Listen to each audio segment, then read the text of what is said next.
All right, good morning. Good morning, everybody.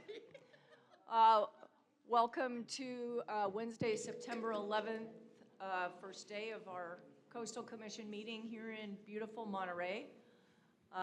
Great to see everybody, and I'd like to open the meeting with the roll call, please. Vanessa? Commissioner Aguirre. Presente. Commissioner Bochco. Here. Commissioner Cummings. Here.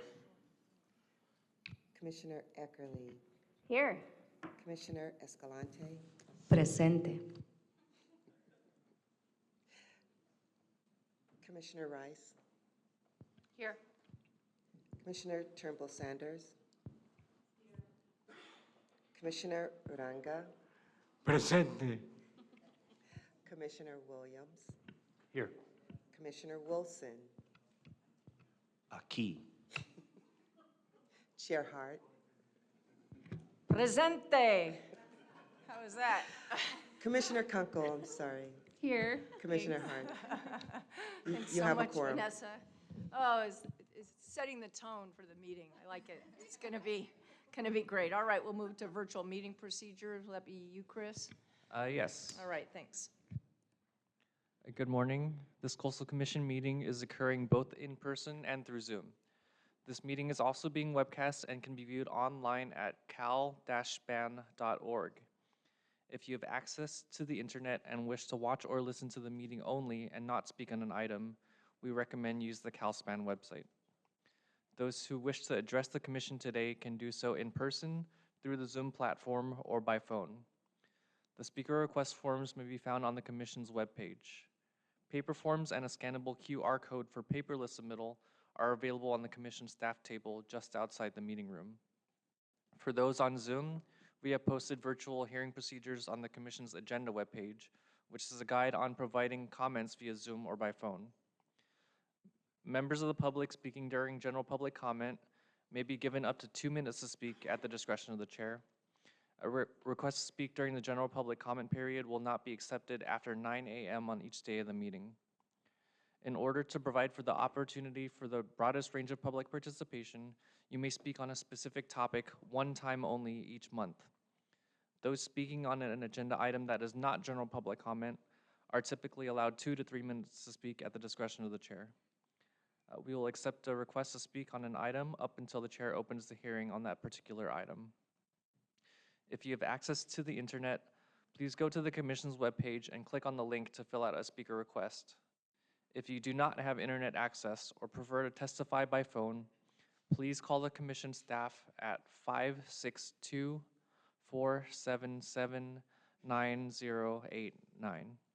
Again, that number is 562-477-9089. Staff will provide you with a telephone call-in number and instructions for how to participate and provide testimony by phone. We will manage speakers coming in and out of the meeting through a meeting organizer.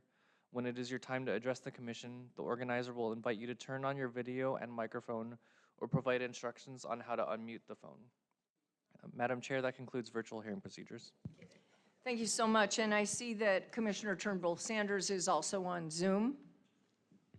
Did you want to include her in the roll, or you did already? Okay, thank you very much. All right, it appears we don't have any agenda changes. Is that correct for today? All right, in that case, we're going to open the meeting for general public comment. All right, for members of the public, I'll be announcing the names of the upcoming speakers and invite you to speak when it is your turn. Each speaker will be allowed 2 minutes during general public comment. In order to allow for live video testimony on Zoom, we will be bringing you in as panelists. As we bring you in, your Zoom will reload. This may take a moment. To speed up this process, we will bring several people in at a time, but please remain muted and keep your video off until we ask you to speak. After your time is up, you will be moved back to attendee mode. For members of the public present in the room, I'll call your names in the order that they appear in our sign-up lists. When you hear your name, please line up behind the podium and announce yourself with your name when you approach to speak. Several helpful tips. There's a raise your hand function that will help us find you in the attendee list. If you're using a phone for audio, you can raise your hand by dialing *9. If you are participating by Zoom, you should see a button on your Zoom screen. If you have signed up to speak for this item and are able to do so, please raise your hand now. And when it is your time to speak, we will invite you to unmute and turn on your camera. You can unmute yourself on a phone by dialing *6. And please remember to state your name for the record. For today, we have 7 people signed up for general public comment. We'll start with, in the room, Sydney Scott, followed by our Zoom speakers, Sarah Mueller, Lauren Siegel, and Penny Aaliyah. Sydney Scott.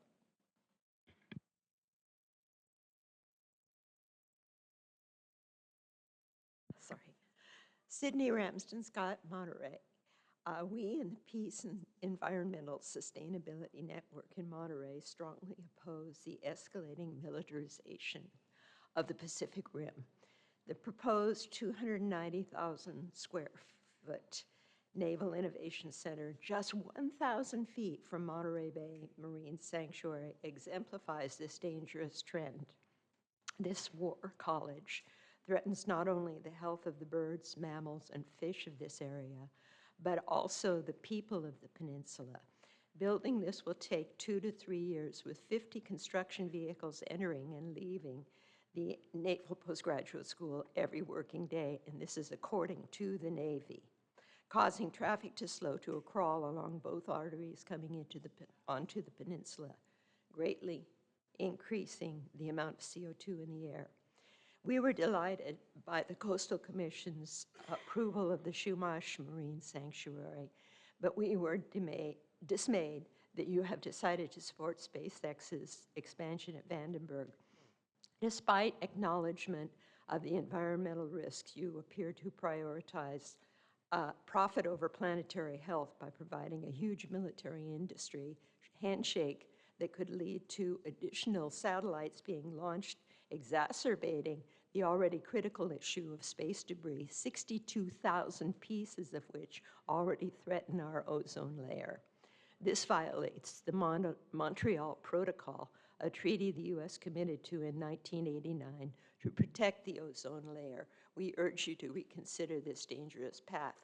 And please ensure that the U.S. military comply with all environmental rules that should apply to any project, like submitting environmental impact reports, not getting away with just an environmental assessment.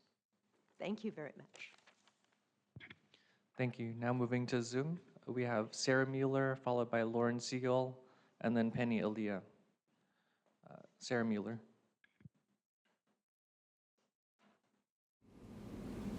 Good morning, thank you. My name is Sarah Mueller. I represent the Center for Natural Lands Management. We own and manage the Dana Point. Excuse me one sec. We can't hear you well. I'm not sure if that's on our end. Okay, you can go ahead and keep speaking and we'll turn it up, but could you start over? Sure. Start the clock over. Again, my name is Sarah Mueller, and I represent the Center for Natural Lands Management. We own and manage the Dana Point Preserve, where we protect one of only 3 remaining wild populations of the federally endangered Pacific pocket mouse. This preserve also provides habitat for the threatened coastal California gnatcatcher and many other native plant and animal species. This photo shows a Pacific pocket mouse who was killed last year by pedestrians on the public access trail of the preserve. Since we opened the trail to public access in 2009, visitation rates have dramatically increased, while the pocket mouse population has decreased. The population rebounded in 2020 following closure of the trail during COVID, but numbers have declined again while hours insisted upon by the city of Dana Point have been in place. Our mission is to protect the endangered and sensitive species at the preserve in perpetuity. This is also our obligation under the city's LCP. However, the city of Dana Point has prevented our efforts to establish hours of public access that are more protective of the natural resources and that are supported by federal and state wildlife agencies. After we tried to challenge the hours insisted upon by the city in court, the city responded by issuing a CDP to itself for our property without our permission to establish even more expanded hours. The city did this despite Coastal Commission staff informing the city that it had no legal authority to do so and that the hours violated the LCP. We appealed the city's permit to the Coastal Commission, as did Chair Hart and Commissioner Bochco. Just before the commission's staff report was to be published, the city withdrew its permit, saying they would reapply again in the future.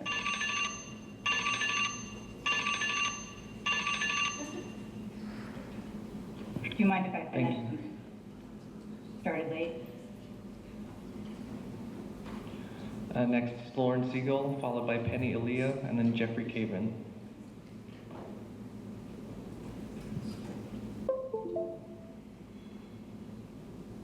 Lauren Siegel. Lauren, you're in as a panelist. You can unmute yourself. Can you hear me now? There we go. We can hear you. Okay, hello. My name is Lauren Siegel and I live in Venice in the coastal zone. I spoke at the July Coastal Commission meeting and expressed my frustration at being required to go through the expensive, time-consuming coastal development permit process for an ADU because my home falls within the Venice coastal zone. I wanted to thank you for listening to my concerns. Since my presentation, I'm happy to report that Coastal Commission staff has met with both city planning staff as well as a representative from Council District 11's office. As you know, we're in the midst of a housing crisis where it's difficult to get any additional units built in the coastal zone. I have 2 daughters who have graduated college, working full-time, and can't afford to rent an apartment in the neighborhood where they grew up. Even though they are fully employed in their chosen field and would be able and open to live in a studio, there's nothing available in their price point. Allowing an easier and less expensive process to build an affordable market-rate apartment on my own property will allow me to service my own family and others in my community. Changing the way coastal permits an ADU by using the coastal exemption process will allow the Coastal Commission to remove barriers to ADU construction in the coastal zone. This is an ideal solution that started with Steve Hudson, has been discussed by coastal staff, planning staff, as well as building safety, and finally CD11 council staff. Everyone seems to be in favor of the adjustment in thresholds to allow this, which will benefit homeowners, renters, as well as reduce the workload for coastal and city staff. All that is needed is a memo from the Coastal Commission that will change the threshold on the current CEX process. Right now, you can use a CEX to permit an ADU in existing habitable space. We need to simply shift it to allow an ADU in a new space. Really, that is all. Please encourage your staff to finish the discussions and get the memo published. This seems to be an opportunity for a simple policy shift that would have an immediate positive impact on affordable housing production in our resource-rich coastal neighborhoods. Thank you so much for your time and attention. Thank you. Next is Penny Aaliyah, Jeffrey Caven, and then Adam Pinteritz. Penny Aaliyah.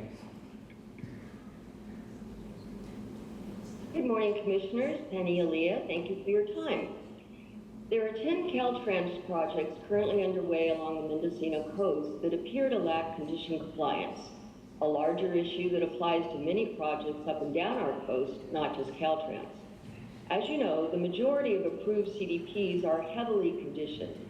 However, conditions are usually never monitored while projects are underway, but rather at the very end of the project, if ever. And if they are reviewed upon completion, they are primarily reviewed to determine if the mitigation is appropriate. And if it isn't, there isn't much that's done about it. The resources have been impacted or destroyed, end of story. There isn't enough enforcement staff to conduct condition compliance during a project, sadly. Instead, enforcement staff must deal with condition compliance complaints, similar to the recent complaint I made regarding the Jack Peters Bridge project in Mendocino. Based on my inquiries with permitting staff, they have been provided very few project reports by Caltrans. And I was advised that I am required to do a PRA to Caltrans to receive these reports. I have now shared my documentation with enforcement staff. Imagine this situation occurring with 9 other projects along this fragile coast.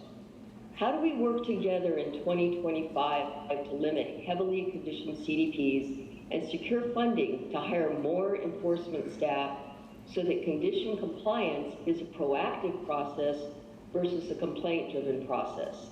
Thank you for any guidance you can offer today or during upcoming hearings. Thank you. Next, Jeffrey Caven, Adam Pinteritz, and then Lydia Ponce. Jeffrey Caven.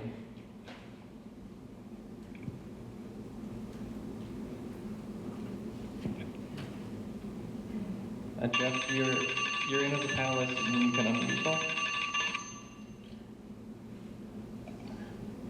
name is Jeffrey Caven. The City of Los Angeles has been working to block and deter coastal access at Venice Beach, violating its existing coastal development permits and the Coastal Act. Thousands of visitors were turned away from Venice Beach over the past 3 summers because of these violations, and millions are excluded.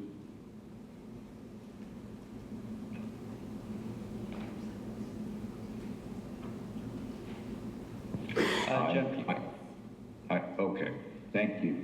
My name is Jeffrey Cava. The City of Los Angeles has been working to block and deter coastal access at Venice Beach, violating its existing coastal development permits and the Coastal Act. Thousands of visitors were turned away from Venice Beach over the last 3 summers because of these violations, and millions are excluded by the city's prices for parking. The city's violations of its coastal development permits and the Coastal Act include keeping a beach parking lot closed on most days of the year, charging $25 to $40 flat rate parking fees that exclude 5 million residents of Los Angeles, keeping signs posted to direct visitors to drive away from the beach, keeping the gate to the public boat launch locked to the public, and keeping a lot full sign posted at the entrance of the beach parking lot to make visitors think that it is full, when it is not. The city is blocking access to the beach parking lots and the public boat launch because it wants to demolish the beach parking lot to build housing units. The city doesn't want the public or the coastal commissioners to know that the beach parking lot it wants to demolish was consistently filling up and turning visitors away every weekend in the summer and on some other days before it announced its plans to demolish the beach parking lot.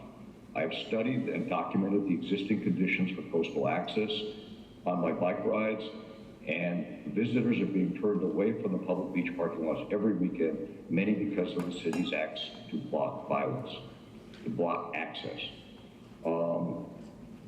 That I would like to talk to the coastal commissioners about what is going on and what can be done to fix it. And I'm hoping you will contact me. Commission staff has my email address. Thank you. Next is Adam Pinterz, followed by Lydia Ponce, and then it was brought to my attention that Sarah Mueller was never given her full time, so we're going to return to her. Adam Pinterz.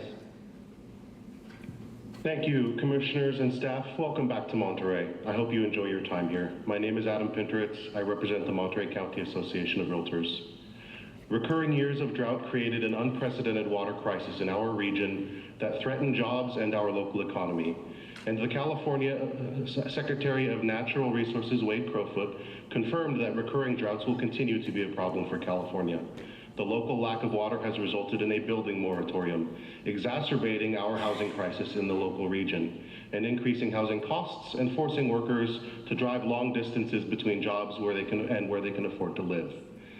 The cost of this water-constrained housing deficit is disproportionately borne by our most vulnerable and disadvantaged populations, like working families and persons on fixed income. The Monterey Peninsula Water Supply Project is part of a comprehensive approach to create a long-term, reliable source through desalination, stormwater capture, and water recycling. It will protect the Carmel River ecosystem, supply new water for housing and jobs, and mitigate harmful seawater intrusion by recharging the aquifers that we have been relying upon too heavily. I appreciate that the role of the Coastal Commission played in giving our region a pathway forward in November 2022.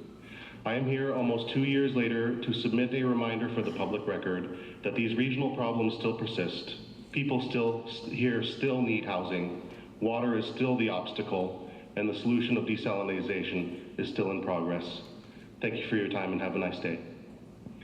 Thank you. Next, Lydia Ponce.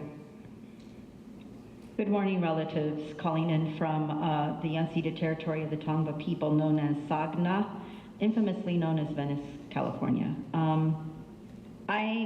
My heart shattered and broke into so many different pieces. I'm off camera because it's just devastating on the plans and everything that everyone wants to do, and while everyone claims to love the ocean and love the beach. It was brought to my attention, and I didn't know or hear this at the Poseidon desal hearing that we had, that Diablo Canyon nuclear plant kills 1.5 billion fish a year, and basically the copper ion exposure in 1988 had reported that it killed the red and black abalone, and that's, you know, as an indigenous grandma from two different coastal regions, Baeza, Peru, and Sinaloa, Mexico. I live here now, and I look and I visit to the beach. I look to you to say that less is more. We cannot think of doing this deep sea mining in the Pacific Ocean floor. We cannot even, you're pro-wind farm out on the ocean, I think, at this point, for 49 years, 49 billion plus sea life, marine life has been killed, and we figure in the news why this fish washed up, why the whale washed up, and we don't know, and haven't a clue. We can do better. We can be better relatives. And as an indigenous beach Indian, I have to say we need to do better. And I call and I beg and I'm pleading with you to do a summit of the indigenous people of the coastal region of California, and have everyone sit and visit and be better relatives. We cannot continue with the destruction. The eagle and the condor prophecies call upon us to take a new path, and it doesn't include destruction. It calls for healing. Thank you. Thank you. And then back to Sarah Mueller. Thank you, I appreciate it. With respect to the Dana Point Preserve, the City of Dana Point's withdrawal of its CDP from the appeals process is just another delay tactic by the city to keep the current unauthorized hours in place for as long as possible. The city has no right to set the hours of the trail, especially hours that have caused proven harm.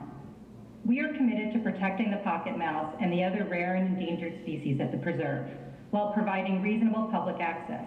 But the longer the city plays games, delays, and obstructs our efforts to do so, the more severe the consequences will be for this extremely vulnerable species.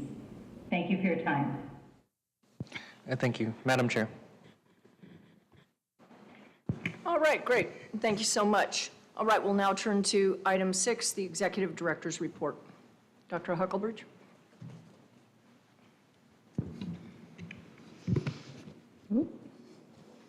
Thank you, Madam Chair. Good morning, commissioners, members of the public.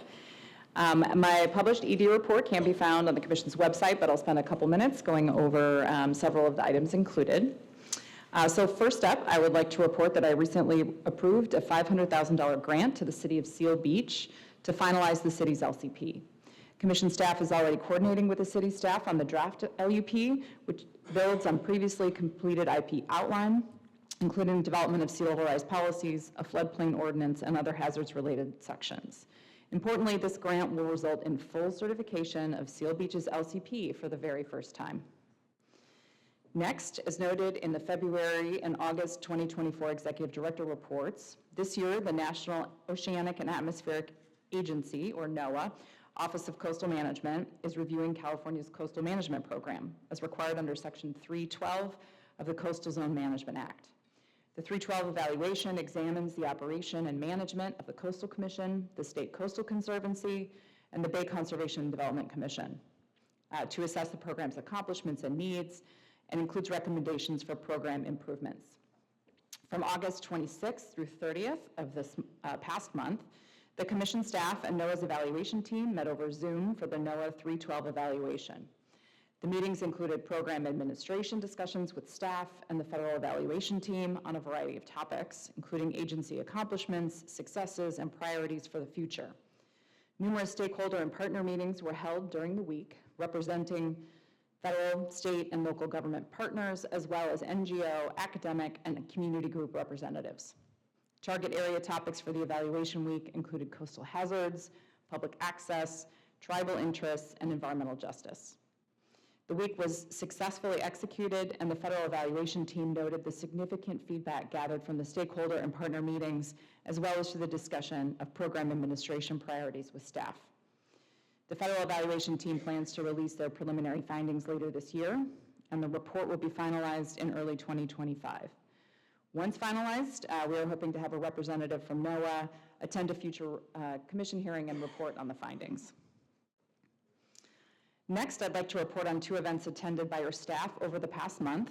The first was an informational hearing held in Sacramento by Senate Transportation Subcommittee on Lausanne Rail Corridor Resiliency, attended by Deputy Director Carl Schwing on August 13th. Carl participated in a panel along with representatives from Caltrans and the Public Utilities Commission to describe each agency's role and priorities for ensuring the long-term operational success of the Lausanne corridor. As part of his presentation, Carl spoke about the Commission staff's ongoing coordination with SANDAG on their evaluation of alternatives to realign the railroad tracks along the Del Mar Bluffs, and with the Orange County Transportation Authority, or OCTA, as they prepare their coastal rail resiliency study. Carl also highlighted the $1.5 million planning grant that the Commission awarded to the City of San Clemente in July, which will support the city's efforts to complete its LCP and to develop community-scale sea level rise adaptation plans, including for the segment of rail that goes through San Clemente. In addition, several Coastal Commission staff attended the Smart Coast California Policy Summit in Newport Beach on September 5 and 6. The summit brought together a variety of local elected officials, state agency staff, coastal realty interests, NGOs, and other stakeholders to discuss the direction our communities are taking to address sea level rise. Can we mute? Yeah, so I'm so sorry, but it's okay. Okay, I think we got it. Panels at the summit touched on a variety of environmental, legal, economic, policy, scientific, and engineering considerations that inform sea level rise decision-making on coastal communities. Commission staff presented on the draft updates to the Commission sea level rise policy guidance and joined with the Coastal Commission Local Government Working Group to introduce and discuss the group's work on neighborhood scale adaptation in advance of today's workshop. So next up, I have a couple of announcements from our public education team. So first, Coastal Cleanup Day is almost here. On September 21st, we will celebrate the 40th anniversary of California Coastal Cleanup Day. On this day, tens of thousands of Californians will turn out to hundreds of cleanup sites in 57 of California's 58 counties, creating the state's largest annual volunteer event. As the cleanup enters its 5th decade, the Commission looks forward to seeing multi-generational cleanup, families and friends, helping to rid our coast and ocean of plastic pollution. You can find your local cleanup site and connect with cleanup organizers at our website or www.coastalcleanupday.org. And second, we are pleased to announce that the latest round of competitive whale tail grants is now open for proposals. These grants fund projects that connect people to the California coast and its watersheds through education, stewardship, and outdoor experiences. And they are open to nonprofit 501c3 organizations, projects of nonprofit fiscal sponsor, public schools or districts, government entities, and California Native American tribes. Projects can engage youth or adults and can take place anywhere in California. Approximately $1.5 million will be distributed in grants of up to $50,000, and at least 25% of funded projects will be small grants of up to $20,000. Staff has completed significant outreach since the grant opened in late August and will continue to publicize the grant opportunity as we approach the application deadline on November 4th. A walkthrough of guidelines and application process will take place on September 12th, it's tomorrow, and staff will be available for questions and consultation from prospective applicants. Grant materials are on our website at www.coastal.ca.gov/whaletailgrant. Third, the 2025 Coastal Art and Poetry Contest is now accepting entries until January 31st, 2025. This contest is open to youth in grades K through 12 who are California residents. Winners will be selected for art and poetry in 5 grade categories. Art winners will receive $100 gift certificates in art supply store and or a bookstore for poetry winners, and tickets to the Aquarium of the Pacific, courtesy of the aquarium. Each winner's teacher will receive a gift certificate for educational supplies from Acorn Naturalists. So for more information, please check out the webpage. And if you have any young people in your life, please encourage them to participate in this contest. It's pretty spectacular. I also have a few announcements from our environmental justice program. First, I'm pleased to announce that we have filled our environmental justice analyst position with the addition of Chinoso Yuzawihe. He's here today, I believe. There he is in the back. That's Chino. Hi, Chino. to our team. Chino will be supporting the Environmental Justice Program and will be based in our San Francisco office. He brings valuable experience from his time with the City of Oakland's Environmental Services Division, where he contributed to the Equitable Climate Action Plan. We are excited to have him on board and look forward to his contributions as we continue to advance our environmental justice and equity initiatives. So please say hi when you have a chance. Also, the EJN mapping team released the Coastal California Environmental Justice Mapping Tool earlier this month. The CCEJ tool was developed to assist in the implementation of the Commission's EJ policy. The information available in the map and its user guide is based on federal and state definitions for terms used and data that combines existing environmental and demographic data in maps and reports. This tool can serve as a resource for applicants, analysts, and the public to screen for potential environmental justice concerns, support project reviews, and facilitate outreach to impacted communities. To access the tool, please visit our website. And finally, on August 30, Commission staff received state approval of the new 5-year interagency partnership agreement with Caltrans. Since roughly the year 2000, the Commission and Caltrans have worked under a partnership agreement in recognition of the increasing need for Commission staff to handle an expanding Caltrans workload. The new agreement continues the 2020-2025 interagency agreement and contract and supports 8 transportation staff and 2 senior environmental scientists working on Caltrans and transportation-related projects.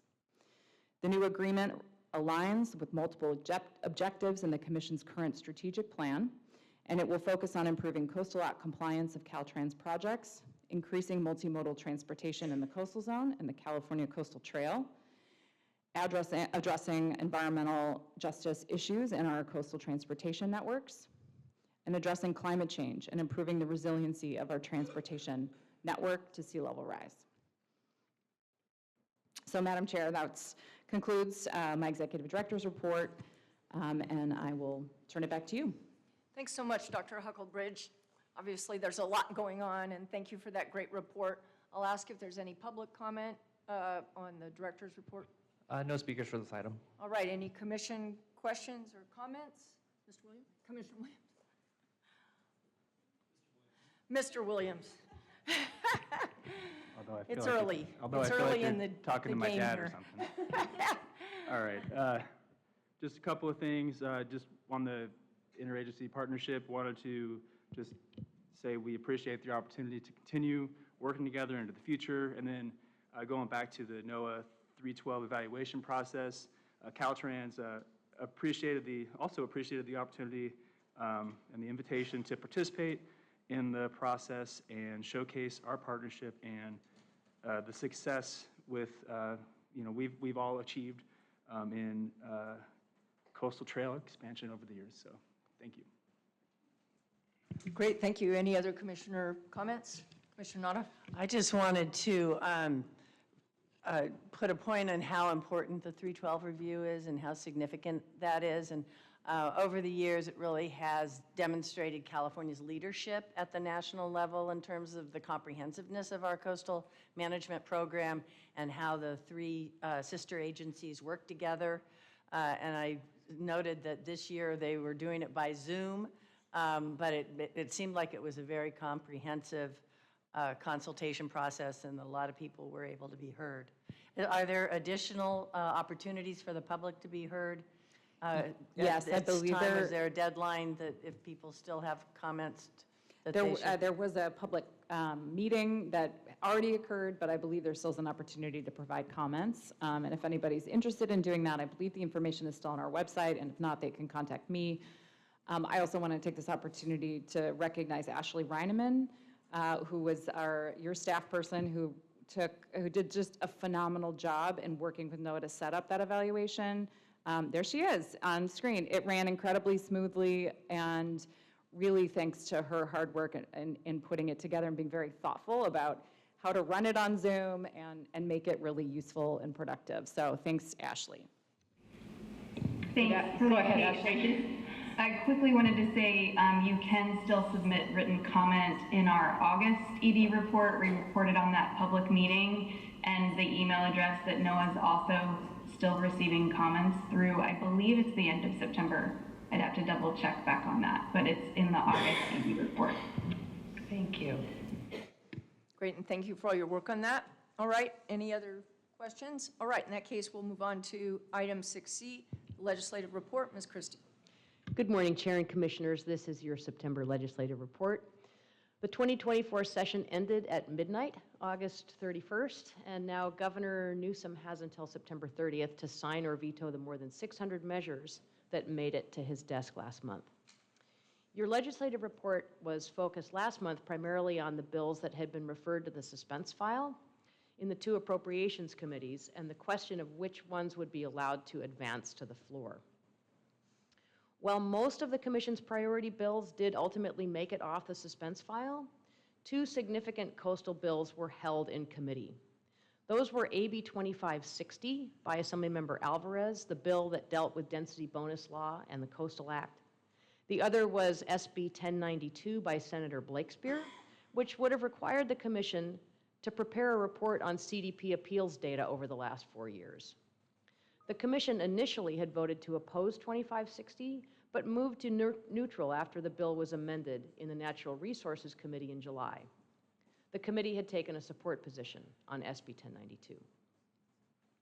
In addition, one measure supported by the Commission has already been chaptered. That's AJR 12 by Assemblymember Alvarez, having to do with cross-border pollution in the Tijuana River Valley. The resolution urges President Biden to declare a national emergency due to the ongoing public health and environmental impacts in the estuary, and requests full funding for the necessary upgrades and ongoing maintenance. Cassidy Tufel will be providing additional detail tomorrow during his monthly update on cross-border pollution. Now I'd like to mention a few of the priority bills that did get off suspense, but have also been amended. August 23rd was the last day to amend bills on the floor. So there's always a flurry of changes in activity around that deadline.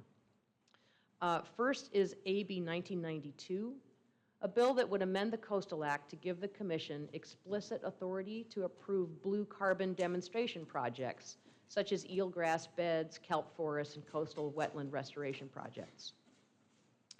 That bill was actually amended by the Senate Appropriations Committee when it came off suspense to include teal carbon projects, which, quite honestly, we'd never heard of before. but we did some quick research, and teal carbon is a relatively new term being used to refer to all types of terrestrial freshwater wetlands.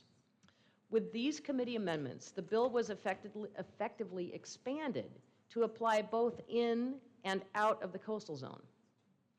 This is the third attempt by Assemblymember Borner to pass this measure, but it's the first time it's made it all the way through the legislature. The next bill that was amended of interest was SB 951 by Senator Wiener, and this one's kind of interesting. Earlier in the session, the author had included a provision requiring LCPs to be updated on the same schedule as housing elements, which we all agree makes sense, and we've been recommending for quite a while, honestly. But last month, Senator Wiener and Assemblymember Ward moved this language out of SB 951 and instead dropped it into one of Mr. Ward's bills, AB 3093, which was making various other changes to housing element law, but one we had not previously been focused on. Both authors agreed that the LCP language was a better fit for the Ward bill for a variety of reasons, and now both measures are pending on the governor's desk. And that's why you'll see AB 3093 has been added as a new bill to this month's report. SB 450 by former Senate Pro Tem Tony Atkins was one of the few two-year bills that was introduced last year that we've been tracking that came back to life at the end of this session. This one is a sequel to SB 9, which some of you may remember. It was the by right lot split and duplex bill that Senator Atkins carried in 2021. SB 450 would expand the application of that law, but it stalled last year due to pending litigation, which has since determined that SB 9 is unconstitutional. Now that ruling's on appeal, and so SB 450 was amended on August 22nd, the day before the deadline, to include some additional findings that seek to address the lower court's ruling. Although SB 9 included a Coastal Act savings clause, which is still retained in SB 450, the new measure also contains a provision prohibiting the denial of a project on environmental grounds, which could complicate the application of Coastal Act and LCP policies. This is yet another example of the increasingly complicated interplay between the Coastal Act and housing laws as they evolve. Now, one particular bright spot this month has to do with the Whaletail Grant Program. Last month, you'll remember the Commission was informed that the voluntary tax checkoff, which provides critical support to the Whaletail Grant Program, was about $40,000 short of its $250,000 threshold to remain on the tax forms. Fortunately, the program got a bit of reprieve in the Resources Trailer Bill, AB 178, which went into print August 23rd, again, the deadline for amendments, and is also newly added to this month's report. Trailer bills implement, and in some cases modify, sections of the current year budget. And unlike most policy bills, they take effect immediately upon the governor's signature. SB 178 covers a lot of different resource issues, but relevant to the Coastal Commission, it now lowers the annual threshold for the Protect Our Coast and Oceans Fund from $250,000 to $200,000, which means POCO has now met its requirement for this year and will remain as a voluntary contribution option on the California state income tax forms next year. This will make it easier for the fund to meet its annual threshold going forward. We very much appreciate the administration and the legislature coming to the aid of California's longest-running outdoor education program. AB 178 also includes an unrelated provision having to do with future redevelopment of the historic Gladstone's restaurant at Will Rogers State Beach. This language is not in the Coastal Act, and it doesn't affect the Commission's authority over new development. The remainder of the coastal bills that are pending signature or veto include SB 689, which would streamline the approval of bike lanes in the coastal zone, SB 1098, having to do with resiliency planning for the low sand corridor, SB 1077, requiring the Commission to coordinate with HCD on updated guidance for the construction of ADUs in the coastal zone, SB 310, promoting and indemnifying cultural burning by tribal members, and AB 1284, advancing the use of tribal co-management and co-governance agreements on state lands. We'll have the outcomes of all these bills for you in the October legislative report.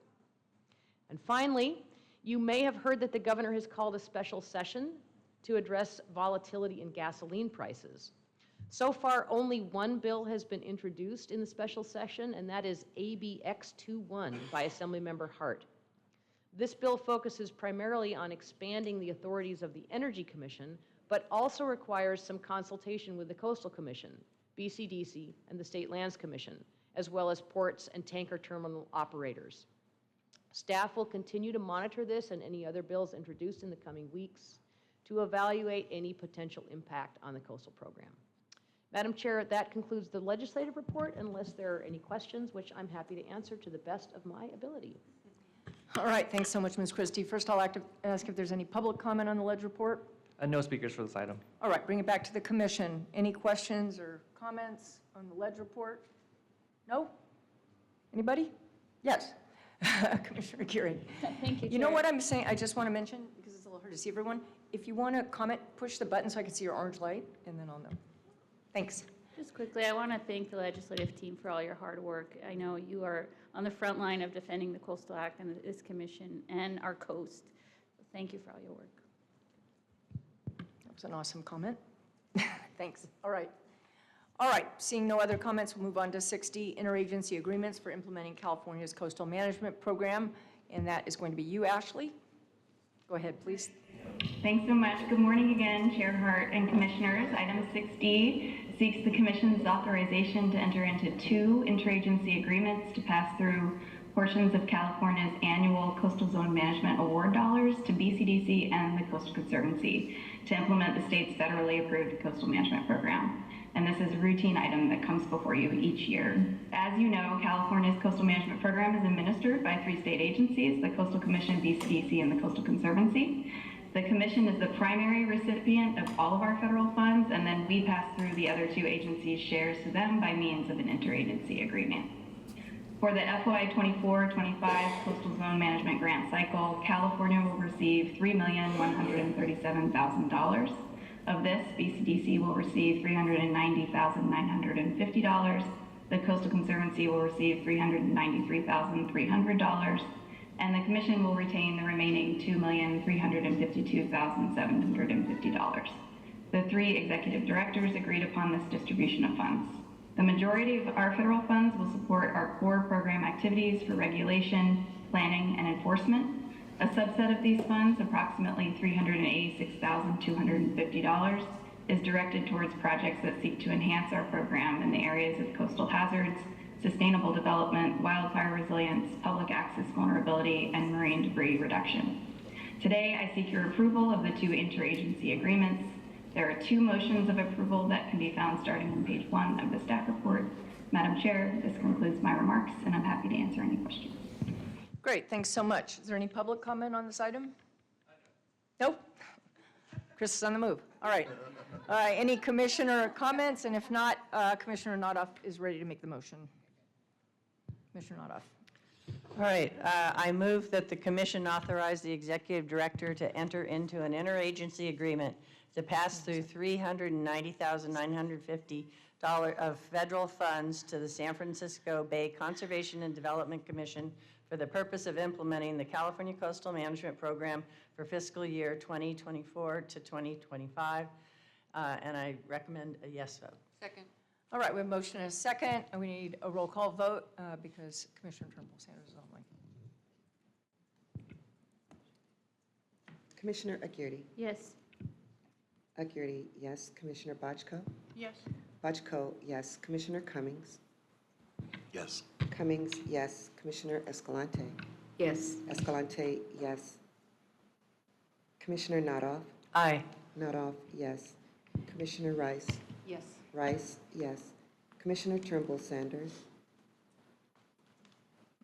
Commissioner Uranga? Aye. Uranga, yes. Commissioner Wilson? Yes. Wilson, yes. Chair Hart? Yes. Hart, yes. The vote is unanimous. All right, thanks so much. All right, folks, we're going to We take... have another motion. Oh, there's another motion. Excuse me, motion 2. Thank you, Commissioner. Second motion is I move that the commission authorize the executive director to enter into an interagency agreement to pass through $393,300 of federal funds to the State Coastal Conservancy for the purpose of implementing the California Coastal Management Program for fiscal year 2024 to 2025, and recommending a yes, requesting a yes vote. Second. All right, we have a motion and a second. So it appears that Commissioner Turnbull Sanders is not online at this time. So in that case, is unanimous consent appropriate on this? All right, is there any opposition to the adoption of the motion? All right, seeing none, the motion is, what was that? Did someone say something? Okay. All right, in that case, the motion is adopted, and that concludes that item. So before we go to the next item, we've been having some technological issues, so we are going to take a 15-minute break, if that's sufficient at this time. We'll be back at, why don't we make it a little more than 15? We'll come back at 10 minutes after 10. Thank you.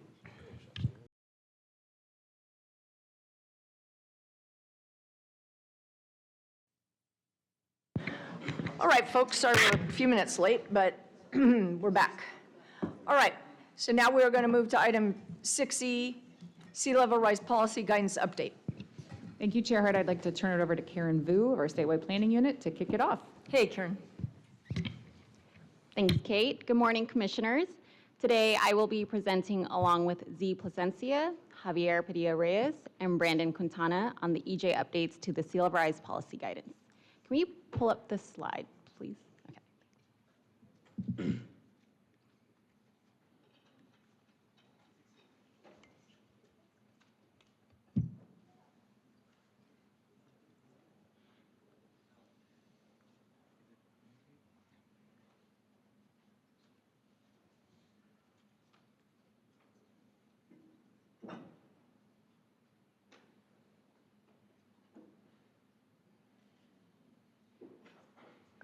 Can we go to the second slide? Thank you.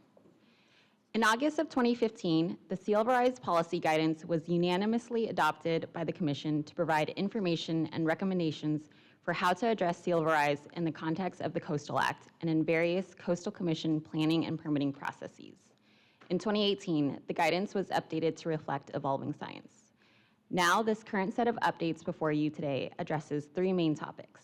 Best available science to reflect the updated state guidance adopted by OPC in June, Senate Bill 272, which requires local governments to incorporate sea level rise plans as part of new or updated LCPs, and further requires the Commission to adopt guidelines for these plans and to better incorporate environmental justice principles into our sea level rise planning and adaptation work.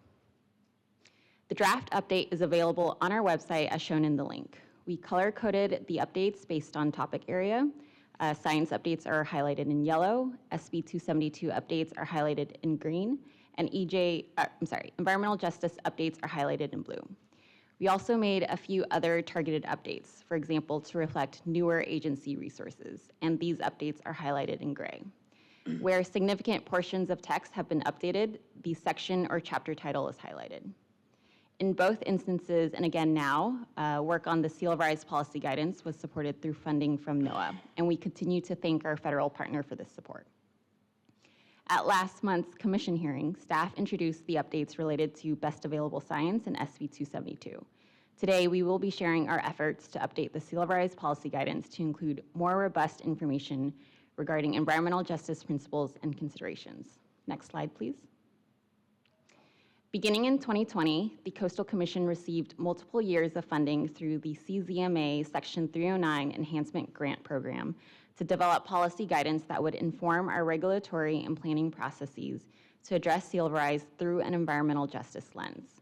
The project components include an internal literature review on environmental justice and sea level rise that would inform the final guidance, an environmental justice and stakeholder engagement plan to guide outreach for the guidance, and a guidance document that would integrate environmental justice and equity principles into the Commission's sea level rise planning work. After consultation with the project's environmental justice advisors, staff determined that integrating environmental justice principles into the Commission's existing sea level rise policy guidance instead of drafting a completely new guidance document would be more beneficial. This sea level rise policy guidance is an established document that Commission staff, local governments, federal partners, and members of the public are already aware of and familiar with. Folding environmental justice principles into this document provides a more seamless approach to combining the topics of environmental justice and sea level rise. Importantly, following the adoption of the sea level rise policy guidance update, staff plans to continue engagement with the public through workshops, presentations, and supplemental materials that will help Commission staff and the public better understand how to implement the environmental justice updates of the policy guidance. Next slide. Z will now discuss the details of the engagement plan component of this project. Commission staff was intent on incorporating community input from the very beginning of this project. Before making any edits to the document, we developed an engagement plan that outlines how staff will work across 5 different key audiences to help us better understand community concerns in relation to sea level rise and environmental justice, which would then inform how we incorporated these nuances throughout the guidance. Our 5 target audiences for engagement are seen on this slide. First, we have our inaugural environmental justice and sea level rise policy guidance advisors. Commission staff selected 8 environmental justice and sea level rise subject matter experts that provided crucial guidance and community perspectives throughout this project. You'll hear more about our environmental justice advisors in later slides and even hear from a couple of our advisors directly. The next audience is state agencies.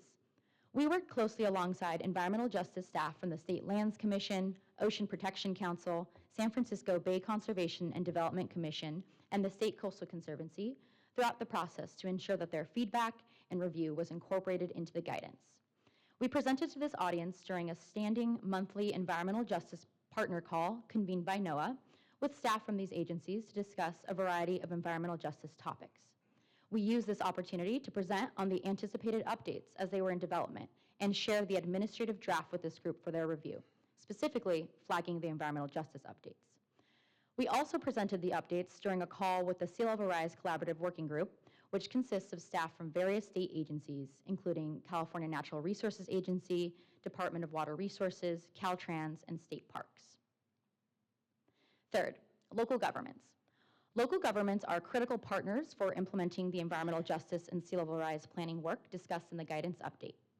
The Commission's Local Government Working Group reviewed an administrative draft of the update, and we are interested in hearing from other local government stakeholders on the draft updates during the current review period.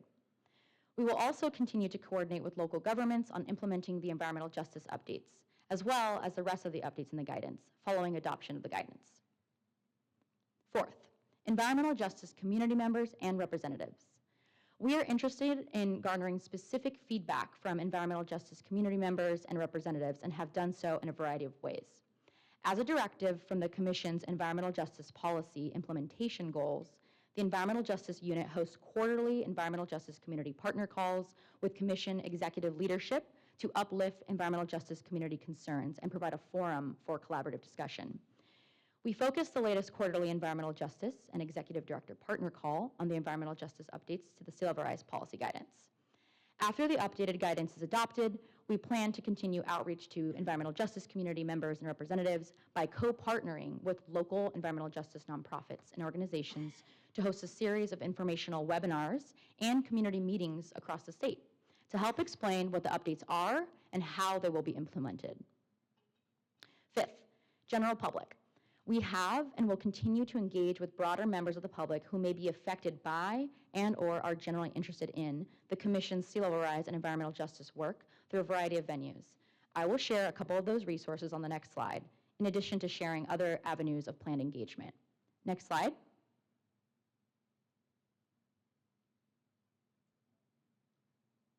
Thank you. We wanted to highlight several of our outreach achievements as seen on this slide and also discuss our plan for future engagement. We created a new web page on our public website specifically about the environmental justice updates to the Sea Level Rise policy guidance. This web page includes direct links to the Commission's Sea Level Rise work, the environmental justice policy, and the draft 2024 Sea Level Rise policy guidance. This web page also has direct links to the specific environmental justice project FAQ in English and in Spanish. We also published an updated Sea Level Rise FAQ in English and in Spanish, which explains in lay terms what the new sea level rise projections are and what the consequences of sea level rise are across California. Staff sent out an emailed newsletter that shared all of this information with members of the public, which was also translated into Spanish. Finally, we created social media posts for the Commission's Instagram, Twitter, and LinkedIn to encourage members of the public to review the draft guidance and give public comment at the upcoming hearings. You can see examples of those graphics on the slide here. We also want to highlight that following the presentation of the Sea Level Rise guidance in August, staff met with Commissioner Turnbull Sanders to discuss the comments and questions that she raised at the Commission hearing. Commissioner Turnbull Sanders provided valuable feedback and suggestions regarding tribal consultation and meaningful engagement that we plan to incorporate into the revised draft of the guidance. While we have worked hard to implement this engagement plan, there is still much work to be done. Staff plans to continue to collaborate closely with environmental justice organizations and partners across the state and host informational webinars about this work to discuss the purpose of the guidance and how it will be implemented. For example, although staff sent out emails and letters to all tribes in the coastal zone identified by the Native American Heritage Commission, inviting tribal coordination on this update, as of today, staff has not received any letters, comments, or responses from any of the tribes. Moving forward, staff is interested in organizing tribal listening sessions to better understand how sea level rise impacts tribal cultural resources in the coastal zone in the next phase of the engagement plan. Next slide. Now I will pass it off to Javier to tell us more about our environmental justice project advisors. As Z mentioned, in early 2023, we embarked on a new journey at the Coastal Commission. We selected 8 environmental justice and sea level rise subject matter experts to serve as advisors and help us fulfill our environmental justice policy mandate and incorporate environmental justice principles into sea level rise planning. To facilitate this engagement, we partner with a consulting firm, Equilibrium Collaborative, for facilitation and logistical support, which includes ensuring our advisors receive stipends for their valuable time and contributions. Next slide, please. These are our advisors. And as you can read, they represent diverse perspectives from all coastal districts. And they were integral in helping us shape our sea level rise policy guidance. Their insights brought to light the unique challenges and needs of communities across the state. Over the course of a year and a half, we held 5 feedback sessions with our advisors, beginning with an in-person meeting at our San Francisco headquarters. At this meeting, we aimed to build connections and lay the foundation for the work ahead. The advisors played a central role in shaping not just the content of our guidance, but also the way that we approach the project. Karen mentioned earlier our initial goal to develop a separate environmental justice guidance on sea level rise, a separate document. However, based on direct feedback from the advisors, we shifted our focus to then integrate environmental justice principles within the existing sea level rise policy guidance. This way, local governments and interested parties can continue to use the same document, but with an environmental justice lens. The advisors provided essential feedback during our listening session, such as centering environmental justice in sea level rise planning, refining engagement strategies, and improving processes like local coastal programs and coastal development permits to better serve environmental justice communities. The advisors informed us that they felt truly heard, and their positive feedback further reinforced the value of their involvement. Next slide, please. I'm going to hand it over to Brandon so he can talk about these changes. Thank you. So before this update, discussion of environmental justice in the sea level rise policy guidance was mostly confined to Chapter 4, which outlines the consequences of sea level rise on communities, coastal resources, and development. The guidance did not provide any further information on how permit applicants or local governments should consider, include, or analyze impacts of sea level rise to environmental justice communities. This 2024 update has expanded this discussion throughout the rest of the guidance, starting with the addition of a new principle that encourages prioritizing environmental justice communities when making planning decisions. This principle calls for addressing disproportionate impacts of public health burdens that environmental justice communities may experience due to sea level rise impacts. This means that both the Commission and local governments are encouraged to consistently consider environmental justice when making decisions, ensuring that the needs of these communities are at the forefront. This includes identifying communities most at risk, evaluating and addressing those risks, and engaging with them meaningfully throughout the planning process. By doing so, the aim is to create more equitable and inclusive coastal management strategies that serve environmental justice communities. Next slide. We wanted to make sure that the guidance discussed the social implications of sea level rise on a deeper level, leading to an expanded section of the consequences of sea level rise for environmental justice communities. The goal was to ensure that these communities, which rely on the coast for recreation, work, food sources, community gatherings, cultural practices, and are natural sanctuaries essential for psychological well-being, are prioritized in planning and adaptation efforts. By focusing on these critical aspects, the guidance aims to lead to more equitable climate resilience for environmental justice communities. Next slide. While the purpose of the project and its funding was to incorporate environmental justice principles into sea level rise, planning, and adaptation work, we recognize that environmental justice applies to communities that have experienced disproportionate environmental burdens, including tribal communities. We think that to fully understand the impacts and adaptation strategies for Indigenous communities, it will require additional dedicated funding and its own separate comprehensive update process. However, we wanted to recognize the connection between environmental justice and tribal communities, so we included a new section that details sea level rise impacts specific to tribal communities. The tribal section of the guidance focuses on the distinctive cultural and ancestral threats that sea level rise poses to tribal communities, and these communities are uniquely vulnerable to climate stressors due to their deep connection to and reliance on the environment. They depend on access to ancestral lands, sacred sites to maintain traditional ecological knowledge and practices, making them especially sensitive to the impacts of sea level rise. Specifically, sea level rise endangers coastal tribal cultural resources, including tribal dwellings ancestral sites, and sacred places. It also poses significant threats to adjacent ecosystems, local water quality, traditional food systems, and harvesting practices. The purpose of this new section is to ensure that these impacts are understood so that adaptation strategies can be developed with a deep respect for and commitment to protecting tribal lands and heritage. By prioritizing these considerations, we aim to support the resilience and continuity of tribal cultures and their sacred connections to the coast. Next slide. And we've expanded our guidance to include a dedicated focus on the idea of meaningful engagement with environmental justice communities.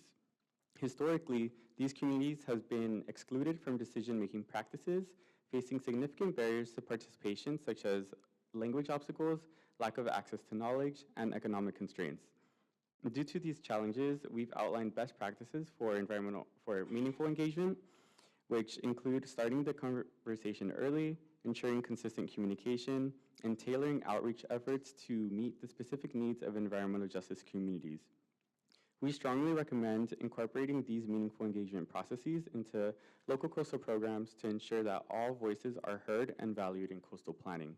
For more detailed guidance on meaningful engagement with environmental justice communities, we've linked to the Commission's toolkit on resources for addressing environmental justice through local coastal programs throughout the sea level rise guidance. Next, I will pass it back to Karen. Next slide, please. Another update to the guidance was in Chapter 7, which focuses on sea level rise adaptation strategies. We added more information to this chapter that calls for adaptation strategies to consider the specific impacts on environmental justice communities. This includes recognizing how certain strategies, if not carefully planned with surrounding environmental justice communities in mind, could unintentionally harm these communities. For instance, while armoring structures like seawalls can protect property from erosion, they can also lead to coastal squeeze, where the beach is trapped between rising seas and the armoring, effectively reducing public beach access. This impact is felt more acutely by environmental justice communities who often live farther from the coast but still rely on these spaces for recreation and cultural practices. Similarly, retreat strategies, which involve moving structures away from the coastline, could inadvertently exacerbate displacement issues in environmental justice communities. As coastal properties become scarce, housing and rental prices may rise, and making it even harder for low-income residents to afford to live in their communities. The new discussion in the guidance emphasizes the need to develop strategies that avoid these negative consequences, such as by integrating affordable housing options into retreat plans. Local governments and applicants should aim to implement adaptation strategies that not only protect the coast, but also support the social and economic well-being of environmental justice communities. By considering these factors, planners can help prevent the displacement and marginalization of vulnerable populations, ensuring that all people benefit from coastal protections. Next slide, please. Importantly, the guidance was revised to include a new step in chapters 5 and 6. Chapter 5 provides a step-by-step process for local governments to incorporate sea level rise into the LCP update process.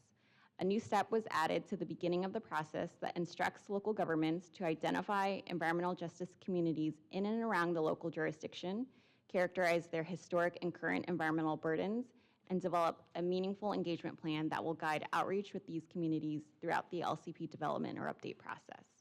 Chapter 5 also includes additional discussion on continuing engagement with environmental justice communities after an LCP is adopted that can help build trust and improve relationships with environmental justice communities.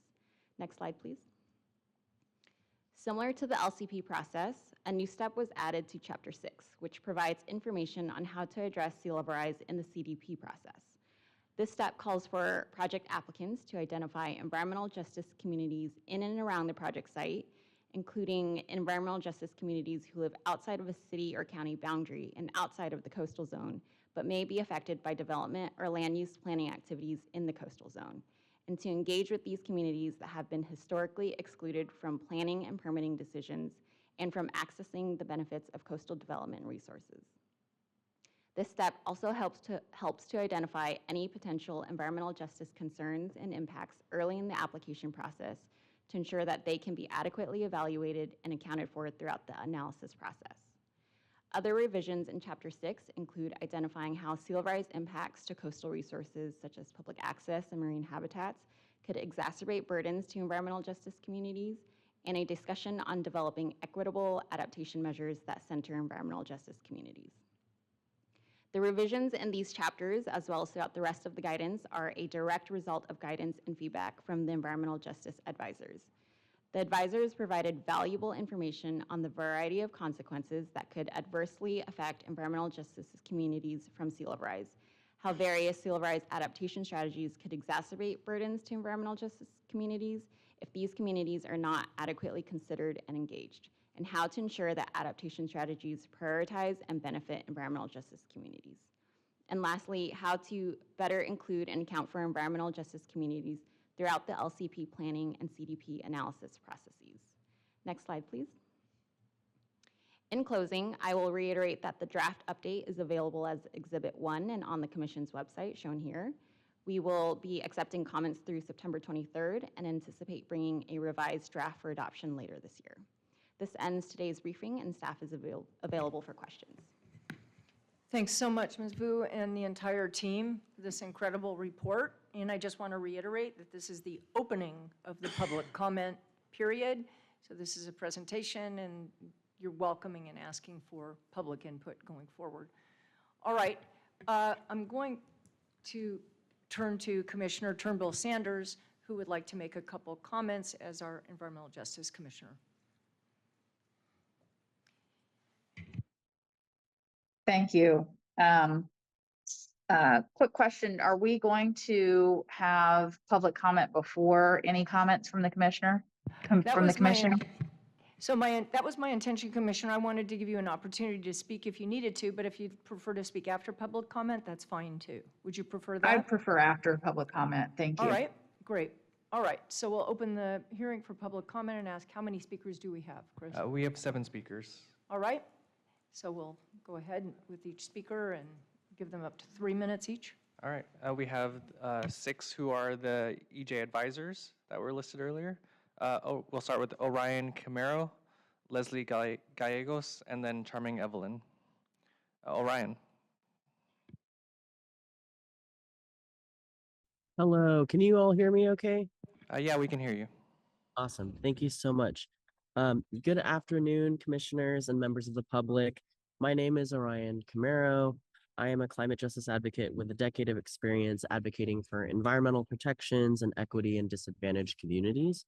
I had the deep privilege of serving as one of the advisors for the environmental justice update to the sea level rise guidance, and I would like to take my opportunity to share reflections on this beautiful process that you just heard about.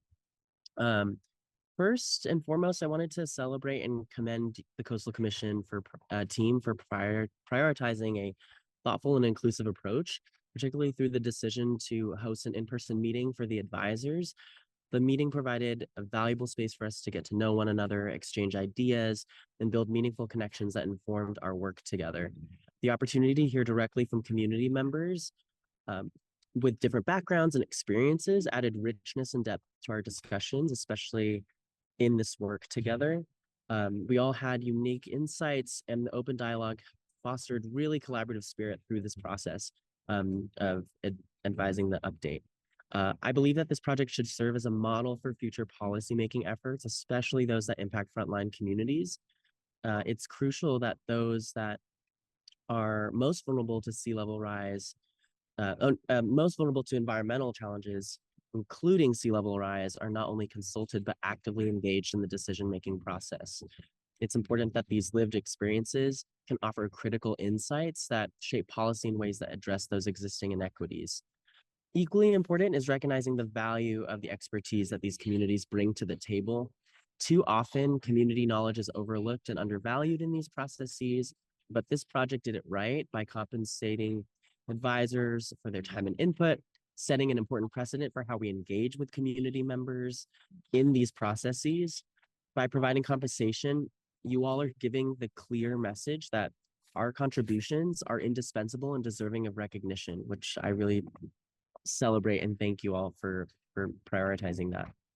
As we face these increasingly complex environmental challenges, I urge government agencies and policymakers to continue building on this model and to dedicate even more resources to improving these processes. Genuine community engagement takes time, effort, and investment, we know, but it is essential if we are to create equitable and effective policies that serve all Californians, particularly those on the front lines of climate impacts. So celebrating you all and thanking you so much to the Coastal Commission for your leadership on this project. I truly hope that this kind of thoughtful, community-centered approach becomes the standard for all future efforts. And we're so excited for you all to see the update and the different work that each of us have brought to it. There was so many different corners of the guidance that without that frontline expertise might not have been addressed. So to have the opportunity to have the public interface with staff in this process was so beautiful. And yeah, I just wanted to thank you all so much for the time. And yeah, thank you all so much for hearing me out. Thank you. Next, Leslie Gallegos, and then Charming Evelyn and Delaney Alamio. Leslie Gallegos. Thank you. Hi, everyone. Good morning. My name is Leslie Gallegos, and I had the privilege of serving on the Environmental Justice and Sea Level Rise Advisory Group. Growing up in an environmental justice community here in Southern San Diego and Imperial Beach, I've experienced firsthand the challenges of unsafe air and water quality. So being part of this advisory group was more than an opportunity. It was a chance to be heard and to contribute meaningfully to these issues that have shaped my life and community. This experience has been instrumental in my professional growth and connected me with an incredible network of dedicated individuals. I cannot overstate the importance of the environmental justice updates that we've proposed. I also want to express my heartfelt gratitude to Javier, Karen, Z, and the entire environmental justice team for their trust, inclusivity, and the opportunity that they provided. Their commitment to amplifying the diverse voices is commendable and essential for creating equitable coastal policies. As we face the growing challenges of sea level rise and environmental inequities, it's crucial that the perspectives of environmental justice communities remain at the forefront of the Commission's work. Our experiences and insights are vital in crafting resilient, just, and sustainable coastal management strategies. Thank you all for your time and your consideration in these updates that we worked. Thank you. Thank you. Next, Charming Evelyn, Delaney Alamio, and Aline Villa. Charming Evelyn. Good morning, chairs. This is Charming Evelyn, and I am the chair of the Water Committee for the Angeles chapter, which covers LA and Orange County, vice chair for the Environmental and Social Justice Committee for the Angeles chapter as well, and co-chair for Sierra Club California Water Committee. It's always a pleasure to be speaking in front of you today. I did want to say, as a participant for sea level rise and the environmental justice as an advisor, it was truly a great experience. And I also want to say thank you to the staff, because originally when I saw the ad, I did not apply, and the staff reached out to me asking me why I didn't put in an application. And my thought process was, who wants Sierra Club at the table? We're a huge organization, and most of the time, I am in front of you, I'm opposing a project. Sometimes we support and sometimes we remain neutral. And so I did submit the application at the behest of the staff, and I truly, truly enjoyed the entire experience.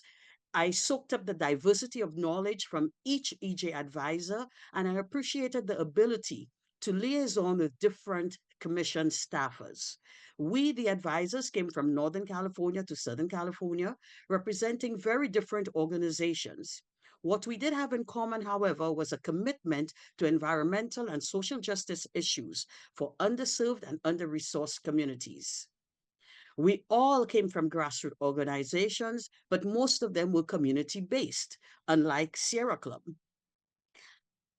being familiar with the Coastal Commission and looking at the Coastal Act through the eyes of the other CBOs, it gave me a moment to really sit back and view the Coastal Act and the Commission through the lenses of others.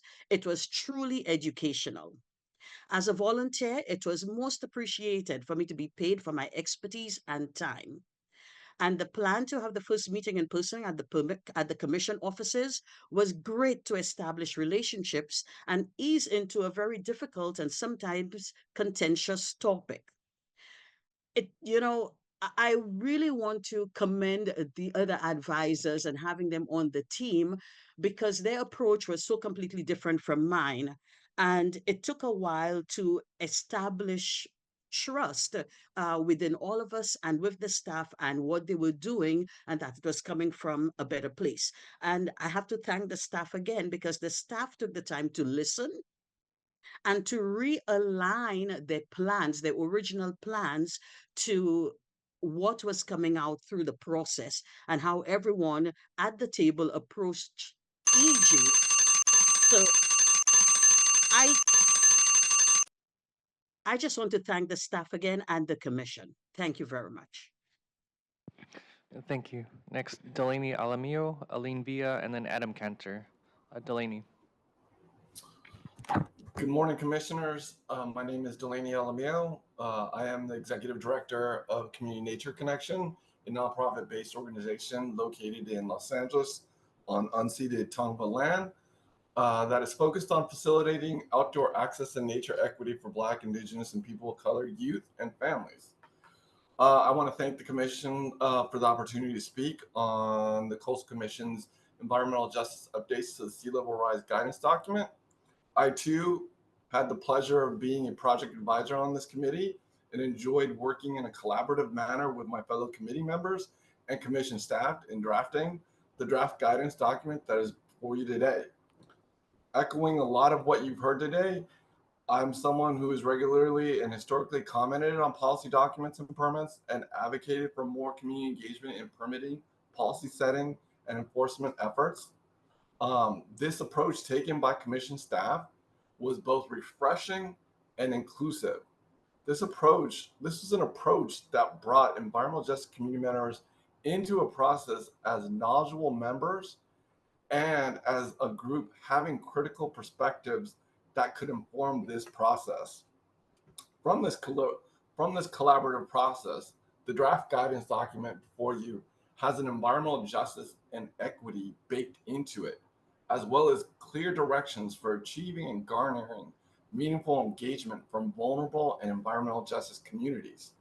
This outcome is both unique, is unique and should be celebrated and replicated because most of us involved in public policy processes have historically not seen environmental justice communities, 1, prioritized, 2, centered, or 3, considered when addressing coastal, tribal, and environmental issues. I want to applaud and commend your staff, both the present staff and the past staff that are no longer here but started this process, that worked on this effort because it was not an easy process to undertake, much less implement. Yet they did it, and they did it with graciousness and with an immense amount of listening, leadership, and engagement. The list of project advisors speaking before you today on behalf of this item is testament to the staff's ability to create a forum in which our voices were not only heard, considered, but also included in this guidance document. I also want to thank and shout out my fellow project advisors for making this a most constructive, thoughtful, and enjoyable endeavor. Moving forward, all state agencies should follow a similar process when developing policy. With that, I thank you again for the time to speak for you today and hope you really consider and take to heart the comments being made by the project advisors. Thank you. Next, Aline Villa, Adam Cantor, and then Steve Ray.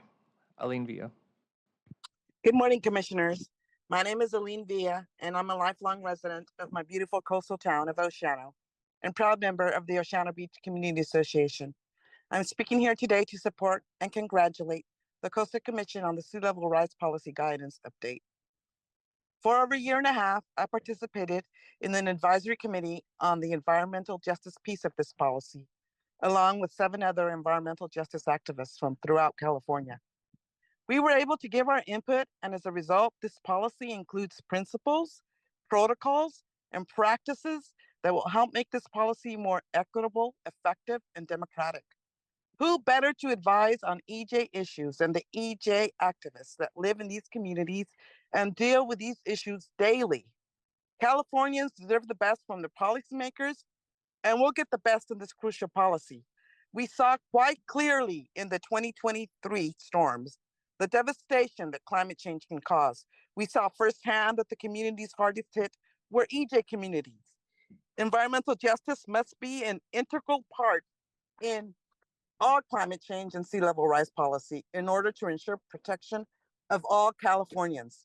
Here in Oceano, we are at particular risk for sea level rise inundation due to constant grading on our beach, which is destroying our foredunes and causing a funnel-like dip at the end of Pier Avenue. This policy will help guide this EJ issue. The EJ piece is effectively woven into this policy, making this a leading and effective policy. I want to thank you for giving the EJ activists the opportunity in shaping this crucial policy. Thank you. Thank you. Adam Cancer and then Steve Ray. Adam Cancer. Hello, commissioners and staff. Well, I just want to say it was an honor to be a part of the Sea Level Rise Environmental Justice Advisory Team. I think, it's really hard for government staff and officials to kind of sit behind closed doors and discuss, policies such as environmental justice without having those communities in the room that are actually living these issues. And of course, I commend staff on really recognizing indigenous and tribal, coastal traditions and cultures that are, the original environmental justice community and live at the front lines of sea level rise. A lot of the practices of settler colonialism, have exacerbated the impacts of sea level rise on tribal cultural resources and ancestral sites. And the last thing we want to do is implement policies to try to mitigate, impacts of sea level rise that have, further environmental justice, impacts on tribal communities. So I commend, I think the first, one of the first things that any policy should have when addressing sea level rise is to reach out to the indigenous communities that have their ancestral homelands within project areas, and consider all of those communities that have ties and roots to the coast that have been displaced. Commend this, and it should really be at the front of addressing sea level rise. I will say the North Coast was somewhat underrepresented in this group. Granted, we have to look at population centers, but I think I was the only rep from north of the San Francisco Bay Area. From the Wigi or Humboldt Bay and Wiata ancestral lands, which there's many other tribal communities that each have their unique issues and concern related to sea level rise and coastal policy. And so I would just encourage folks to reach out along that more contiguous northern coastal stretch. And just finally, it was great to work with everyone on the team. I learned so much about issues plaguing vulnerable communities across Southern and Central California. And I think that this process should, serve as a model for future, planning and collaboration when addressing environmental justice on the coast. Thank you so much. Thank you. And then our final speaker, Steve Ray.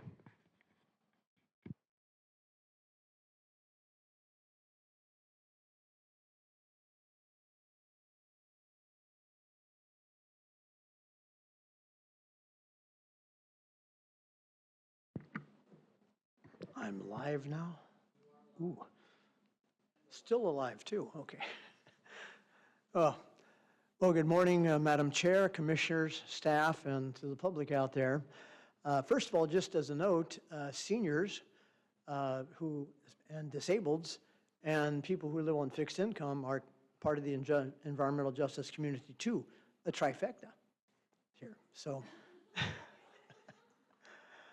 anyway, first of all, you know, half a century ago, a few crazy, quote, crazy scientists were talking about climate change and sea level rise, and now we realize that the crazy people were all of us who didn't listen and didn't take it seriously. So we've made a lot of progress here, and I want to congratulate staff and these wonderful people who have been advising you on how to make this better, make it work. And it's about time. We're getting closer to the end of the road. We can see the light kind of at the end of the tunnel here on moving forward with this. But I would point out that one of the factors that isn't discussed a lot is that when it comes to sea level rise, enforcement is a major portion of that. And I don't mean just Ms. Hagee's great enforcement team, but I mean you, the commission and staff, because a lot of the sea level rise issues can be eliminated by not approving projects that are poorly placed near environmental justice communities and are subject to sea level rise. There are plenty of those around the state, one in Morro Bay with the battery plant, for instance, which is right beside a mobile home park full of senior citizens on fixed incomes. And it's in a sea level rise and tsunami and flood zone. So those kind of projects are the kind of things that you need to look at closely when they're before you, so that you don't approve projects that will create problems further down the road. Thank you very much. Thanks so much, Mr. Ray. All right, any more speakers?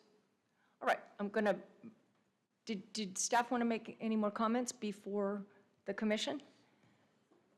No? All right, you must be glowing with those incredible comments.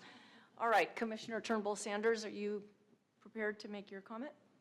Yes, thank you. Thank you, Chair Hart. And thank you to the staff and the opportunity to really weigh in on this. I appreciate the opportunity to consult beforehand about this, and also the opportunity to provide comments at our last hearing, which were incorporated into this work.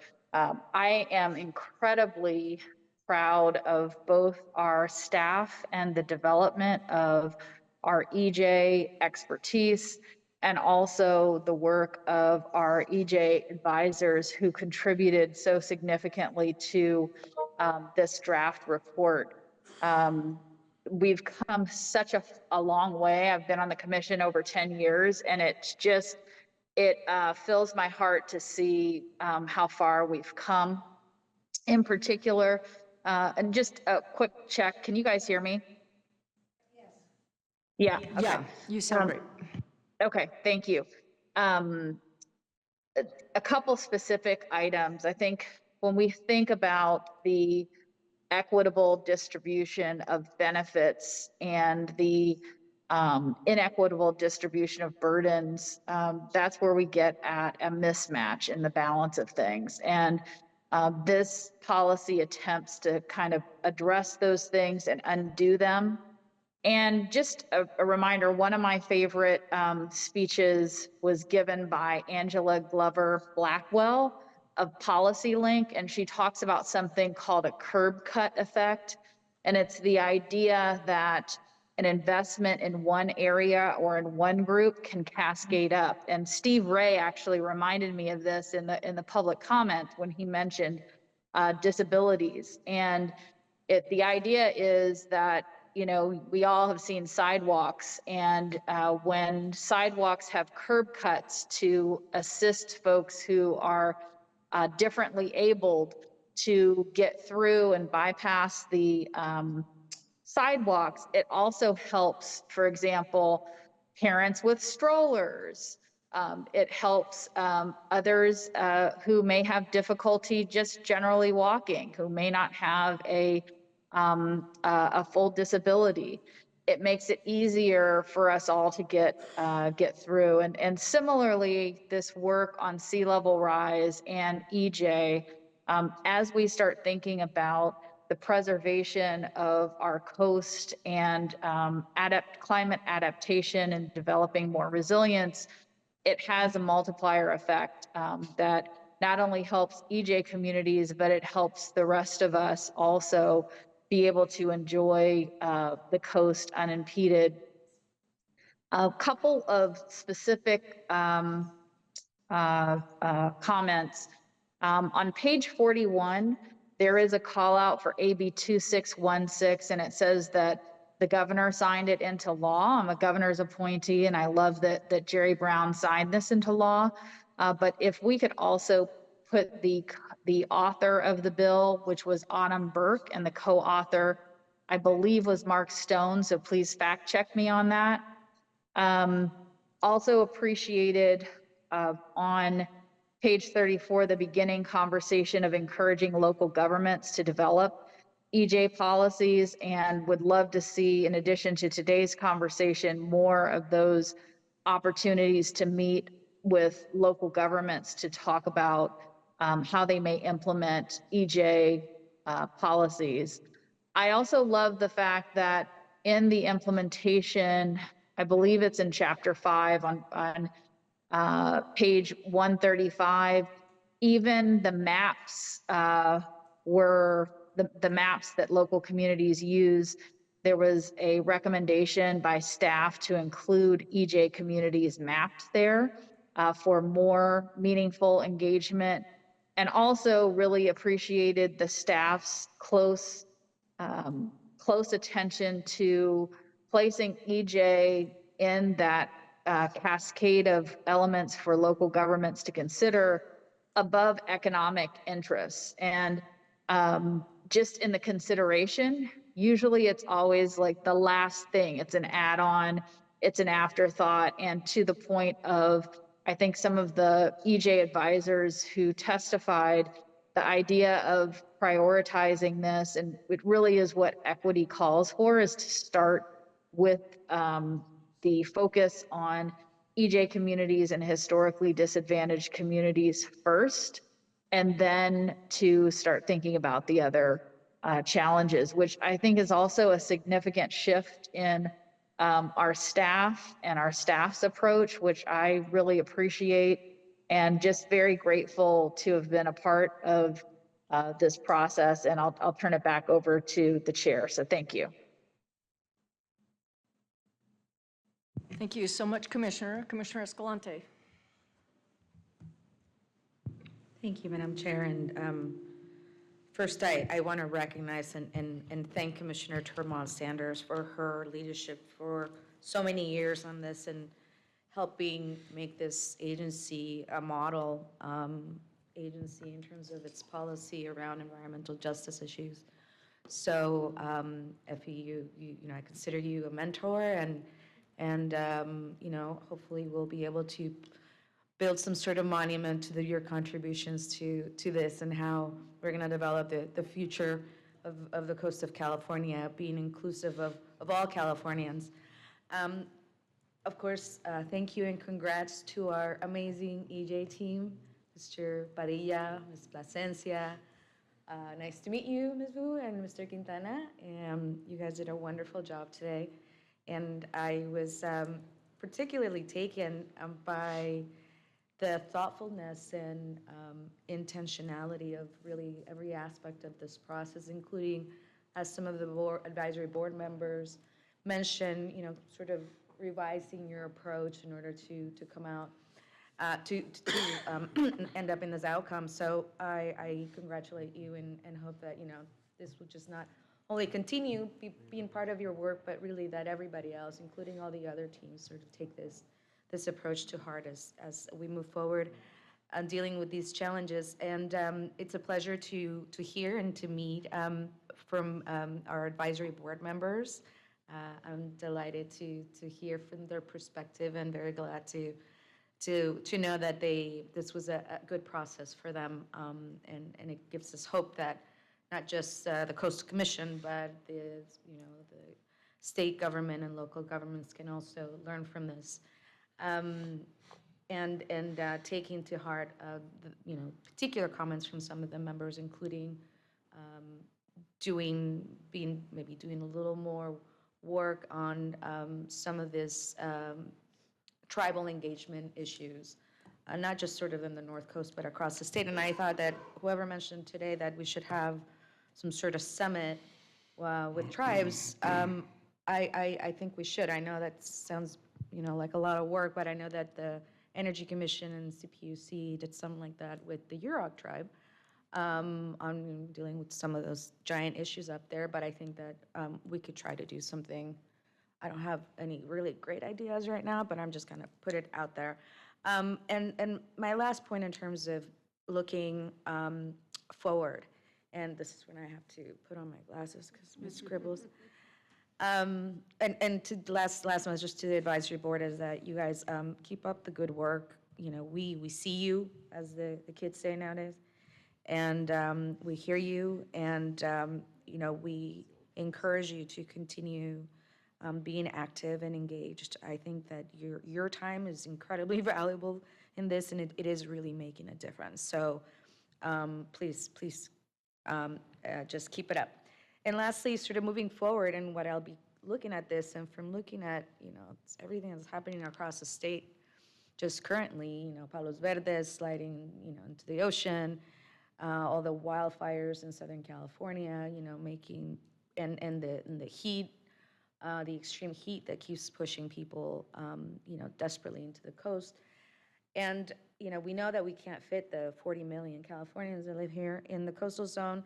So because of sea level rise, because of, the instability of some of these bluffs, because of wildfires, and also because there are important ecosystems that we need to take care of, agricultural lands, national state parks, tribal cultural resources.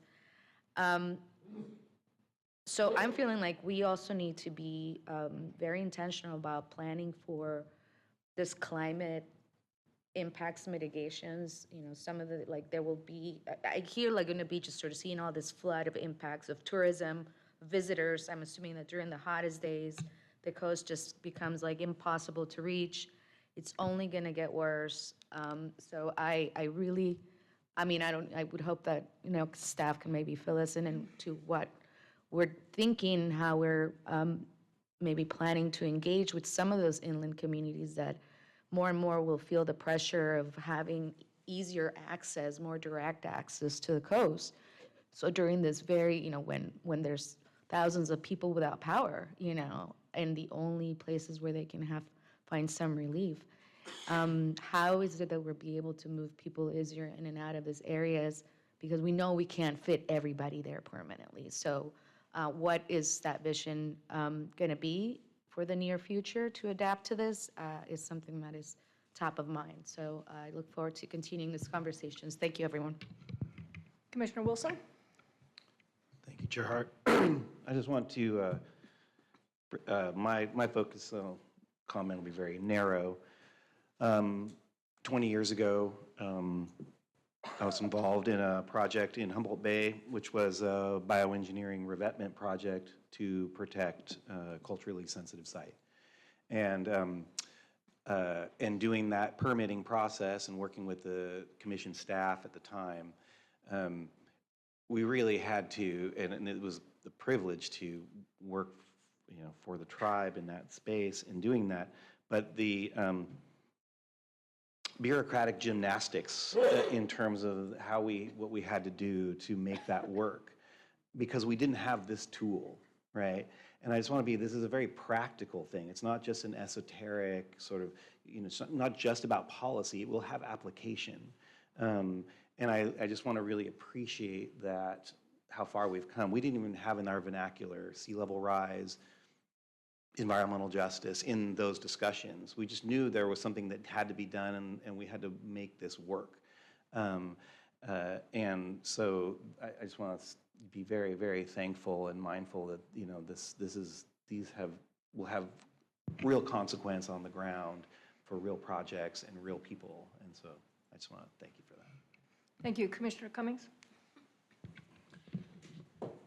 Thank you, Chair. First, I wanted to start by thanking the advisory board members, Commissioner Turnbull Sanders, the EJ team, and then just really want to give a huge thanks to Kate Huckelbridge, our director.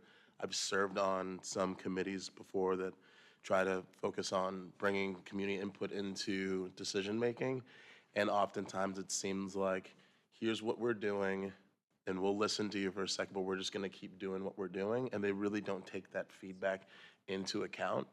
And I think it's just reflective of the comments that we heard today from the advisory board members, how the staff truly tried to take what they were envisioning, bring it to the people, take in that input, and make the necessary changes that were reflective of the communities that are going to be impacted by this type of policy. And I just think that it's, it's really representative of how seriously we're taking environmental justice.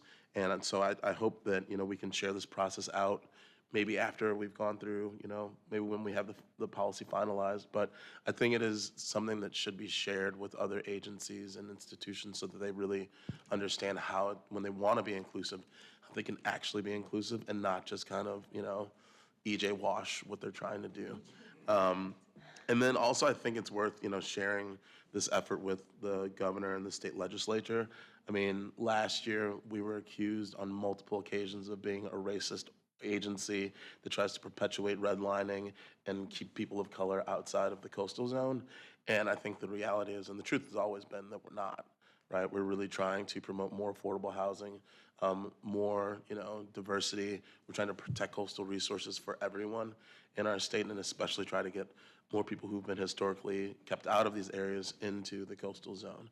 And so, and this is obviously a very, this is a reflection of that intentionality around trying to make sure that those who have been excluded are included in the process in a very meaningful way. And so I just want to thank you all, because it really is inspiring, and I'm hoping that we can all learn from this effort. So thank you.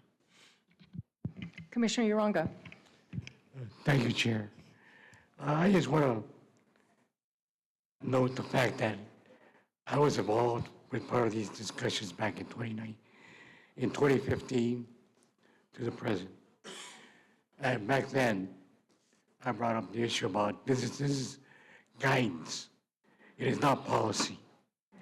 And they are not regulations, but guidance. And I think we need to remember that, because since then, we have had several instances where applications were reviewed and the guidance were looked at as being regulations and being policy. And coming from a jurisdiction, a coastal city, and that was part of the League of Cities Coastal Caucus. And their frustration was that, well, they want to have regulations or a guidance form that works for them, for coastal communities, to deal with sea level rise, manage retreat, and how to build on the coast without being too invasive of the coastline. There were times when these guidance outline was looked at regulations, and they're not. They're guidance. So I think we need to remember that this is a form of looking at how we can work as jurisdictions to guide future development along the coast, as well as for us as coastal commissioners to look at what does the guidance say, as opposed to implementing any kind of, or developing any kind of policy per se. So I just want to make sure that we keep that in mind, and we keep our focus that these are guidance issues, not regulations or policy. Thank you. Commissioner Eckerly. Thank you, Madam Chair. I just want to pile on to the thanks to the leadership of this commission, to Dr. Hucklebridge, to our incredible EJ staff, Commissioner Turnbull Sanders, and our EJ advisors. This is an incredible example and model of how we are prioritizing environmental justice in our work. To Commissioner Cummings' comment, I will be sure to elevate this to Secretary Crowfoot and to the governor's office. It really is a fantastic roadmap for how we should be doing this in the state. So I just want to extend my thanks to everyone who contributed. I also want to acknowledge the suggestion from Adam Cantor around the value of a tribal summit, and just state for the record that I'll be talking to Dr. Huckelbridge about whether or not that's something that we can do together with the Ocean Protection Council. We see a need and a value in that, so there could be an opportunity for partnership. Thank you. Commissioner Noroff. Thank you. I just wanted to identify that this is such a great example of how we saw a need to update the Coastal Act. The legislature did that in a constructive way, and how the Coastal Commission staffed up, put a process together, and really got shit done on that. The Coastal Commission is one of the, a good example of state agencies that really put life into statutes. And this is a really shining example of that. And I think that the Coastal Commission could do the same with identifying productive housing and density, and how we do that constructively in the coastal zone. Should the legislature feel the need to do something constructive in the housing arena, I think the Coastal Commission would do a damn good job of making it actually happen. Thanks, Commissioner. All right, not seeing any other comments. I have a couple comments of my own. I just want to say that I'm so impressed by this process, and want to just agree with all the comments that have been made by my colleagues, particularly the committee that was put together. Just hearing from them that they were really honored. First of all, they were paid, which I think is so critical, and the sooner we accept that that's what's needed. We can't accept people just to be giving away their time when they're trying to make a living and trying to just get by day to day. So I think in the environmental justice arena and even beyond that, that's so important. And then to hear their comments and their praise for the work that you all did is fantastic. And particularly in light with what Commissioner Cummings said, which was I really thought it was an assault on the commission and so completely unjustified. And I really felt for our environmental justice team to have to listen to that when you work so hard. And we all do, and we care so much.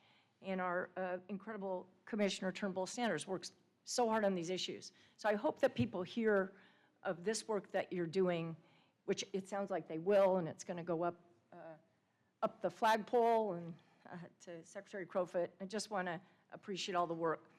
Saying that, I want to just reiterate a refrain of mine, which is my great concern of the lack of real planning for our state park system. Our state park system, state parks are a third of the California coast. Currently, there really is no plan for how to address sea level rise and protect one of our key areas of public access. That is such a major environmental justice issue. If people can't access the parks, and on top of that, the campgrounds are always full. There's nowhere to camp, and yet there's no plan for expansion. I just can't state strongly enough that the work of planning for sea level rise adaptation, retreat, acquisition is so critical and really needs to be recognized as a central part of the work that you all are doing. And I hope that that will be something that you carry forward too, Commissioner Eckerly. So on that note, I'd just like to congratulate again our staff for this incredible job. And I'd like to just state again for the public that this document is available for public comment until September 23rd. Members of the public are encouraged to provide comments to statewide planning at coastal.ca.gov, and the draft update is online, so we really welcome public comment for the next period of time here. It looks like we've got about 12 days or so for them to do that, or 11 days. So thank you again so much, and that will close this item, I believe, unless there, Through the chair, if you don't mind, I just have a couple of quick comments. First of all, just a huge debt of gratitude to our advisors for their participation and really digging in with us and meaningful work. I I'm speechless. It really made a huge difference. It's a great example of, I think, what meaningful engagement really means. And I think I want to focus too on, the outcome we got here. The policy is better than when we started because of that engagement. And that should be the focus. It takes time to do this work, and it can be difficult at times, but the product is always better. And so if we can kind of remind ourselves that when we're thinking about it at the beginning, it is worth all the time and effort that we put in to get here today with a policy, with guidance updates that we are really proud of and coming together to present to you. So I want to focus on that. I also want to thank NOAA for the grant that they provided to us that enabled this process to occur. As several of you noted, we were able to pay our advisors for their time and expertise, and that is appropriate and should be required for this type of work moving forward. And I'm grateful that NOAA was able to provide the funding for us to do that. But something for us all to consider just statewide as we're engaging these types of processes, we do have to put our money where our mouth is. If we want to do the work, we have to do that. So, and then lastly, just a huge thank you to our staff here. They deserve all of the credit and accolades on process and working through this from the staff side. And I'm just so impressed with all of you, and thank you so much for all your work and dedication. Really, they deserve all that credit. Thank you. Thanks so much, Dr. Huckelbridge. Well, such a great item. Thank you all so much, and congratulations, and look forward to the adoption of the sea level rise update. All right, so we're not going to turn to item 7, the enforcement report. Ms. Hagee? Can you give us just 1 minute to switch out? And Sure, of course. We'll get started. Sure.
You're looking ready? I think we are. All right, Ms. Hagee. Thank you very much. I'm missing my name tag for some reason, but I'm Lisa Hagee from the Enforcement Group. Yeah, I took the other ones down. So, good morning, Commissioners. We have several interesting cases and updates for you today in our enforcement report, including several high-profile cases that have gotten a significant amount of public interest and press and social media attention, and we wanted to report back to you and give you an update on those. Could we please start the presentation?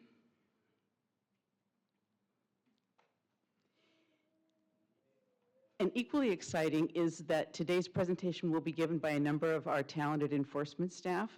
Diana Garcia from our South Coast District, Ellie Oliver from our Central Coast District, and Shelby Waymont from our Headquarters Enforcement Unit will be presenting, and Spencer Sayre from our South Coast District will be on Zoom to help answer questions, as he's been instrumental in many of these cases.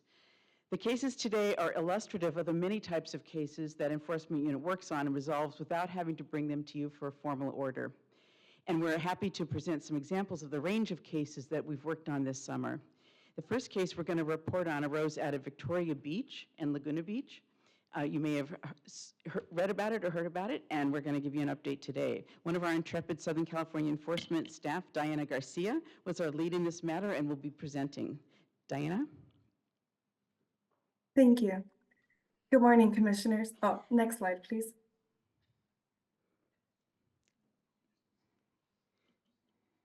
Thank you. Good morning, Commissioners. Staff is pleased to announce the resolution of 2 cases involving interference with public access to a highly desirable beach in Laguna Beach. As you may already know, Laguna Beach attracts many visitors and tourists year-round due to its natural scenic beauty and variety of beaches to select from to enjoy on a nice hot summer day. More specifically, these cases occurred at Victoria Beach, which is known to be a quiet treasure due to its secluded location and winding public staircase that takes you down to the sandy beach cove. The public staircase is depicted by this vertical red line in this image. If the site looks familiar, it's because you might remember a prior enforcement case down coast at 11 Lagunita Drive, shown at the bottom right of this image, involving an unpermitted seawall. We expect that seawall to be removed very soon, and we will update you as soon as it is. Next slide, please. As you may have seen yourself via a viral TikTok video that reached an audience of over 3 million viewers from all over the world, district enforcement staff received reports that a beachfront homeowner at Victoria Beach had harassed beachgoers into leaving the public beach in vicinity of homes.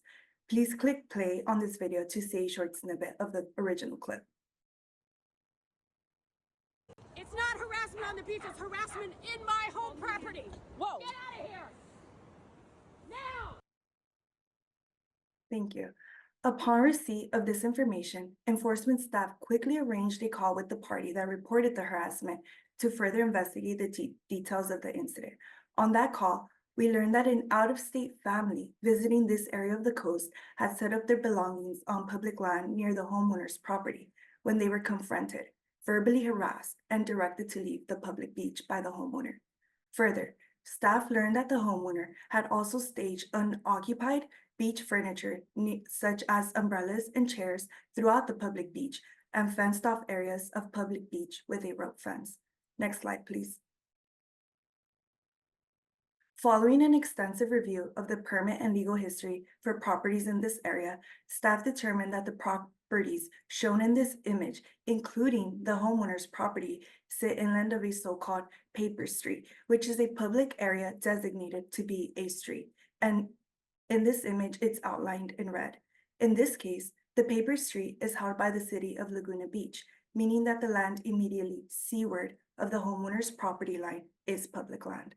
Additionally, as depicted in light blue on this image, on the neighboring properties down coast, a public access easement was recorded pursuant to a commission-issued CDP, which granted the public the right to access the sandy beach on those properties from the wooden seawall to the paper street.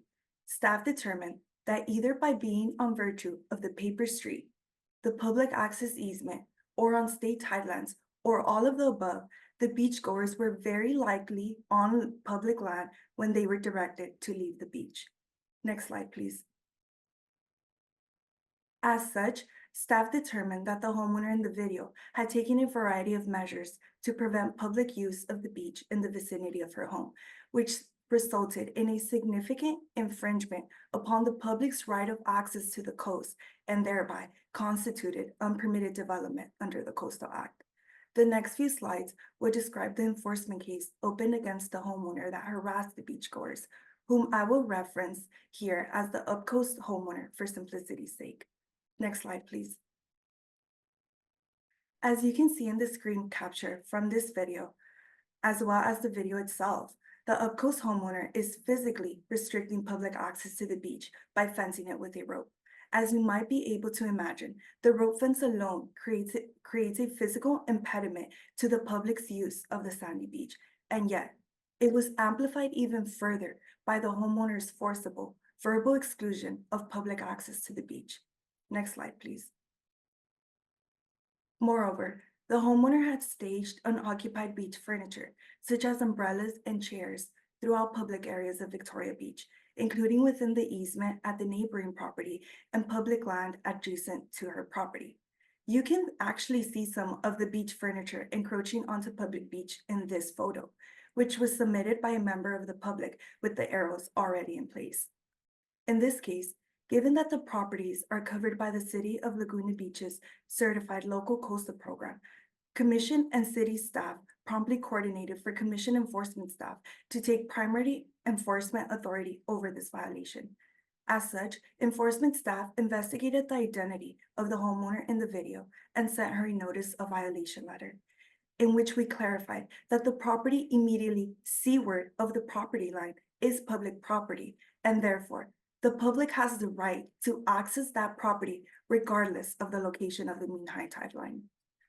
The notice also directed the homeowner to remove the rope fencing installed in front of her home, including any fencing placed within the easement at the neighboring property, and to remove the unoccupied beach furniture shown in this image. The violation letter also requested the homeowner's explicit written confirmation to cease of any verbal direction or harassment of the public using public land. Next slide, please. As you will see in just 1 second, following receipt of the letter, the homeowner quickly complied with staff's direction and removed the encroachments and fencing from public beach, restoring public access to the sandy beach in front of her property. Now, please click play to see the video.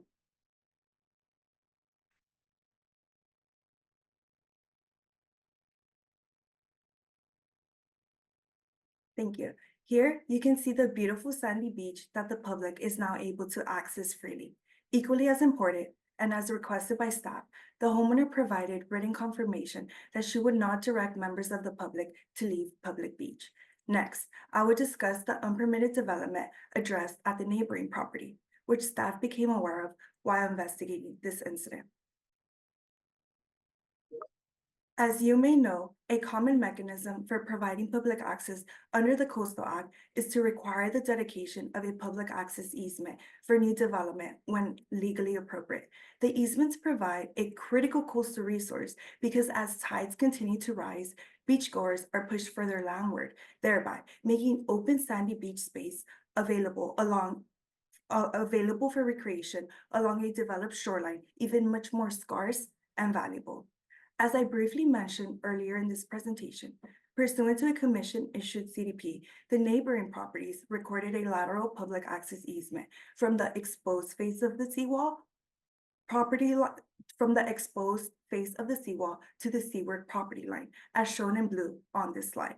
Therefore, given that the paper street is seaward of that easement, the public has the right to access the sandy beach in front of these properties from the wooden seawall to the water. Next slide, please. Upon investigation of the incident involving the harassment of beachgoers, enforcement staff confirmed that an unpermitted fence, as well as unoccupied beach umbrellas and chairs, had been installed within the access easement, and in some instances, within the paper street. You can see the rope fence and encroachments precisely on this slide. Fencing off the public access easement violates the coastal development permit, and placement of private encroachments on public beach is unpermitted. As such, enforcement staff also wrote to the owner of this property with direction to remove the rope fence and any encroachments within the easement, as well as any items seaward of the homeowner's property onto public land. Next slide, please. As you can see from this image, following receipt of staff's letter, the homeowner promptly removed the rope fence and encroachments as requested by staff, restoring public access to the sandy beach seaward of the seawall as required by the permit. Since the resolution of these two cases, staff have not received any reports indicating that any of the activities discussed here today have resumed. Additionally, given the high public engagement regarding these two cases, enforcement staff worked with the Commission's press team to use the Commission's social media platforms to update the public regarding the legal status of the beach areas and the Commission's efforts to protect public access here. And with that, I will hand it off to Ali to discuss some cases in the Central Coast District. Thank you. Thank you, Diana. Good morning, Chair and Commissioners. Can I have the next slide, please? I'm the Enforcement Officer for the Central Coast District, and I'll be presenting one case resolution as well as updating the Commission on a couple of issues recently raised in public comment. Next slide, please. This case in Santa Cruz County involved unpermitted development, including a brown fence and planters, which you can see on the left, placed on public land and directly adjacent to one of the street end parklets, which you can see on the right. For context, many of the avenues in the county dead end at the bluff, and the county maintains these street ends as small parks. While some of these parklets support a public access stairway, many are simply peaceful overlooks where the public can sit and enjoy coastal views. This case is next to one such parklet and involved the unpermitted placement of the 3 round concrete planters that you can see in this photo, presumably installed to prevent the public from parking in the right-of-way, as well as the erection of a fence within public land, which privatized public space that would otherwise be part of the parklet. In this photo, I have marked the approximate property line in yellow. The brick surfacing, the planters, and the majority of the brown wooden fence are all outside of the property lines and on public land.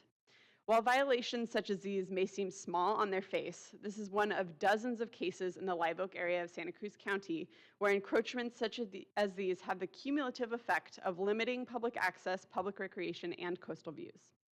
Commission enforcement staff has spent countless hours on violations in this neighborhood to ensure that the public's right to public space is restored. Next slide, please. Here's a map of the original subdivision from 1891. The property with the violation is marked with a yellow star. As you can see, there was originally a bluff-top road, East Cliff Drive, which ran seaward of the homes here before it eroded away. The streets have all been renamed since this time, but the public road and its rights of way continue to extend all the way to the edge of the bluff. Next slide, please. Commission staff first became engaged on this issue in 2006. And this is a staff photo from 2009, where you can see just how much of the encroaching and unpermitted fence impacted the coastal views. Unfortunately, even though it was the county's enforcement jurisdiction, there were a number of complicating factors in this case that prevented the county from taking action to have the fence and planters removed. Next slide, please.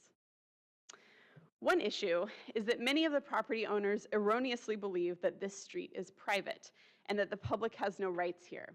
For example, there used to be a sign pictured here installed by a private party indicating that this was a private street. Commission staff coordinated with the county to have this sign removed last year. Another complicating factor was that there was a fence in more or less this location before the passage of the Coastal Act. The prior homeowner avidly defended this fence each time the county looked into it, and the county ultimately declined to pursue this matter. Next slide, please. Here you can see the view from further down the street with the yellow arrow again pointing to the fence that is located on public land. As you can see, the fence also blocks almost half of the ocean views here. In 2022, Commission enforcement staff sent a notice of violation to the new property owners, which resulted in much discussion about the street status and whether the development was legally placed. Commission staff was able to show that even though a fence had existed in this approximate location for years, the fence was clearly replaced at least once between 2005 and 2008 without the benefit of a CDP. Therefore, in addition to being on public property, the fence was unpermitted development. The property owner ultimately agreed to seek a CDP from the county to move the fence to their property line at the direction of Commission staff. Next slide, please. Here's the street view before the fence was removed. And next slide. Here it is after the fence was moved to the property line. You can see here just how much public space was restored to the parklet. Removing the planters also opened up the street end, and you can see a bike parked in the restored area. The county allowed the new fence to be tall enough to prevent the public from looking into the windows of the house, but past the house, it drops to a 3-foot grape stake fence. Next slide, please. Here you can see that lower grape stake fence and the beautiful ocean views that can now be enjoyed from the parklet. The approximate outline of the previous fence is marked in dashed yellow lines for comparison. The county permit also required that the homeowner enhance the area that was formerly enclosed by the fence by planting native vegetation, which you can also see in this slide within the dashed line. Next slide, please. As you can see, the views, physical size, and general public experience of this park have been greatly enhanced. This case highlights the complexity that can accompany even a seemingly simple case in a relatively small area, and the Commission's important role as a backstop when local governments choose not to pursue enforcement. Next slide, please. Next, I'd like to provide a brief update on some issues that have recently come up in public comment. The Commission received comments about Port San Luis RV camping, including the Harbor Terrace site that is operated by Flying Flags Resort in Avila Beach. This slide shows the car camping sites on the left and the walk-in or bike-in sites on the right that are available at this resort. Commission staff looked into the county CDP for the Flying Flag site to determine if there was compliance. Historically, the commission has not found RV sites to constitute lower cost accommodation. Therefore, Flying Flags is allowed to charge market rate for the RV sites it offers. However, they are required by the county permit to provide 55 low-cost campsites that are conditioned to not exceed the median price of state park sites. This case is an example of how important it is to monitor permit condition compliance, as commission staff determined that there were a couple factors that brought these sites out of line with state parks. For example, Flying Flags campsites only allowed for 2 people with extra charges for each additional person.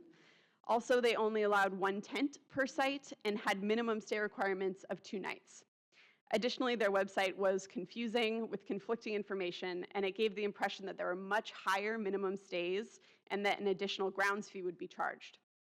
Commission enforcement staff reached out to Flying Flags to explain their CDP requirements and suggest modifications to remove minimum stays, remove charges for additional people, and remove limitations on number of tents to conform with their permit requirements, and also to update the website to clarify these changes. Flying Flags implemented all suggestions, and the public can now enjoy car camping for only $35 per night, or walk-in or bike-in sites for just $10 per night at this beautiful location. Next slide. Moving on to the last Central Coast matter, last month the commission also heard testimony from somebody who had been approached on the beach in Cayucas in SLO County and told that they were on private property and could only walk on the wet sand but not sit on the beach. As you heard, commission enforcement staff takes these kinds of reports very seriously. Unlike the Victoria Beach case, we were unable to determine exactly who is responsible for approaching the member of the public here, so we were not able to send a notice of violation. However, we looked into this matter, including coordinating with the county and state parks, and determined that the beach in question is in fact a public state parks beach. And the access ways to get to it are operated by the county. Next slide, please. It seems that the issues and confusion arose from the county's GIS system, which erroneously shows the property lines extending into the water, which you can see here. Next slide, please. The actual tract maps shown here appropriately show that the private property lines end at the bluff and generally do not contain any portion of the sandy beach, which is indicated on this map by the dotted area. Commission staff has asked the county to update their GIS system and to explore adding signage to the accessways to explain that this beach is in fact public. Commission staff will continue to work with the county and state parks as necessary to ensure that the public continues to enjoy access to this public beach. Thank you, and I'll hand it back to Lisa. Thank you, Diana and Ellie.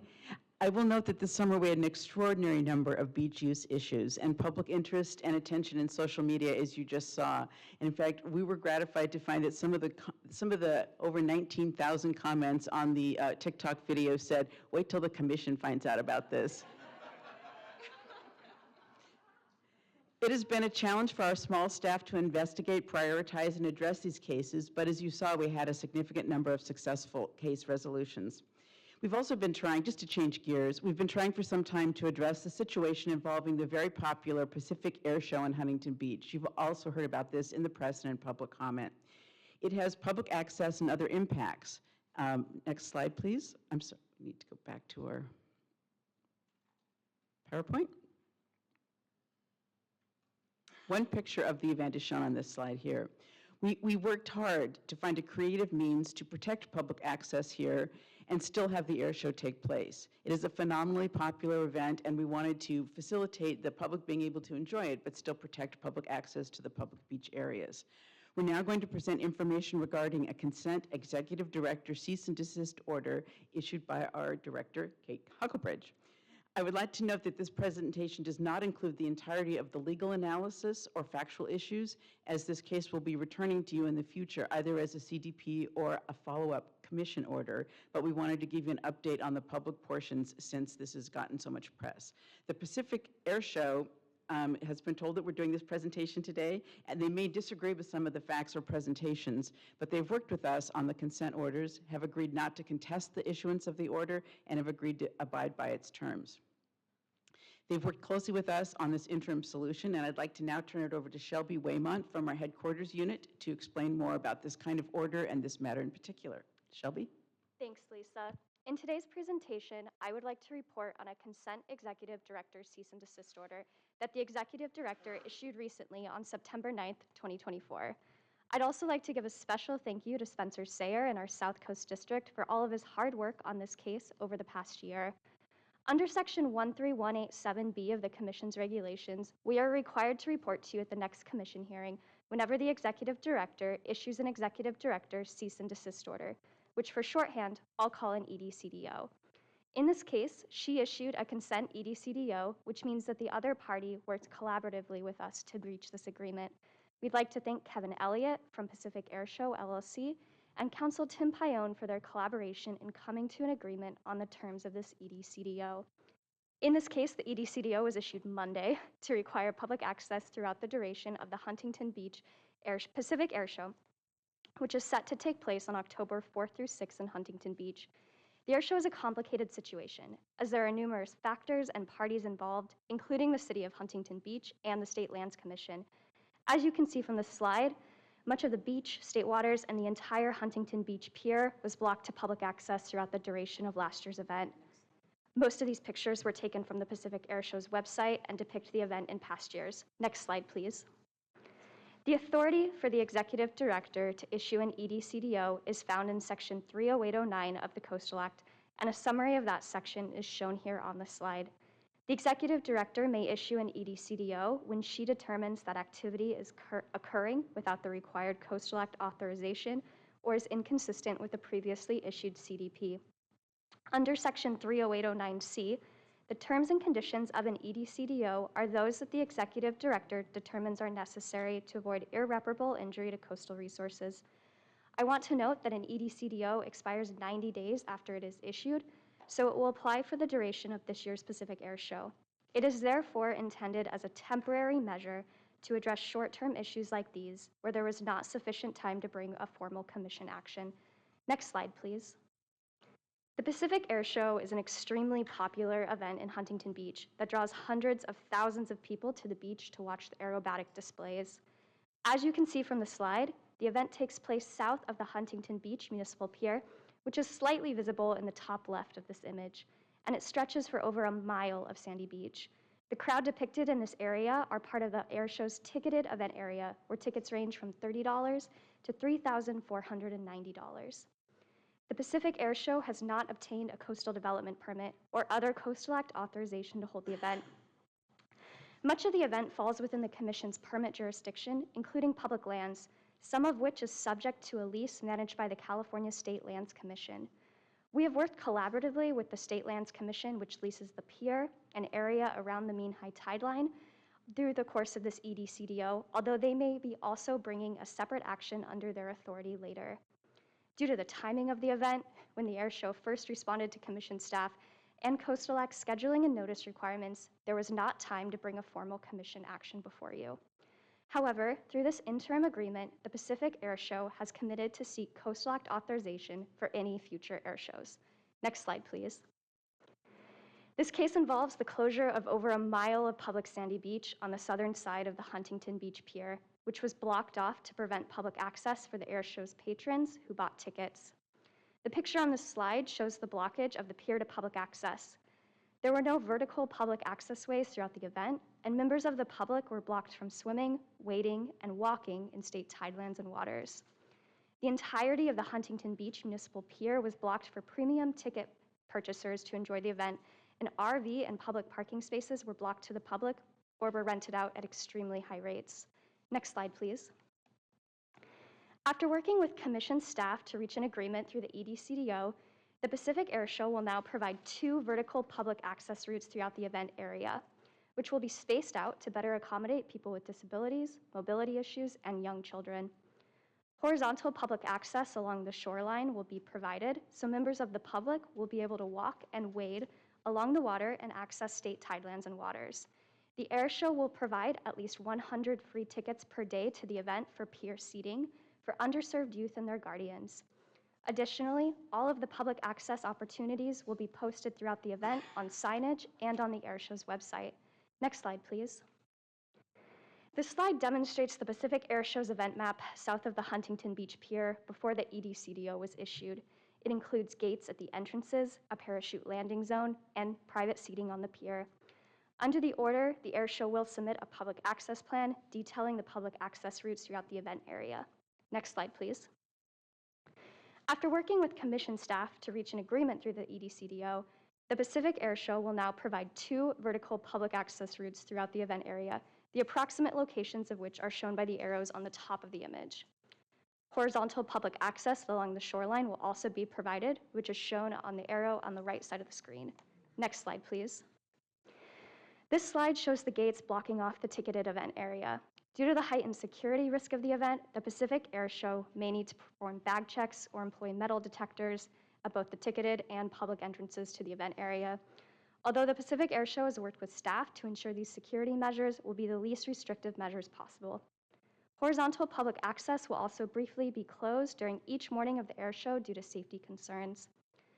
The public access opportunities will be posted on the air show's website, on signage around the event, and the air show will inform commission staff of any security threats. Next slide, please.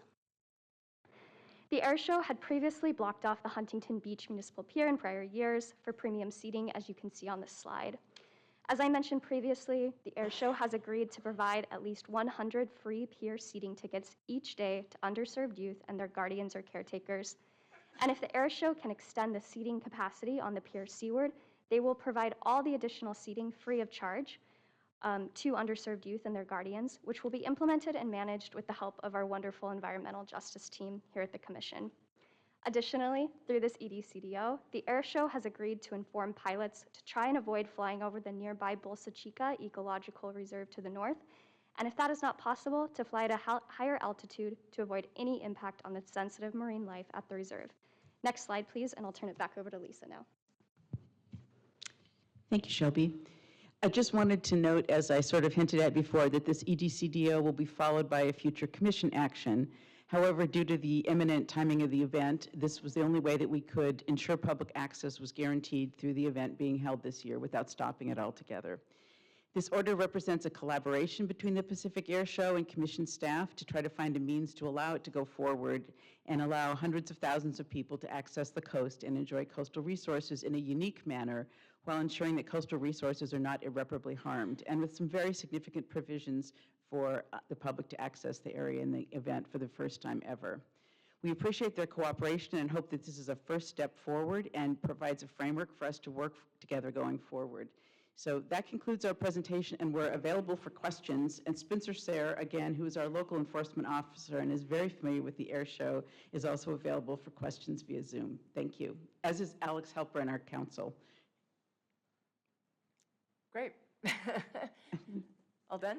Yes, I was going to Okay. make a joke about his attire, but I thought it was inappropriate. Sorry. It's just, he's looking very outdoorsy. He's ready to go hit the beach. Yes, or something, the forest maybe. All right, I just want to give the commissioners an idea of timing. So we're going to open this up for public comment. No public comment. The game plan here is we'll hear comments on the enforcement report, then we're going to go into closed session, then we're going to have lunch, and we have to resume at 1 p.m. So just wanted you to know that, so you could reflect on that in making your comments. So, are there any public comments, Commissioner, comments from the commission? Commissioner Gear. Just really quickly, as an honorary member of the enforcement team, I just want to commend you for such strong work. You guys are amazing. You are also known as the Avengers for us, so thank you for all the hard work. I really appreciate you. Thank you so much. Commissioner Wilson. Just a quick question. In these incidences where we have these conflicts with locals that are making claims, and then we make an adjudication of that, I guess not an adjudication, but determination, do we also inform local law enforcement? Because oftentimes people are threatening to call local law enforcement for trespassing, and I mean, I just want to make sure that if we're making these determinations, at least local law enforcement has been informed, so that if people call again, that when an officer arrives at the scene, may or more likely will have more information to make a determination. I think that's a very good idea. We do work with the local governments, although we more often work with their planning and enforcement folks than with the police directly.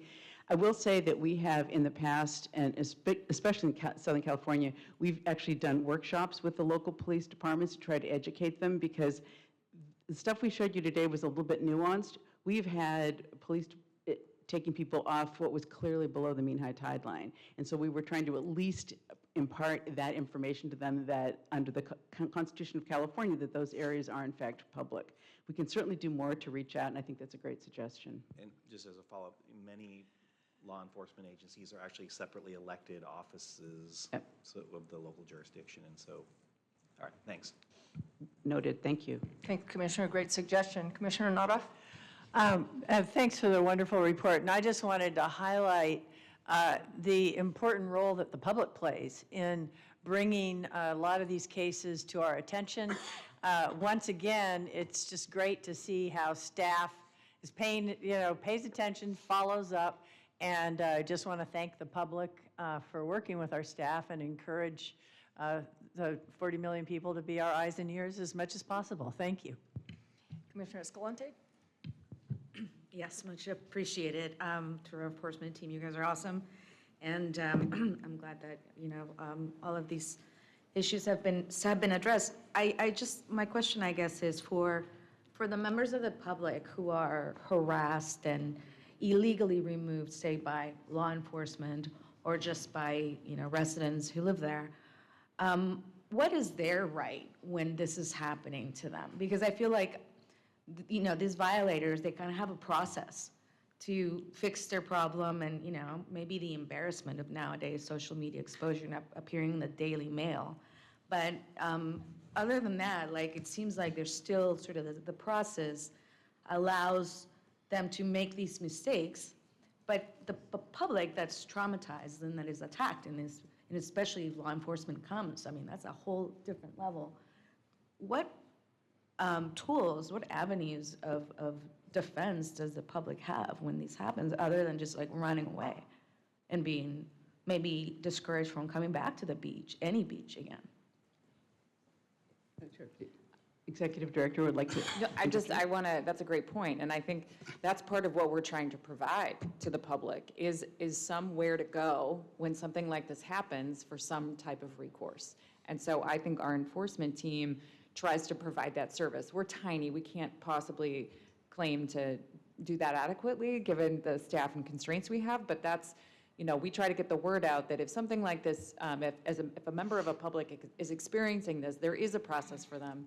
And it is, we will help them try to address it if there truly is a violation. We'll track it down. And as you've heard today, these guys work tirelessly to really suss out these complicated things. I loved the picture of the beach, where you had the public street and that, we had to go back into somebody's files to find that. And no member of the public is going to have the time or resources to do that. And so that's, I think, what we're trying to provide. It's not enough, to be very clear. I think it's a great question, and one that we should be thinking about. How could we set up other types of processes, or hotlines or other things that we couldn't possibly staff because we don't have enough folks to do the work we have. But it's a great thing to start thinking about. How else can we provide that service? Just one quick follow-up question. You just prompted, not maybe a hotline, or maybe the people send in this kind of, is there something on the website where it can be very easy, report, Yes. public access?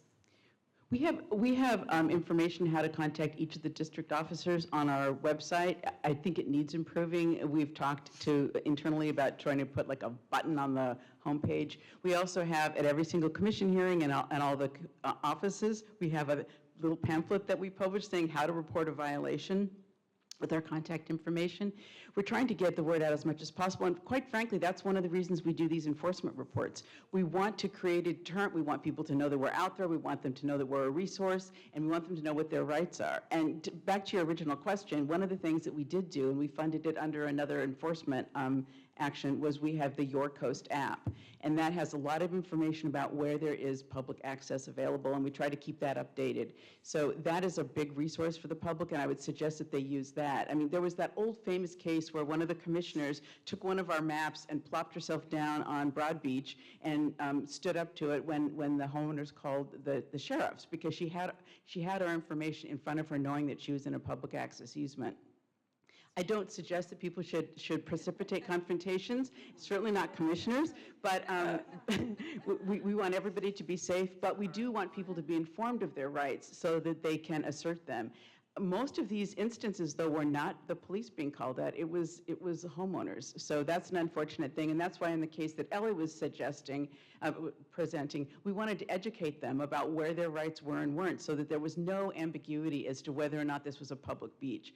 I don't know if they were really looking at those erroneous GIS maps, but now they know what the real rights are. And so we're trying constantly to do an educational outreach, and we work very closely with our local government partners. They often do have boots on the ground that we don't have, and when we find out that they choose not to follow up on a violation is when we step in.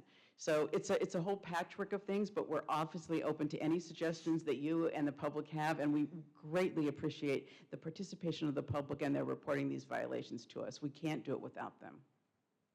Amazing, thank you. You guys do women's work, and Commissioner Aguirre and I did some further tourism of Malibu beaches at the end of last meeting, and we have a few of those cards to fill out, so I'll get to it. Okay, great. I mean, you guys are absolute heroes. You do so much with so little. And I mean, I think we all love the idea of a hotline, but the problem is, if we have a hotline and no one responds, the only thing I could say is at least then we would have if we had a hotline, then we'd have a record of, you know, maybe we could use that to get more funding for our enforcement. But thank you so much for everything you do. It was incredible to see the beaches without the chairs and the ropes and everything. It's just so beautiful. So thank you all so much on behalf of all of us. I know we just are so proud of our enforcement team. Thank you so much. All right, on that note, what we're going to do, folks, is we're going to move into closed session at this time. So we're going to ask everyone to leave the room. And then, you know, we might end up coming a bit late back for our 1 p.m. Item this afternoon. I anticipate it will be about 1:15. So I want to let everybody that's online and the members of the public know. I know it is noticed to begin at 1 p.m. I'm sorry, we just went a little long this morning. So we'll probably be back at 1:15. So we'll go into closed session at this time, and we'll see y'all at 1:15.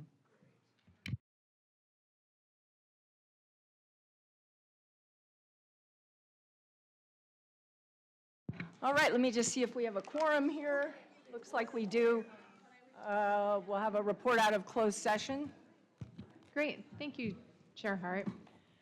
The commission met in closed session at the end of the open session just before lunch, and it received litigation information and advice on Grossman versus Coastal Commission and Mid-Coast Eco versus Coastal Commission. And that concludes my report.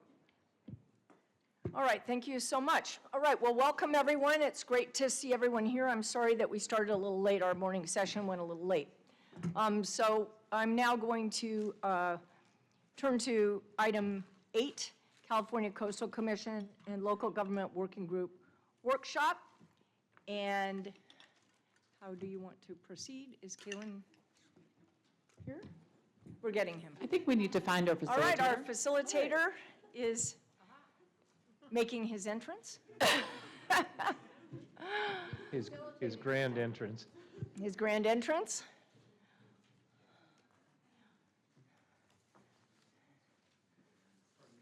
Of course, go ahead. Mic is on. Great. My name is Kalen McGee. I'm a facilitator of the Local Government Working Group. I'll do a quick agenda review so that we can get right into the discussion. The working group has been working for the last since 2019 on scaled and phased approaches, and the explicit goal of the working group is to work for local flexibility but statewide consistency in order to achieve successful updates of local coastal programs. So that's been the focus of this group, and that's the focus of today's discussion. For the agenda, we're going to start with members of the Local Government Working Group who will talk about the background of our work and what we've been doing. That will include Director Hucklebridge and an opportunity for the commissioners on the working group to give any opening comments that they want.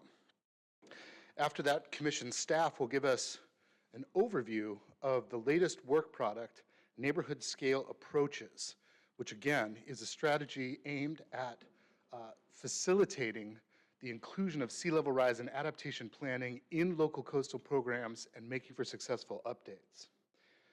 Then to add a little bit of context, some information from the field. Dr. Charles Lester talking about the Beach Resiliency Plan project, as well as stories from 2 coastal jurisdictions, Santa Cruz County and the city of Arcata, to talk about their experiences working with phased and scaled approaches. And then intentionally, we wanted public comment to be in the middle of this discussion so that there can be a discussion afterwards between the working group and commissioners and among commissioners with the information available that comes from public comment. So that's the flow for today. Thank you for your time and attention. And the first local working group member I'd like to point to is Supervisor Bruce Gibson from San Luis Obispo. Thank you, Kalen, and Commissioner, Madam Chair, and Commission. It's always a great pleasure to be here. I was reflecting this morning that it's been 5 years now that the working group has been in action, and that's 2 words. We have had tremendous discussions on a wide variety of issues, ably facilitated by Mr. Kalen McGee. I can't say enough about his contributions to our abilities, along with his colleague, Ms. Megan Wiley, who's not with us today. We're taking on a big idea, and I think you're familiar with the way we've wrestled with this, especially since 2023, that adapting to sea level rise is going to be a mammoth undertaking. And as we look at how we do that, we've come to understand that we think there's reason to expand our thinking both in the scale of time and in spatial scale as well. That it's going to be daunting to try to take care of every possibility of sea level rise at a certain time. So we need to phase our approaches, we need to phase our planning, and we need to phase our adaptation projects. And the item before us today is really talking about the expansion in spatial scale. That we'll talk a lot about what it means to be a neighborhood, but the net idea there is that if we do this right and are tending to the issues that we need to be attending to, we should be able to create the best possible outcome as we adapt to the changes that are coming with sea level rise. We know that these changes are potentially going to be harmful to our concept of what it means to manage the California coast.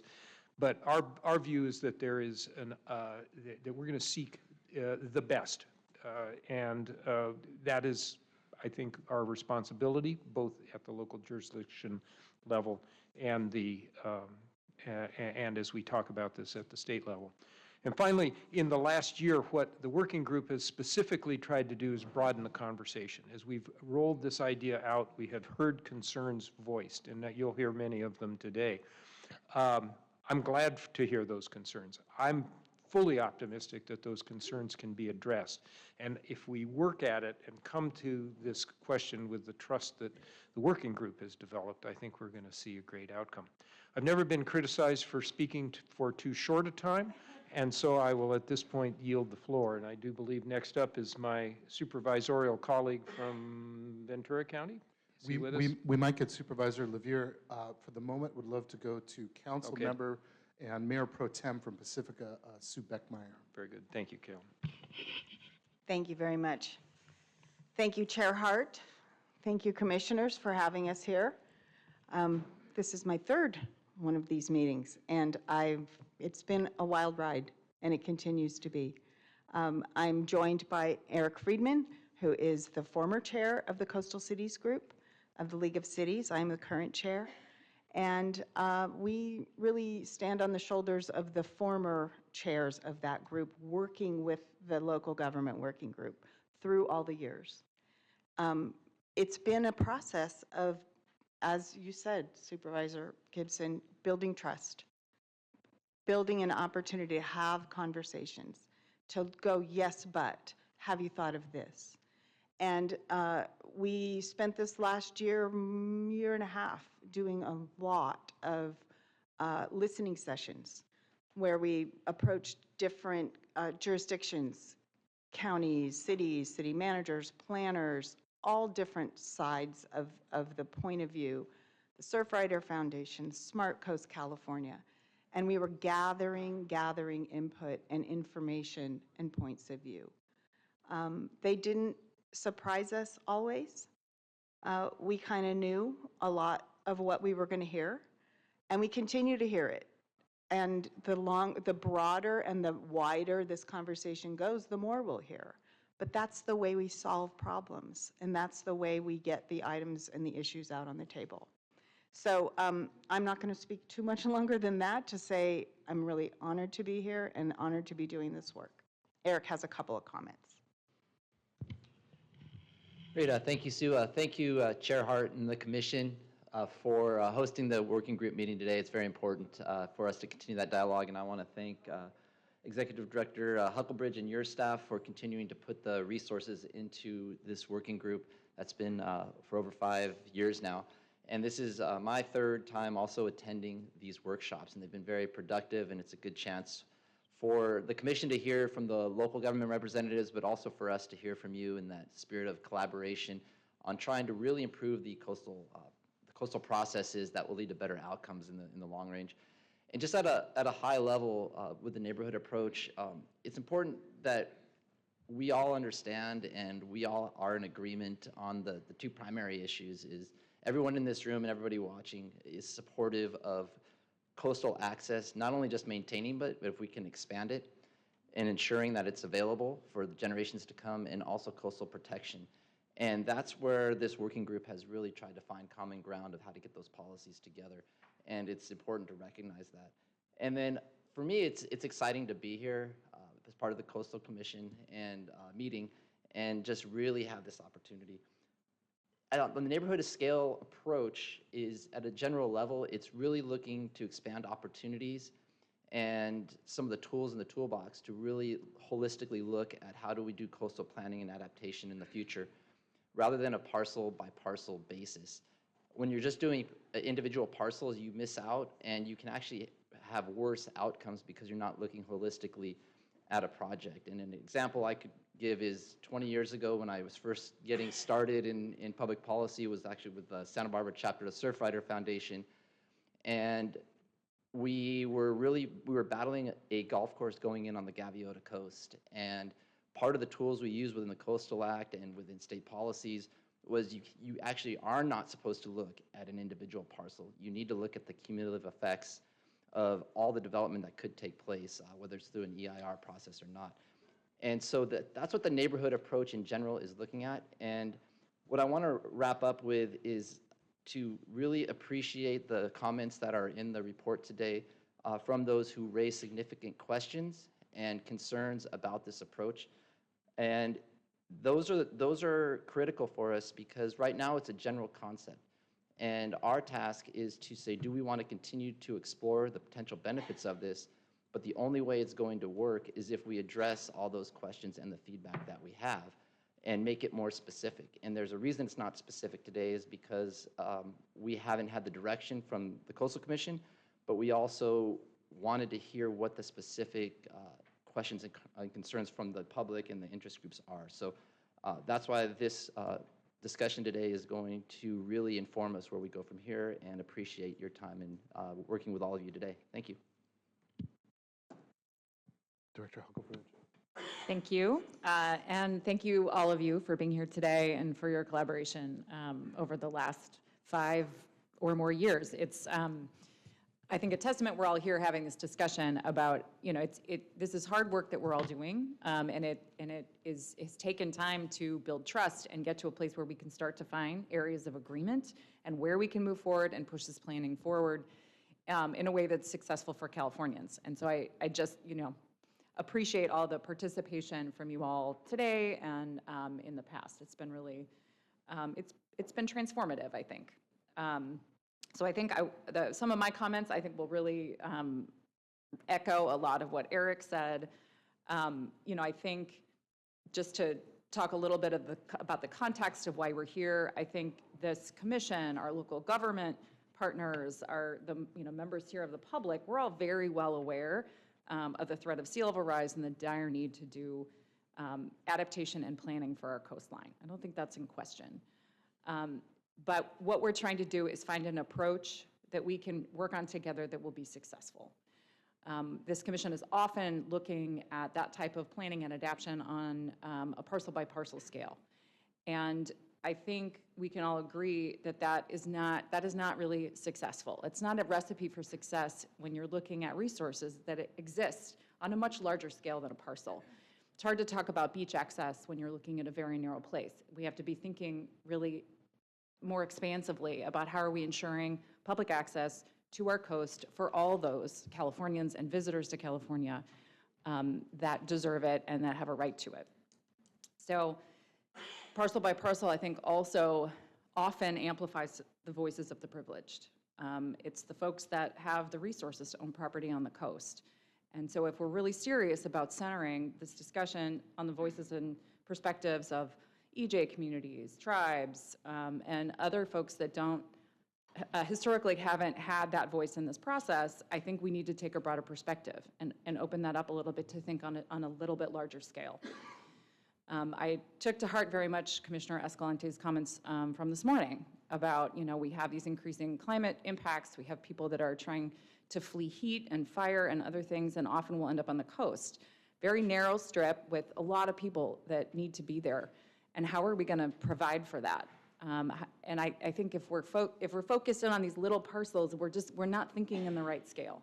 So I think that's a lot of, at least why from a commission's perspective, commission staff perspective, we're coming to this discussion today and appreciate the partnership of our local governments who also maybe have a slightly smaller scale than we think of sometimes, but a very similar approach. How do they get their communities, whether it's public access or protection of resources, how are they doing that for their community on a scale that is really meaningful and will actually ensure that those resources are available to us in the future? And the result of some of the parcel by parcel, I think, is, the result of where we are now is sort of this hurdle to getting LCP planning done. This is a difficult discussion. There are a lot of issues to dig into here, but just the practical result is that we got to a place, like kind of a log jam of being able to get LCP planning around sea level rise and other climate adaptations moving forward. And I think what this conversation today is an attempt by the local government working group to break through that log jam, to start trying to have a meaningful discussion about how we do this work, and lean into the discomfort a little bit. So I also want to be pretty clear, at least from my perspective, about the purpose of today's workshop. Our hope today is for a robust discussion about the potential benefits as well as the challenges and concerns related to the approach we'll be presenting today. The local government working group is not seeking an endorsement per se of this approach. That's not the goal of today. It's to get your feedback. What do you think about it? What are the concerns you have? How should we move forward? And what does that look like? And we're looking for your feedback, and we are absolutely looking for the feedback of the public and of all of our, all the folks here today, but even more broadly than that. This is not, a one and done discussion. This is sort of a very, a first step of a much broader discussion we're going to need to have over many years. So second, I do want to acknowledge that the approach, as you, I'm sure, have seen, is fairly broad. It's not very specific, and that was by design. We wanted to have a conversation about the concepts presented in this approach as that first step, as I said before. We will obviously need to build more specificity and start thinking through how to do that, and we look forward to hearing from you all about how we should approach that. But, and I do imagine it's going to be very tempting to start focusing in on this particular jurisdiction or this challenge we're having in this part of the coast. And I would just urge us all to try to resist that temptation and do try to kind of have a more broad discussion. Next, I just wanted to say how appreciative I am of all the insights from all the public comments we've received, the input over the years. From our local government partners, from our NGO partners, from members of the public, just the whole gamut. It is a critical component of this. We welcome all of that input, and we look forward to hearing from more today. Again, this is expected to be a robust discussion. We want nothing less. I'm especially appreciative of the letter we got from the group of NGOs. They made some excellent points and raised some really important concerns that we completely agree with from a commission staff and I would imagine a local government working group perspective.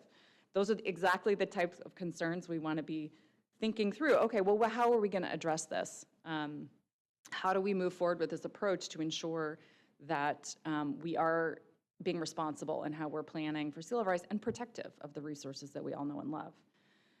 But I do want to be very clear from a commission perspective that any approach or concept or eventual guidance or action that this commission takes will be consistent with the Coastal Act. We're not looking to make changes or suggesting or supporting, frankly, any changes to the Coastal Act. We believe that this can all be done within the frame and the protective frame of the Coastal Act, and it must be there. So we're not, we want to be very clear about that. This is not meant to be a loophole of some kind.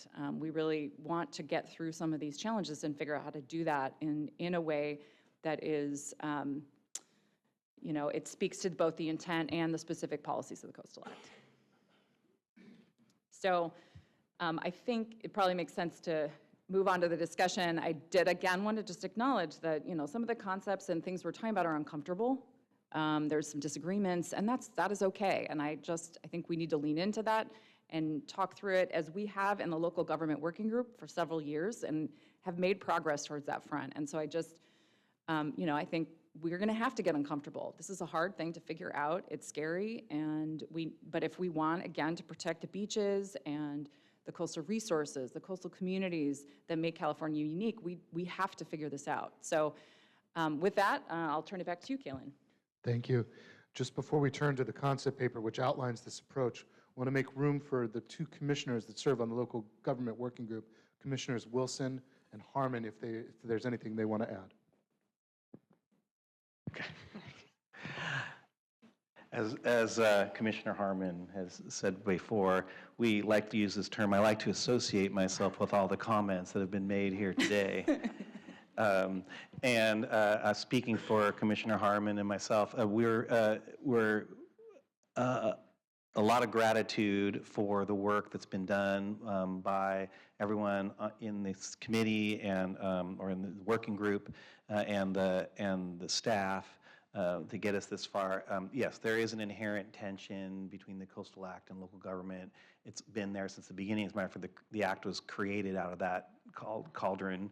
But it's only been made more complicated by adding, as Supervisor Gibson said, the time and spatial elements that sea level rise brings to this equation.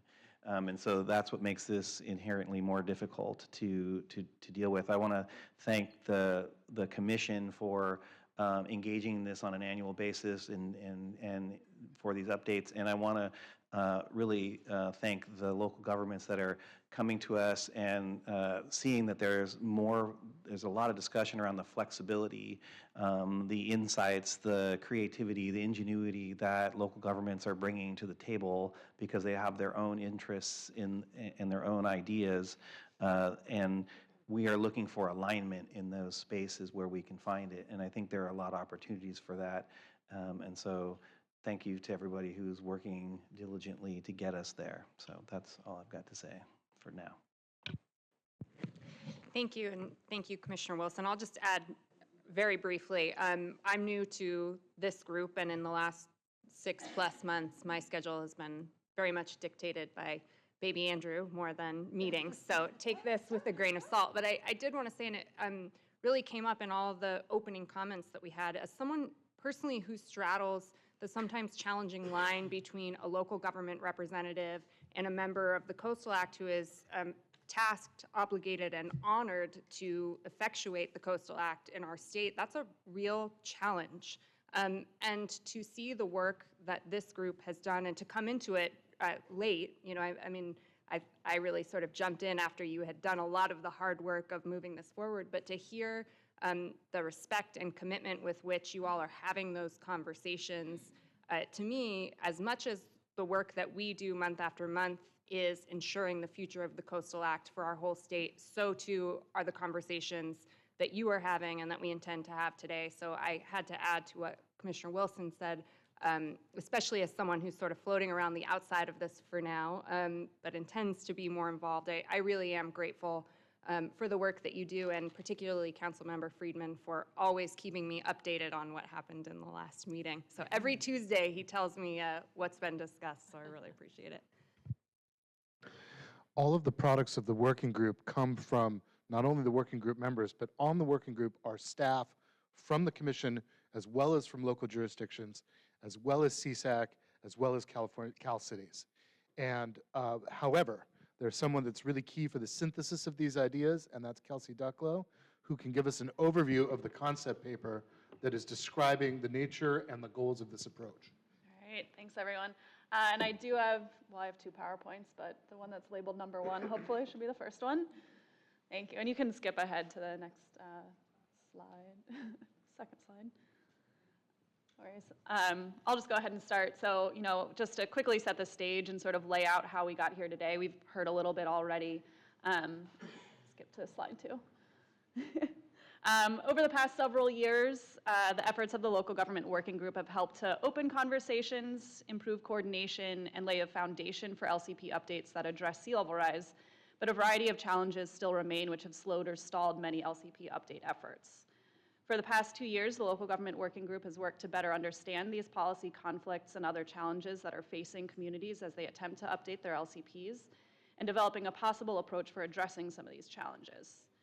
In January 2023, the working group held a stakeholder workshop to introduce and discuss the concept of neighborhood scale adaptation, which is meant to move beyond a sort of reactive parcel by parcel approach, which I'll discuss more in just a minute, and as you've sort of heard already introduced today.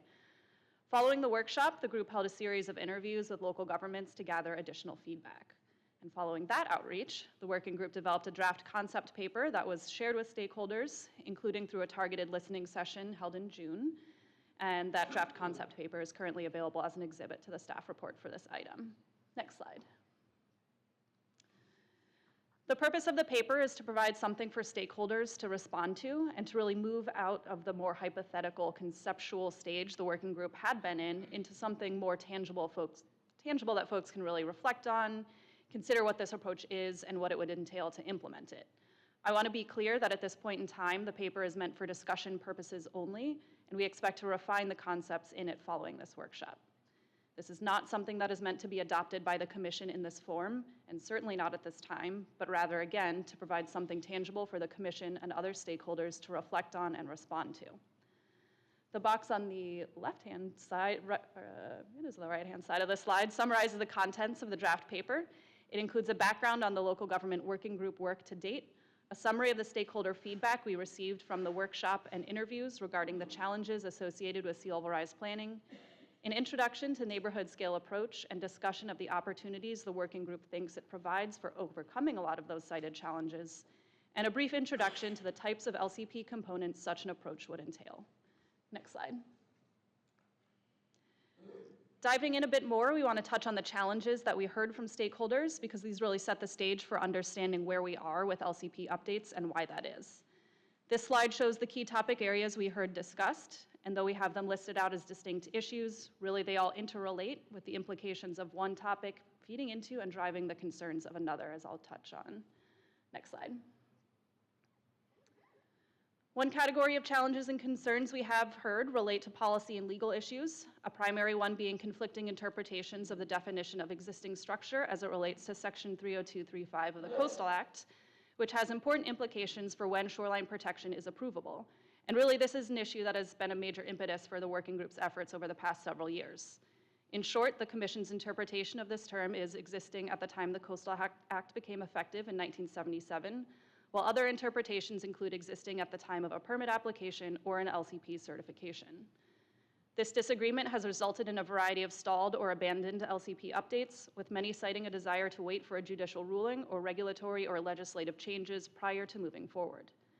At the same time, there have been some LCP certification success stories. These have used either the Commission's interpretation or remained silent on the question. And it is important to note that the existing in the context of 30235 relates to a specific scenario in which armoring is permissible, but is not the only scenario in which the Commission has allowed armoring. Relatedly, a variety of legal concerns, particularly surrounding property rights and the potential for takings claims, were also cited by many stakeholders. A focus of these concerns tends to be on policies that would prohibit or limit shoreline armoring, or which would require managed retreat or relocation, or which are perceived to require such actions. However, a wider variety of sea level rise planning activities, such as completing hazards mapping and vulnerability assessments, requiring general or specific future adaptation actions, and requiring disclosure of sea level rise related hazards have also raised takings concerns. While there are a variety of legal doctrines and case-specific factors that can reduce the risk of takings claims, these situations are so fact-intensive and context-specific that even the threat of such claims can make local governments unwilling to pursue certain approaches or LCP updates that touch on sea level rise. Next slide. The next category of challenges we heard all relate to the appropriate scales of adaptation approaches and how they are implemented.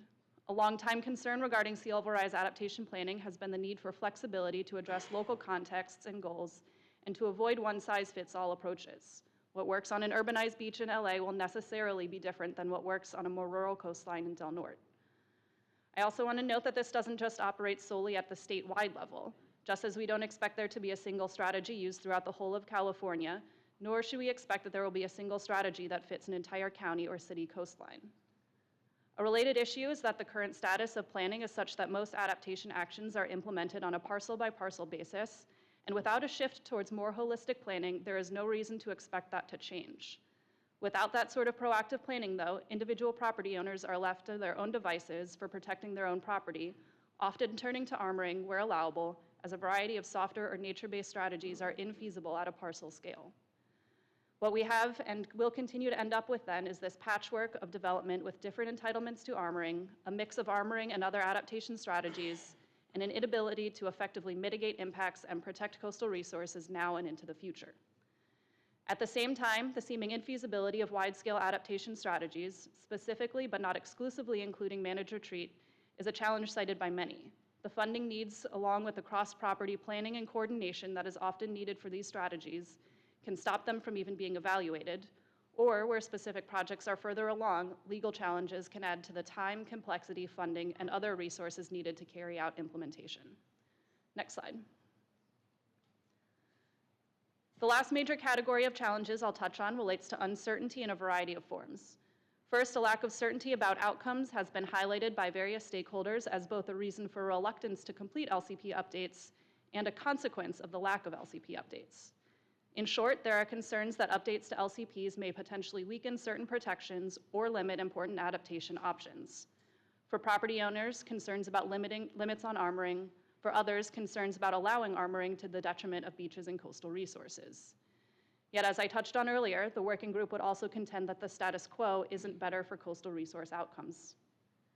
The other main area of uncertainty pertains to sea level rise science itself. Many stakeholders continue to have questions about how to address and plan for sea level rise, and subsequently develop adaptation or appropriate LCP policies when there is uncertainty regarding exactly how much sea level rise to expect over different timescales. Specifically, there are questions about how precautionary planning exercises and actual project designs should be, and how to craft strategies and policy language that can be implemented in the near term, allow for phasing over time, ensure long-term protection of resources, and so on. I also want to note that this uncertainty and the other challenges I have mentioned are exacerbated by a variety of communication, education, and outreach challenges. A lack of understanding about sea level rise science, impacts, and trade-offs associated with different adaptation options, a lack of clarity and understanding about the legal and regulatory landscape and what types of options are permissible, challenges communicating what certain LCP policies mean and what outcomes they would entail, and most generally, challenges gathering input from key stakeholders, particularly those who do not live right along the coast, can result in misperceptions, distrust, lack of buy-in, and conflict, which can all stall planning efforts. Next slide. Very quickly, we won't talk about this much today, but I would of course be remiss if I didn't mention that funding, staffing, expertise, time, and informational resources are things we all, Commission and local governments included, need more of to address sea level rise. and the working group will continue to advocate for these as well. Next slide.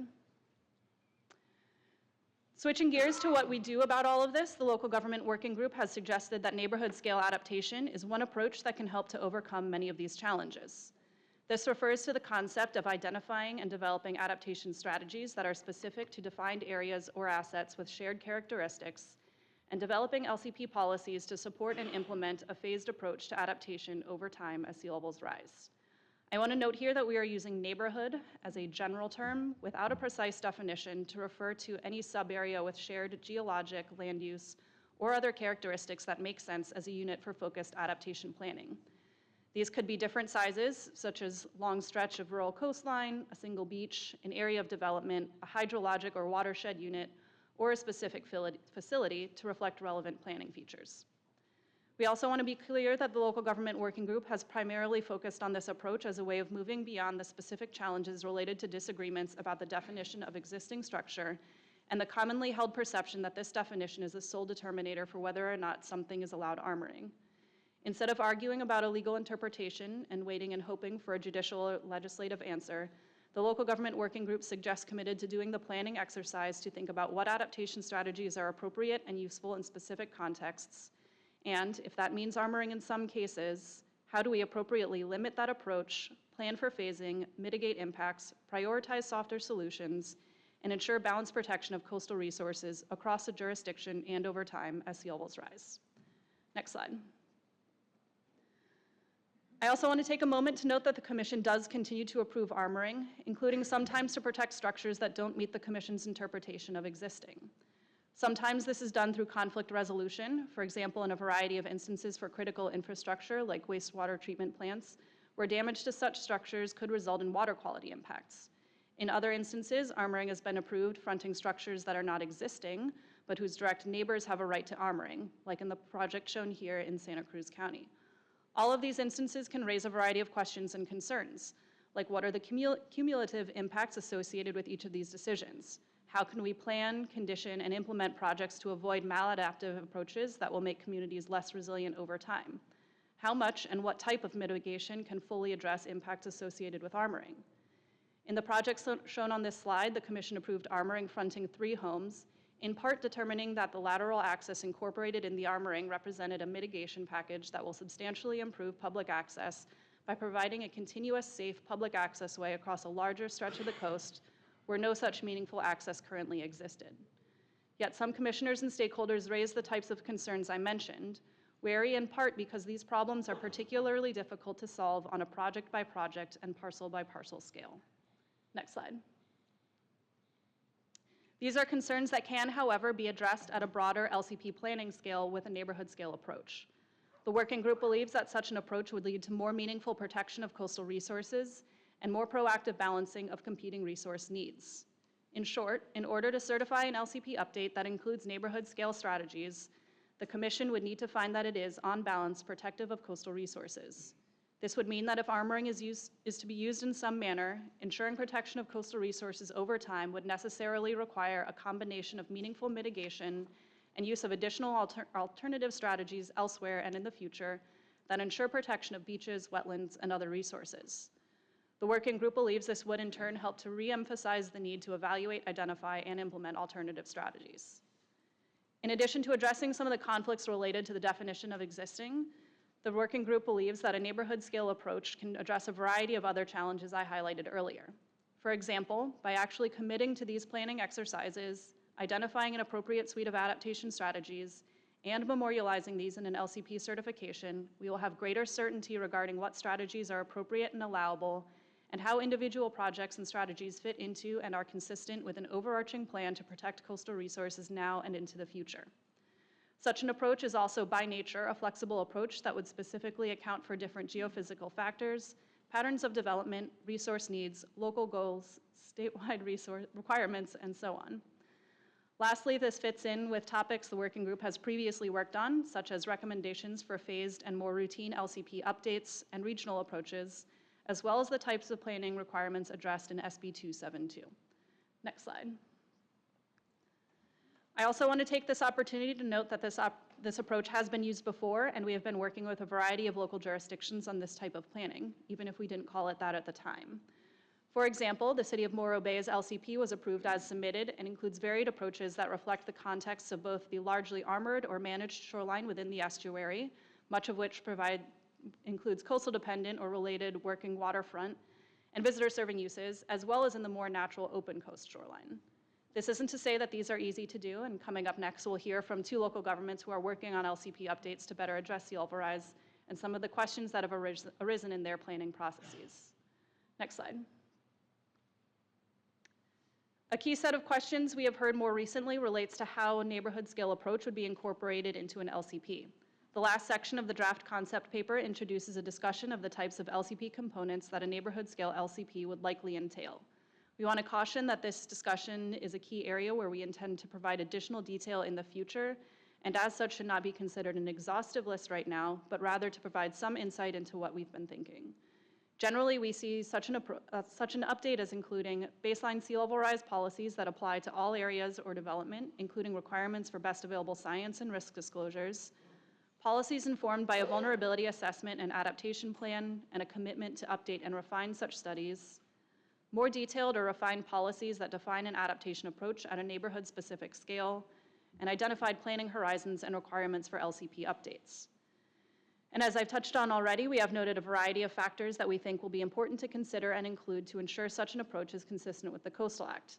These include considerations about the development context. For example, what is the mix of existing and post-Coastal Act development, infrastructure, open space, and so on, as well as shoreline characteristics. Are these areas that would support wider sandy beaches or rocky habitats?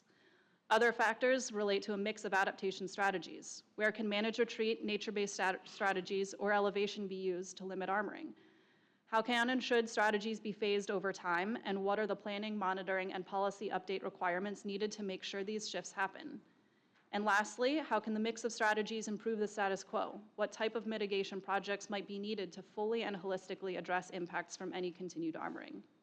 The working group is particularly interested in gathering feedback today on these components of a neighborhood scale LCP update. Next slide. At this point, I'll be turning things back over to Kaylin. Kelsey, thank you very much. We have one more section before public comment to add a little context. If there is a common denominator throughout all of these discussions, not just in the working group, but broadly, it's that the coast is changing. And so we've got some speakers to speak to the following points. First, that different beaches and different parts of the coast face different forces, and therefore will have different futures. And so to talk about the Beach Resiliency Plan project is Dr. Charles Lester. And after that, we want to hear from 2 local jurisdictions about their experiences looking for regional adaptation approaches, phased and scaled approaches, and the challenges involved with that, including having meaningful community discussions. But first, Dr. Lester, when you're ready.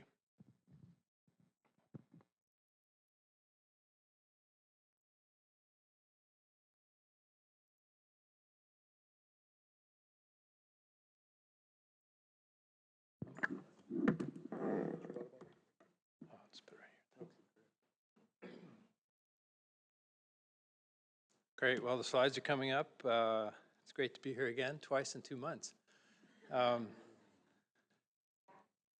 Your staff asked if I would come and speak a little bit about the Beach Resiliency Plan in connection to neighborhood scale planning. And so I am going to talk a little bit about the Beach Resiliency Plan project and then segue into some observations from the field. I don't have stories, but so if you can expand that. I love the wave filter, by the way.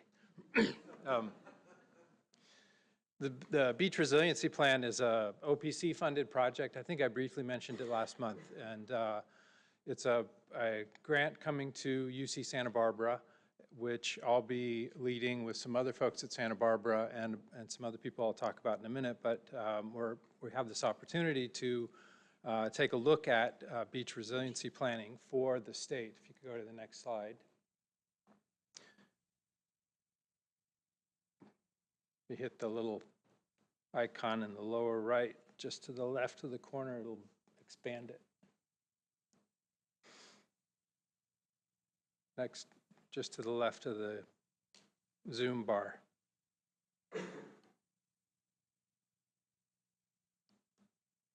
So, to the right of that one. The OPC has a strategic plan, which you may have received a presentation on, and in the past, one of their goals is to safeguard coastal and marine ecosystems and communities in the face of climate change. Under that goal, they have a specific objective to create a California beach resiliency plan, and that's what is being funded by this project. As scoped right now, it has three basic parts. One is to do county-level snapshots of California beaches. So we've got 20 beaches along the outer coast and with the Bay Area that have beaches of some sort that we're going to be taking these snapshots about. More on that in a minute. Then developing decision guidance and technical support for addressing beach resiliency, and statewide policy recommendations that might be useful for moving forward on this question. If you go to the next slide. The core research team, as I mentioned, UC Santa Barbara is leading it. We have a couple other folks at Santa Barbara, Jenny Dugan and Summer Gray, looking at environmental justice and beach ecology issues. A bunch of folks at CSU Channel Islands supporting. USGS is on the team, Point Blue Conservation Science, CETO Consulting, and Strategic Earth. So it's a really great group of researchers, exciting people who are looking at different aspects of this question. Next slide. And so the beach resiliency plan specific components that I'll get into in more detail. Next slide and next slide.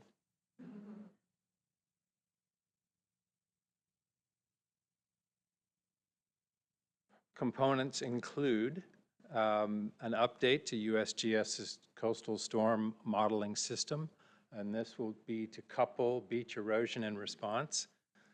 So other duties as assigned, Kate. Habitat and biodiversity assessment, including rocky intertidal areas, and assessing the social dimensions of beaches, including beach use, access and recreation, coastal economy and tourism, social equity, tribal and cultural impacts. Next slide. So one of the great things about this project, I think, is we're taking an interdisciplinary approach, right? So all the team members that I reviewed a minute ago represent different disciplinary focuses on this question of what is a beach. So on the left-hand side of this slide, we've got the relationship between environmental and social factors, all of these things which go to this question of, well, what is a beach? And as my colleague Summer Gray will tell you, beaches are social constructions, right? How we think about them, how they unfold in front of us as social processes. So in the context of what you're talking about and climate change, the question is, well, what do we do about this? What is resiliency in the context of something called a beach, which is complex? The plan itself will have those three components underneath in the blue box, and that, as OPC is hoping will, and we're hoping too, will inform moving forward adaptation planning and action, in particularly meeting the goals of SB 1, SB 272, and your own LCP Grants Assistance Program. So that's the disciplinary structure of the research project, which will take 2 to 3 years. Next slide, please. So why does this matter to you? Well, I don't have to tell you that beaches are at the center of your activity from the very beginning, right? In 1972, Dennis the Menace was going out there and telling us that the beach was gone. And this was 50 years ago. So we know that beaches are important and central to your mission, to the objectives of the state. And we didn't use the word resiliency back then, but we did talk about the permanent protection of resources for present and future generations. You might call that resiliency. Next slide. And sea level rise itself is not really a new thing either. It's just an accelerating trend. And in 1971, the Army Corps told us that a vast portion of our coast was constantly being lost by the natural process of erosion. In 1977, we knew that there were problems up and down the coast, and the understatement of the decade, many problems still exist and new ones are likely to occur. Even back in 1962, one of the great coastal geologist, geomorphologist Brun said the seriousness of sea level rise with respect to erosion is demonstrated by the computed results. And then he talks about how much our beaches might recede with sea level rise. And this is my favorite quote from 1972. If you could go to the next slide, please. From the California Ocean Area Plan under none other than Governor Ronald Reagan. Beach erosion control. The state, local, and federal governments should actively explore non-structural alternatives to beach erosion control projects, including the purchasing of eroding lands. Would that be a buyback bill, maybe? Next slide. So your own funded work across the state, local governments are doing vulnerability assessments, is showing us that this is a real problem. So beaches are projected to disappear in many places. These are examples from Del Mar, City of Santa Cruz, Marin County, Huntington Beach, all showing the progressive loss of beaches with sea level rise. UCSB, you heard last month, has its own issues with how the shoreline is going to recede. So what does all this mean for neighborhood scale planning, neighborhood adaptation? I should point out, these are my observations. They aren't sponsored by OPC, for sure. And I'm not expressing the team's opinions either, since we haven't really started the project. So you've already heard, and I think Kelsey pretty much nailed it with the issues and how to talk about this issue. It's about context and diversity, and beaches are extremely diverse in our state. They are matched up with extremely diverse communities and built environments. So understanding that diversity is part of the challenge, and figuring out what to do in any particular context is the challenge while meeting the Coastal Act. We also have a lot of shared interests. These are all communities that we would call beach communities in California. They're different, yes, but they all have a similar challenge that you are struggling to address. Next slide. I guess I'm getting a little ahead of myself. Next slide. Next slide. Next slide. These are the shared beach communities. Next slide. I love that. So when we think about scale and solutions, what does it mean to take a neighborhood approach? Well, I think we need to think about solutions across a number of different scales. And so, this is a growing field in Newport that you can see in the picture. It's obviously larger than a neighborhood, I think, maybe a couple neighborhoods. But the point is that solutions that we're talking about happen in different scales and different contexts and different conditions. Next slide. So I think we need to think about neighborhood scale as an entry point for multi-scale planning. And I think that's what you were saying, Kelsey, is adaptation happens at multiple geographic scales. All of these scales are important to figuring it out. We have to look at parcels, we have to look at neighborhoods, we have to look at communities, cities, counties. Littoral cells, I've been working with the folks at CSU Channel Islands planning for the Santa Barbara littoral cell. That's how sand moves. That's how beaches form and change. There's also a sand shed, the inland watershed of where does sand come from. So if we want to understand how to protect beaches, we need to understand how beaches work. That's not just at a neighborhood scale. And then that green blob you see there, that's what we identified as the access shed. This is where people live that are coming to the beaches that we're looking at.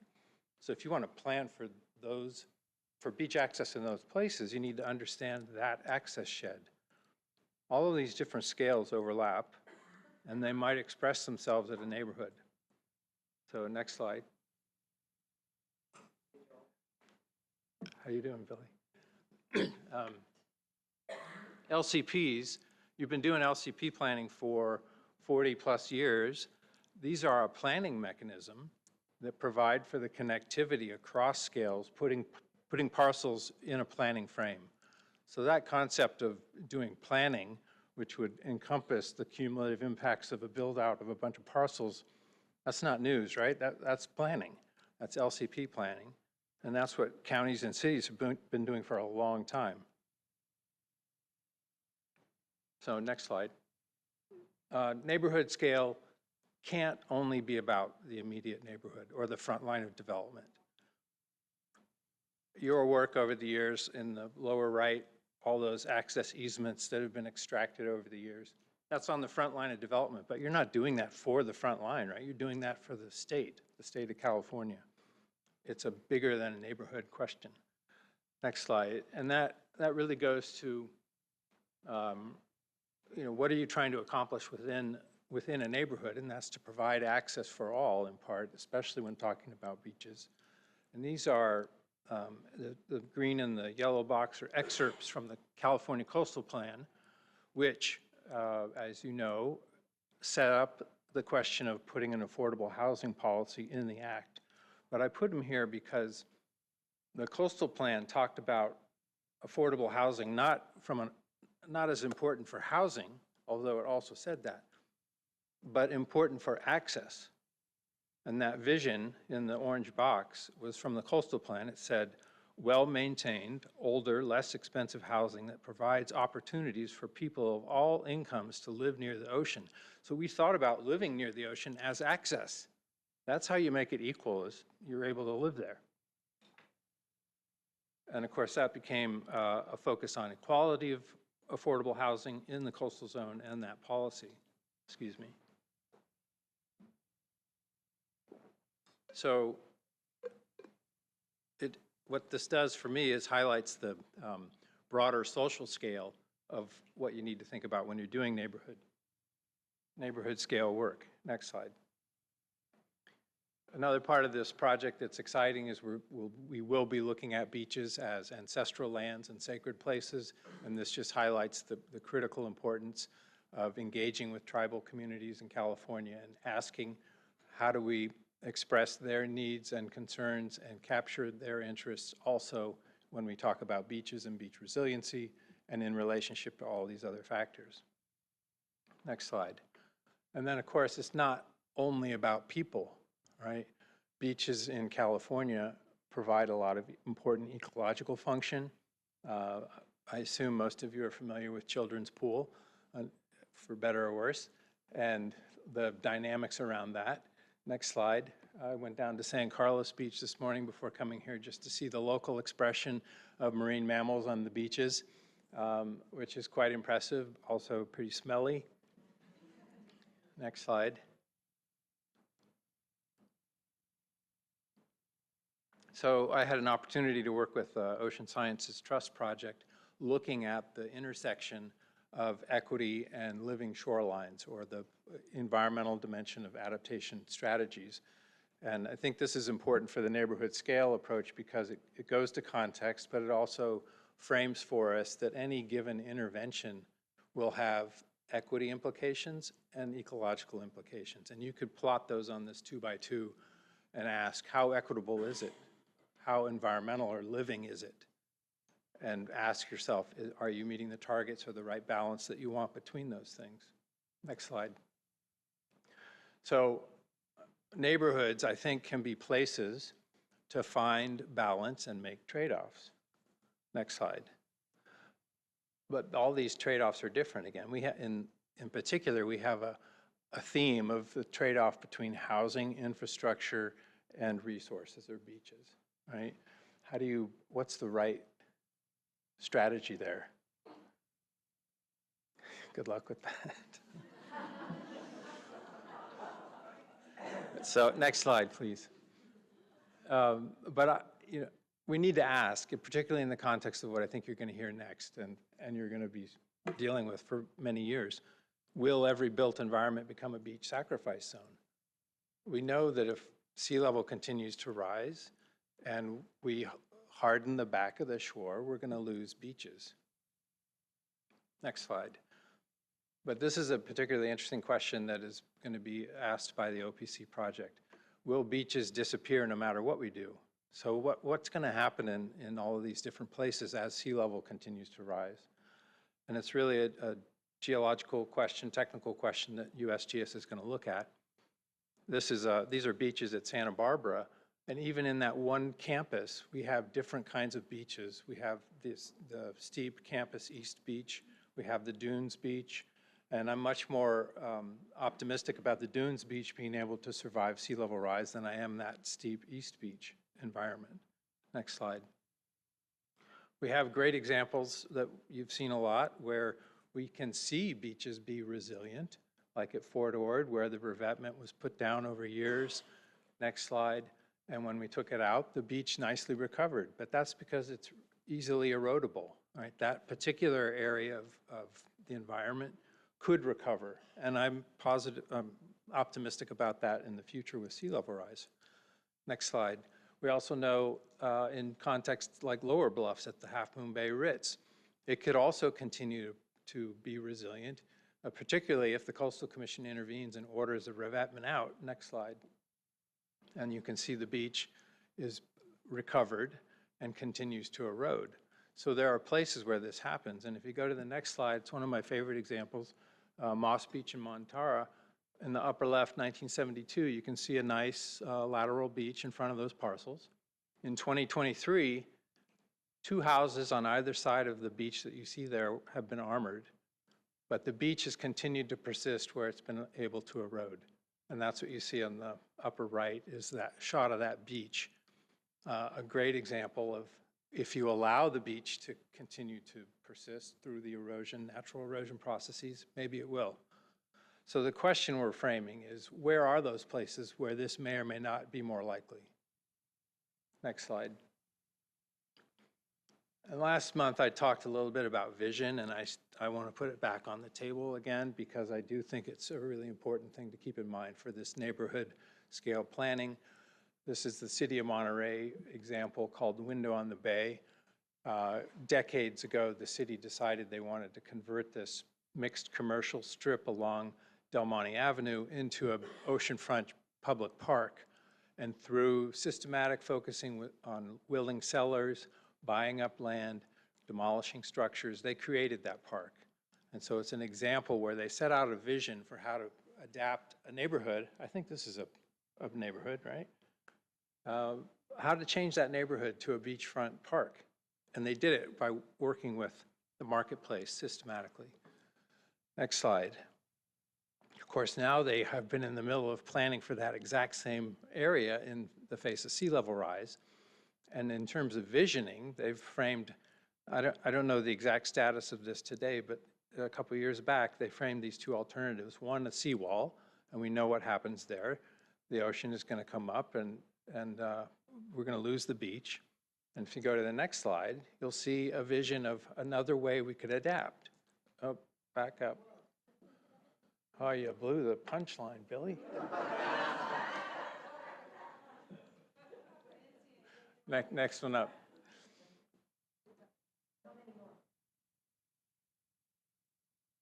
Yeah, you have to go up about 2 slides.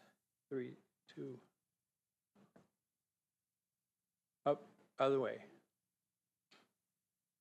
One more, and one more. Nope, other way.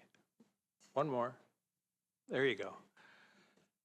City of Monterey, imagining a different approach at Del Monte, where they would let the ocean come in and adapt the shoreline to the ocean.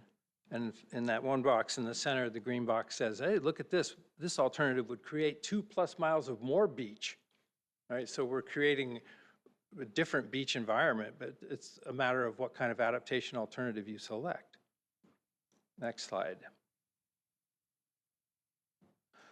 And so the question, which I think Kelsey also framed, is what are the pathways to get to these visions in each and every neighborhood? And this is an example from Ventura County for Hollywood Beach. And if you look closely at the details, you can't read it here really, but it's about a sequence of actions as sea level rise gets progressively higher. What are the actions or interventions you need to take in order to make sure Hollywood Beach continues to be Hollywood Beach, development continues to be safe? And so it's an iteration, an evolution of interventions over time and over decades. Next slide. So in the end, I think, and I'm not sure there's anything new here, but neighborhoods are places to integrate adaptation action. So you're not working at only a neighborhood scale, you're working in a neighborhood to bring things together. And those things are time, space, decision, action, and importantly, people. And that's why it's important to have all these different perspectives at the table, to bring them together, to understand how they relate, to define a context, and what matters. And that means, for me anyway, planning needs to work across multiple geographic scales. You need strategies and actions to account for intergenerational timescales. Adaptation strategies need to put incremental action, or what's being called parcel-based action, in the context of a comprehensive plan. Integrating human dimensions, all the values, why we care about beaches, and putting decision processes in front and center to make them more inclusive and engaging with everybody, and iterative.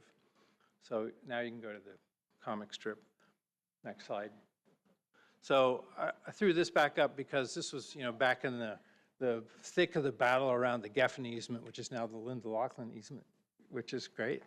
But it was expressing, Doonesbury was, expressing a lot of, Zonker was expressing a lot of frustration that he thought he'd been out of the access battle. He thought David Geffen, had, been shut down, right? But no, it's not the case. And he says, mansion owners are now a law unto themselves. And he goes, damn, I thought that this was way settled, right? And he's not out of it. No, I thought I was out. Don't do this to me. And he says it's your destiny. And so I think that is your destiny, is that having a successful LCP planning process, even at a neighborhood scale or whatever scale, that's the beginning of successful adaptation over decades, right? So you need to think about this as the first step in getting to a place where you can keep the iterations going. Someone used to say, what, the coast is never saved, it's always being, yeah. Anyway, thank you very much for the time. Next slide. Dr. Lester, thank you very much. We have two more pieces of context setting before we take a break and go to public comment, and then a discussion afterwards on this concept. First, please let me invite David Carlson from Santa Cruz County. Sir, when you're ready.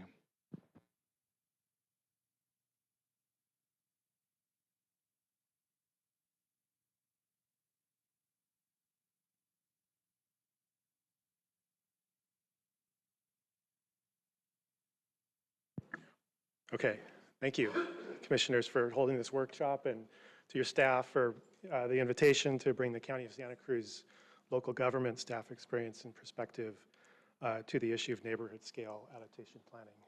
And thank you.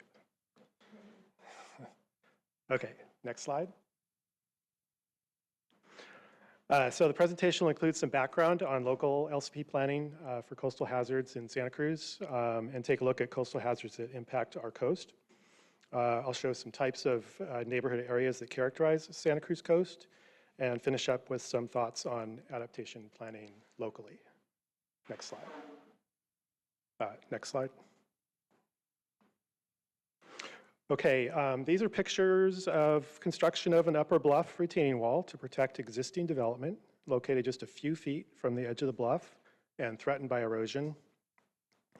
Our 2020 LCP amendment proposal addressing coastal hazards, including allowing armoring to protect existing development threatened by erosion, which maintained our existing policy approach in the urban area of the county.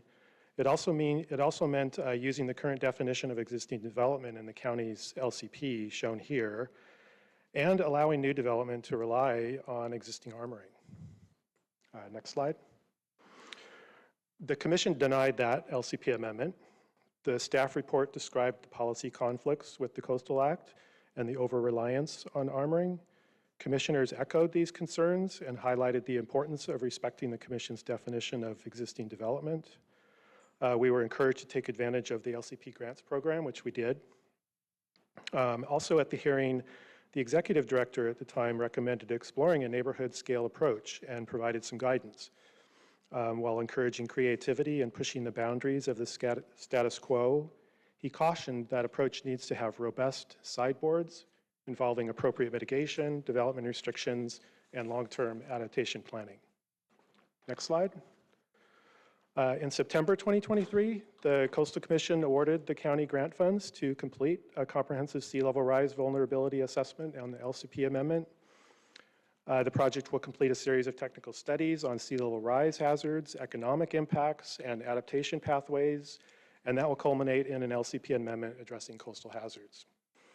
The project would build adaptation approaches at both the county-wide and neighborhood scale, including phased, trigger-based adaptation pathways. There will be a robust community engagement plan and ongoing coordination with Coastal Commission staff. And project staffs will be approached through a lens of equity and environmental justice, including outreach to historically marginalized groups, and consideration of the value of the coast as a low-cost recreational, social, and cultural resource in the economic analysis. The project's underway, and we just sent out invitations to join our community working group of about 15 to 20 community members to advise and help guide the project. Next slide. So switching gears here, I wanted to show just a few examples of the types of coastal hazards experienced in Santa Cruz County. The top left is Las Olas Drive near Seacliff State Beach, which is shown on the upper right. The bottom right is a piece of the Capitola Wharf inside of Zelda's restaurant in Capitola. The wharf is now rebuilt, and I think Zelda's repaired, and I think they incorporated that beam in the remodel of the restaurant. The bottom left is a house that probably was not well attached to its foundation piers, but nevertheless was picked up and pushed out into the middle of Beach Drive in the Seacliff area. So the county coastline experiences damaging storms on a fairly regular basis, and plenty of damage to armoring structures and houses occurs as a result of typical storms. The big ones depicted here in these photos result when heavy rain, storm surge, and high tides coincide to push the ocean more onshore than usual, damaging anything in its way. Next slide. And this is a picture from 1982 of the same Beach Drive area where a bluff failure knocked a house off its foundation into the middle of the road. Next slide. So this is a broad outline of the different regions making up the county coastline. Shoreline areas on the north coast are undeveloped except for a small cluster of houses at Davenport Landing. That's about halfway between the city of Santa Cruz and the San Mateo County line. The Mid-County Live Oak Beach area is a fully urbanized area between the cities of Santa Cruz and Capitola. And urban development continues south of the city of Capitola along the South County coastline before transitioning to mostly agricultural lands about halfway down that South County area indicated on the slide. The southern portion of the coastline in the county area does contain isolated clusters of housing development, and there's a cluster of houses and condos at the Pajaro Dunes development at the Pajaro River mouth near the Monterey County line, and I'll show a picture of that later. Next slide. So our north coast includes the town of Davenport on the upper left, 3 Mile Beach at the lower left, and Wilder Beach at the lower right. Next slide.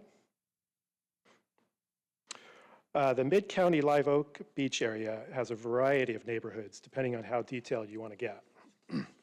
The two photos on the left show the avenues between the city of Santa Cruz and Pleasure Point. The upper left photo shows part of Twin Lake State Beach, where the state actually owns several undeveloped parcels at the end of 14th Avenue. Existing armoring in the avenues area is mostly revetments with some vertical retaining walls. The photo on the right is the Opal Cliffs area where the coastline changes direction and the bluffs are higher between Pleasure Point and the city of Capitola. The site of the upper bluff retaining wall I showed you in the earlier slide is pretty much right in the middle of that photo on the lower right. Armoring in the Pleasure Point and Opal Cliffs areas is a combination of modern tied back retaining walls like the one you saw in the earlier photo and older armoring of all kinds, including rubble and poured concrete, generally at the toe of the bluff. Next slide. The photos on the left show the Rio Del Mar and Beach Drive areas, with the upper left photo showing the area in the 2023 storms. Many of the properties on Beach Drive along the shoreline were impacted by storm surge, depositing sand and debris inside the homes, and bluff failure causing landsliding onto the homes. The photo on the right, lower right, is the Pajaro Dunes development. At the down coast end of that development is a sheet pile retaining wall to protect the condos from scour from the Pajaro River, and along the beach there's a buried revetment in the sand dune protecting that first row of houses. Next slide. And so this is the last slide. And so as described in the earlier slide, our vulnerability assessment will identify neighborhoods and analyze several alternative adaptation pathways for each neighborhood. The preferred pathways will include short, medium, and long-term strategies to achieve a vision such as the example vision on the right. Our baseline conditions are complex, however, and come into play differently for any given neighborhood or site. Designing short-term initial strategies and translating those strategies into updated policies in an LCP amendment that can be approved by both locally and by the Coastal Commission will not be an easy task, to say the least. As an initial strategy, for example, updating our development restrictions to be consistent with Coastal Commission guidance is controversial locally and statewide, as we know. Perhaps considering such development restrictions in the broader context of adaptation planning will help improve local acceptance of that strategy as an effective tool to achieve long-term vision for the coast as sea level rises. And another thought on development restrictions, there's a value to having certain types of overarching development restrictions along the coast that apply to all neighborhoods. A one-size-fits-all approach or a parcel-by-parcel approach is not necessarily something we should dismiss or seek alternatives to. I can tell you planners prefer a consistent set of regulations that apply equally to all individual applications as a matter of fairness. It's an effective tool in adaptation planning too. A consistent methodology for calculating a bluff setback, for example, results in structural setbacks appropriate for a given area, ensuring equal protection from erosion across all neighborhoods. And then one final thought. At the hearing in 2022, when the Commission denied our previous attempt to update our coastal hazard policies, we were advised on what we think we can realistically achieve in an LCP amendment and not try to solve all the issues at once. And I definitely tend to heed that advice. That concludes my presentation. Thank you for the time. Thank you very much. And traveling all the way from Arcata, please, Mr. David Loya from City of Arcata. Thank you very much for coming. Thank you. Thank you, Chair Hart, Commissioners, and Local Government Working Group. Really appreciate the opportunity to speak to you today. And I did see the gummy bears circulating, so I understand we're at the point in the meeting where we need a little sugar bump. So I'll try and be succinct. My name is David Loy. I'm the Director of Community Development for the City of Arcata, the ancestral lands of the Wee. Could you raise your mic just a bit so we can hear you a little better? Absolutely. Is that better? Just raise it all the way up to your All the way. Okay, and I'll step a little closer. I'm going to get up close and personal. That's great. Thank you. I'm the Director of Community Development for the City of Arcata, the ancestral lands of the Wee. I wanted to give you just a bit of background because I think it helps explain the approach that I've taken with our community and the engagement that we've done. I have degrees in botany and ecology. I work in housing, economic development, long-range planning, and I've been working on the city's adaptation planning for about 10 years now. The City of Arcata has been working on an update to its local coastal program, comprehensive update, literally since the 90s.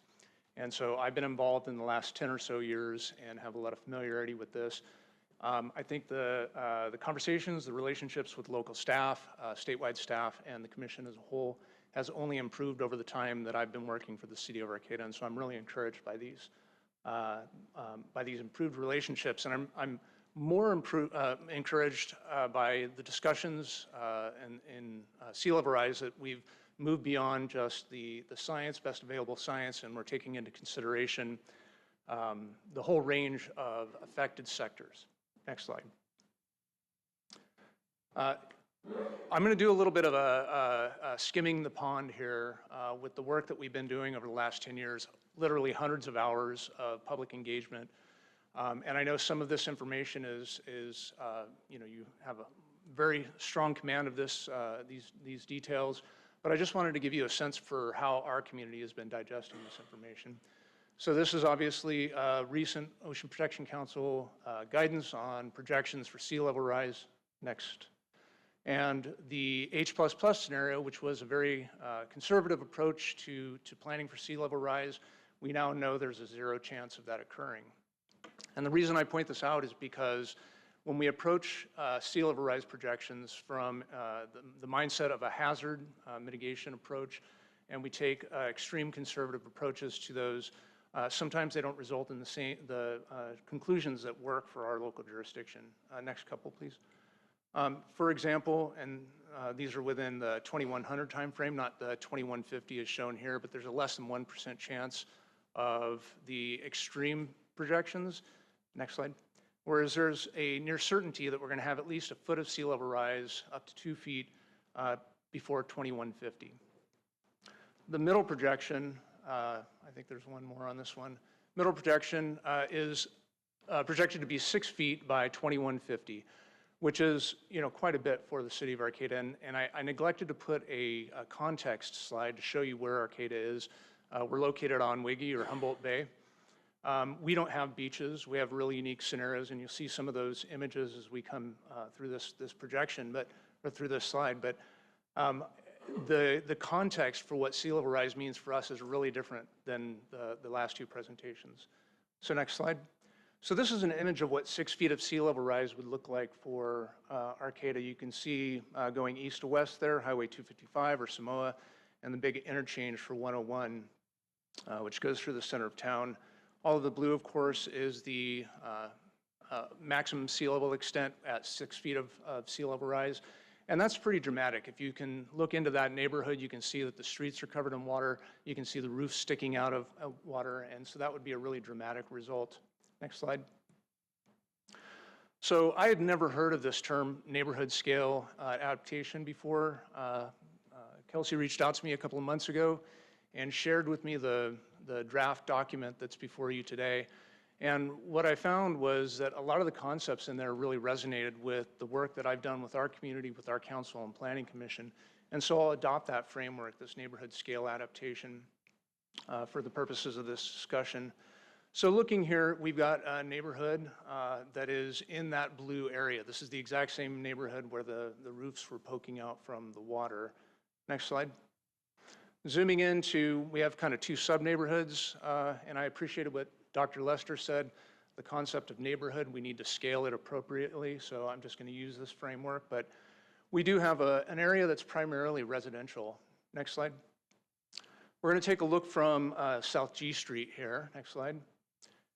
And one of the things that we've really been focused on is sort of the human dimension, who's affected by sea level rise. In this particular neighborhood, we have what I would define as a vulnerable community. And one example of that is that the home ownership rates in this neighborhood are 15%. It's about half the rest of the city at about 33%, and much, much less than the rest of the state of California. And so that brings up two things when I'm thinking about what sea level rise policy means to this community.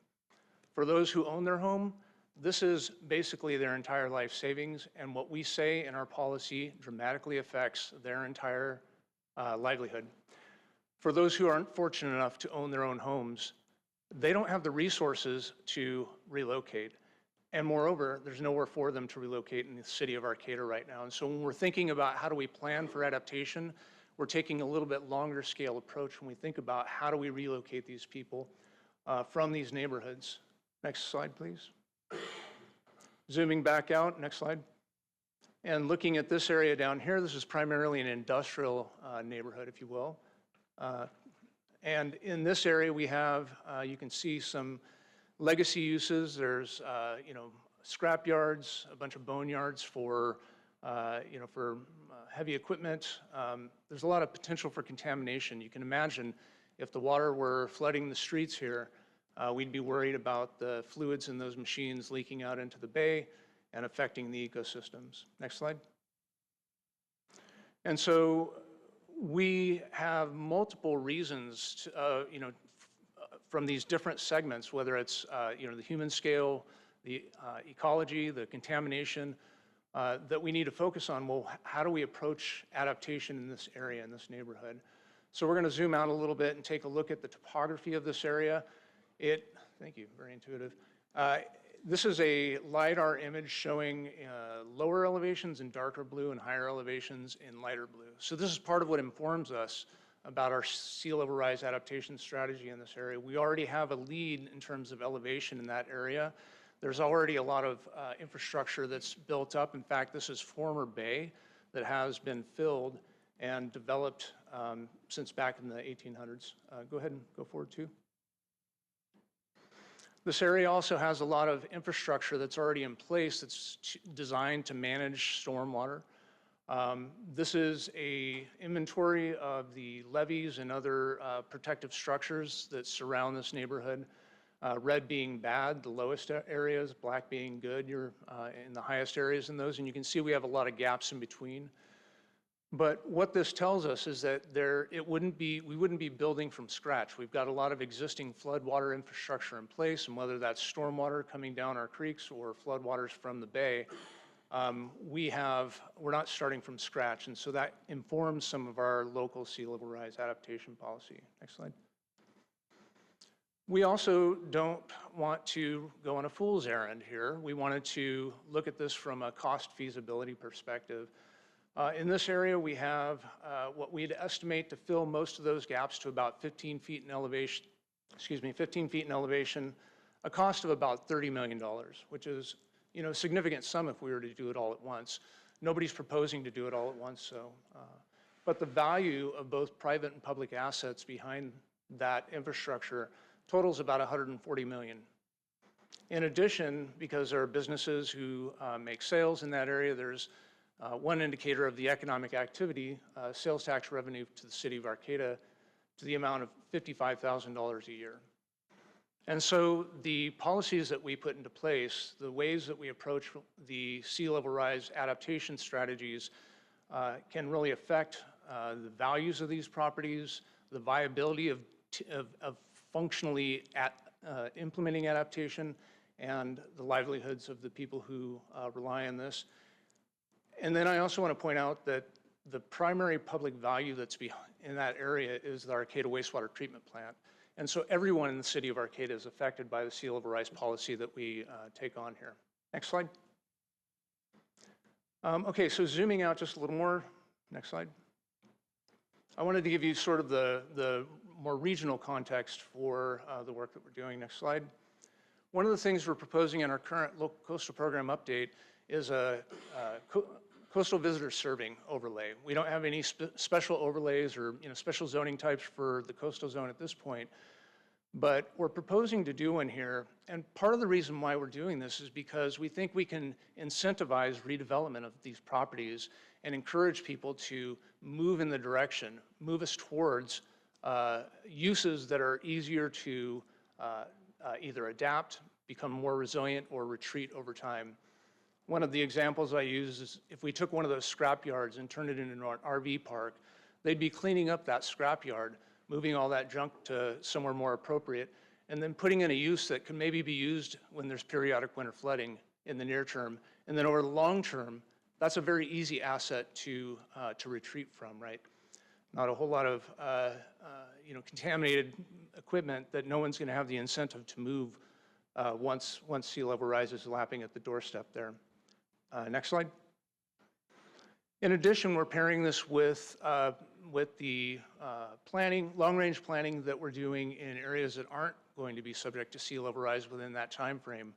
I'm showing you here a plan that we just adopted a couple weeks ago after an 8-year planning process that is designed to incentivize redevelopment of a former industrial area into mixed use, high-density mixed use.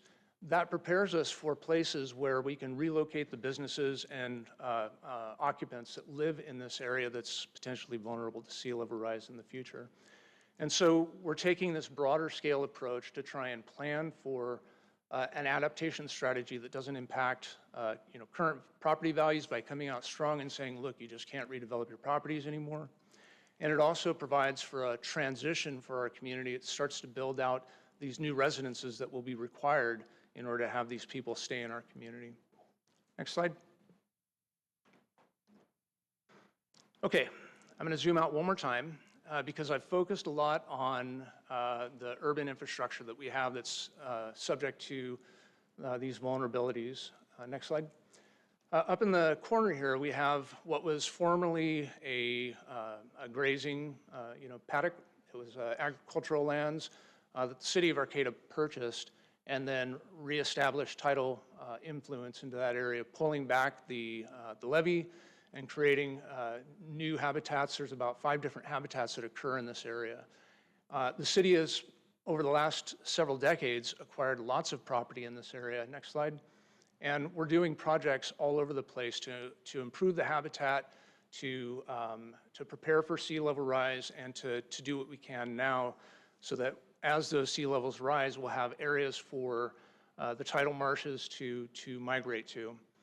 So this is a quote-unquote neighborhood as well, that our sea level rise adaptation strategy is effective in. That doesn't require the same kinds of strategies that we might use or wish to apply in those urban areas. Next slide. So here's sort of a cartoon of those 2 areas, Zone 1 and Zone 2. And I have to thank your staff for recommending that we not call this the protection zone in Zone 1. We're just calling it Zone 1 now. But this is an area where we would see, defending for the near term, trying to establish protections in the near term, whereas Zone 2 is where we're planning for, migration of those habitats.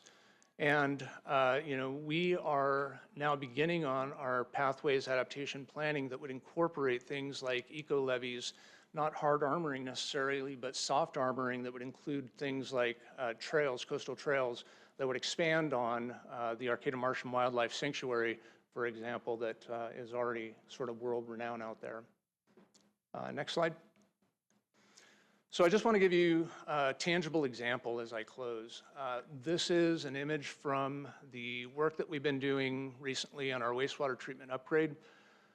We have a plant that was previously about 50, 60 years old, and our staff have done an excellent job of keeping that plant running, even though its lifespan was only 30 years.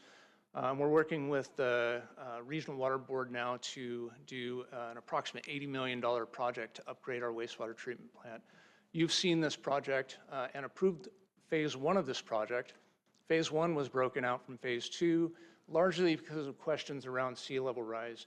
And what you're looking at here is the land-based system that starts with, at the very south end, the oxidation ponds in yellow and blue, the treatment ponds, and then in red, the core plant, the mechanical components of the plant. These colors actually represent different levees that are considered in the application that we applied for the coastal development permit. They have different effectivenesses, costs, timeframes, but you can also look at this as a retreat strategy. We already have existing infrastructure here, as I mentioned before, and that yellow at some point we're likely to have to retreat from and maybe fall back to the blue and back to the red eventually before moving our treatment plant ultimately if sea level rise continues to rise at the rates that are projected. Next slide. Within all of these, though, there's sort of a chink in this armor, right where that arrow is, the next slide, the elevations are fairly low. Whereas the lowest elevation around the oxidation ponds are about 12 feet, 12 to 14 feet currently. In this area right here, it's about 10.5 feet. And that's right next to a new UV disinfectant system that we just installed. And so we have a near-term need to protect that from current storm events. 10-year event on top of a king tide would be enough to lap at the base of that UV disinfectant system. So you'll see this permit come to you. And when it does come to you, I hope that we're thinking about it in terms of this larger scale, the more global and more regional planning work that we're doing, and not just seen in the context of, is this infrastructure that was in place prior to the Coastal Act or not? Not just in place or in terms of the effect that it's going to have on this one parcel, but really the effect it's going to have on the entire city of Arcata if we can't maintain a serviceable treatment plant. We are planning on ultimately needing to move the treatment plant, but we need time to plan for that. We need to acquire the property, and we need to plan for the funding that's going to be necessary to do that multi-million-dollar project. So that's, again, skimming the surface, rock across the pond, last 10 years worth of engagement that we've done with our community. And sort of the results that have come from that, I never knew it was called neighborhood scale adaptation planning until recently, but I appreciate the term. I do agree with Dr. Lester that, you know, we really need to be thinking of these in terms of different geographical units. So maybe there's another term to describe it, but from a local jurisdiction level, that really makes sense to me. Last slide, I just wanted to point out that we're not doing this work in a vacuum. We're working regionally with partners, both jurisdictions as well as consultants and other agencies. And so really want to recognize that a lot of this work is built on the shoulders of giants. And I feel fortunate to be able to work with those folks to bring these concepts and ideas. So thank you so much for your time and consideration. I really want to thank our guest speakers. Thank you very much for coming. Much appreciated. And both commissioners and audience, I know we're testing your cognition here, and we are just about at a point to take a break and go into public comment. This is the last piece of just setting the context. Then I'll give us a preview of where we're headed, and then I'll turn it back to the chair so that we can take a break and do public comment. Please, Kelsey. Thank you.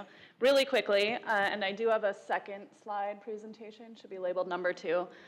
While that's coming up though, you know, I just want to take a few seconds to wrap up this piece. You know, we've heard a lot about all the variety of different shoreline types that are exist in our communities, and really want to emphasize that these are obviously going to take different adaptation strategies to address those contexts. The good news is that in some places we do have wide beaches that will remain fairly resilient to sea level rise for a long time. Under the highest amounts of sea level rise, these beaches will be at greater risk, but there is additional time to plan for their protection over time. Next slide.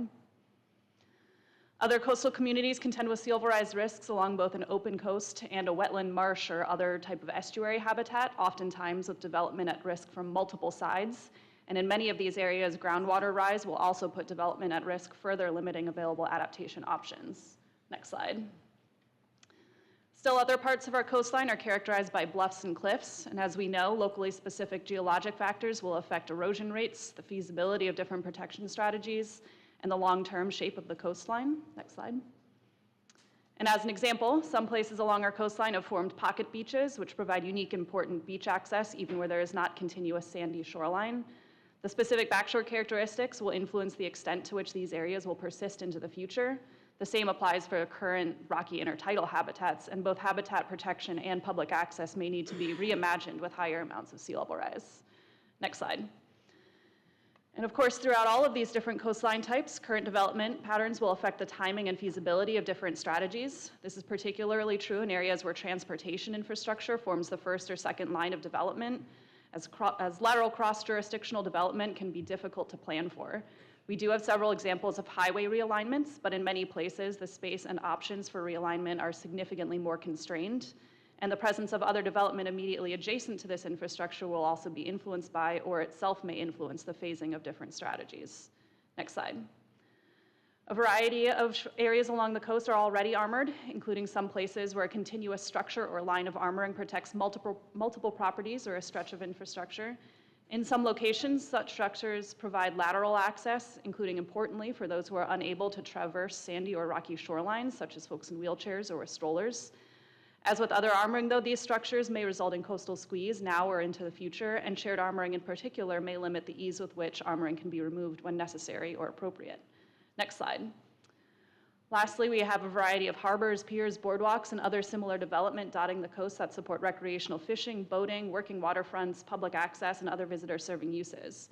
The Coastal Act allows for armoring to protect coastal-dependent uses, but many such areas are characterized by a mix of dependent and related development, and even where protection is allowed, a variety of other strategies may be necessary to ensure resiliency into the future. Next slide. So we've highlighted all of these different shoreline and development types today in part to emphasize that we are going to need a wide variety of adaptation strategies no matter what, but also to stress that all of these decisions come with various trade-offs. The local government working group has suggested that neighborhood scale adaptation planning is one way to proactively think through and plan for those trade-offs in a balanced way. But as highlighted by many of the comments we've already received on this item and published in the correspondence packet, additional detail is needed to refine what types of policies and approaches are needed to ensure balanced protection of coastal resources. As I mentioned earlier, the working group has discussed some of the types of approaches and policies that might need to be included in an LCP to ensure Coastal Act consistency. These include things like requiring managed retreat, nature-based strategies, or other non-armoring approaches in some places at some point in the future, along with options to protect and improve coastal access where armoring is allowed. This may include things like upgrading armoring, such as moving from rock revetments to vertical seawalls to take up less beach space, and incorporating lateral and vertical access ways as part of these structures. Other considerations may include options for phasing out development over time, such as requiring removal or relocation of recurrent damaged properties, requiring removal of armoring with new development, and requiring smaller or more easily removable structures. Some of these things also continue to raise important related questions, such as what is the right mix of fully developed and implementable on-the-ground projects in the near term versus requirements to implement projects as opportunities present themselves and to continue planning, monitoring, and adjusting strategies as time goes on. So gathering feedback from the Commission and other stakeholders today on these types of considerations is the key goal of the working group, and so I will leave it there. Kelsey, thank you. I'm going to stand over here for 2 seconds, even if it makes it difficult for the cameras, because I want to address the Commission as well as the audience today. And what I'm going to do is preview the questions for the discussion this afternoon, because we are inviting you into a discussion. This isn't just public comment. We're inviting you to comment on this. You're here to comment on whatever you like, and we're hoping that there's some information that can be gained on the same questions that we will be asking of the commissioners and the local government working group today. So the working group has been working with 2 facts in mind: that armoring comes with too many impacts and also is not equitable, and managed retreat everywhere is not possible right now. The legal nor fiscal nor logistic frameworks are in place for that. And so with that in mind, they've been working on the following questions. And if you care to address these in your public comments, and these will be the questions that we can work on this afternoon. Does the Commission, or do you, support the further exploration of neighborhood scale approaches, knowing that that term, neighborhood scale, is a placeholder? The word neighborhood is actually problematic here. We're just searching for something beyond parcels and below the scale of a city or a county. And what guidance can the commissioners, or you, provide the working group as they work to address key challenges in developing and implementing scaled approaches to be included in LCPs, including the appropriateness of armoring in certain scenarios, or not, and if not, why not? Incentivizing nature-based solutions and soft solutions. What kind of assurances do you want to see that would give you confidence that nature-based or soft solutions will be incentivized? The importance of risk and vulnerability disclosures and how to be intentional about that. The meaningful mitigation of any short-term hard solutions. What kind of assurances do you as commissioners, do you as California public and advocates want to see, if that's ever considered? Providing different types of coastal access and resource protection. What does it mean for the future? We just heard about some beaches, no matter what, probably won't remain the same. And so what does that mean for considering access more broadly? And finally, since this is about phased approaches, what are the timelines and thresholds for future review and planning? If there's going to be local flexibility in the near term and a phased approach, what are the thresholds for revisiting based on conditions? So those are guiding questions that we'd like to pose to you as commissioners to have a discussion with the working group. And of course, you're here to comment on anything you like. And we're hoping to get some info on these things because this is a bigger discussion. Thank you very much, everyone, for your attention and your patience. Chair, I'd like to turn it back to you, and then we can do public comment as you like. Break in public comment, and then have a discussion for the remainder of our time today. Thank you for all of our presenters. Thank you so much, Kaylin. All right, I think it's time to take a break. We're going to take a 15-minute break, and then we'll come back, and I'm going to have a little chat with the staff about how they want to approach public comment if we're going to do it in a slightly different way, and I'll let you know when we get back. Okay? Thank you.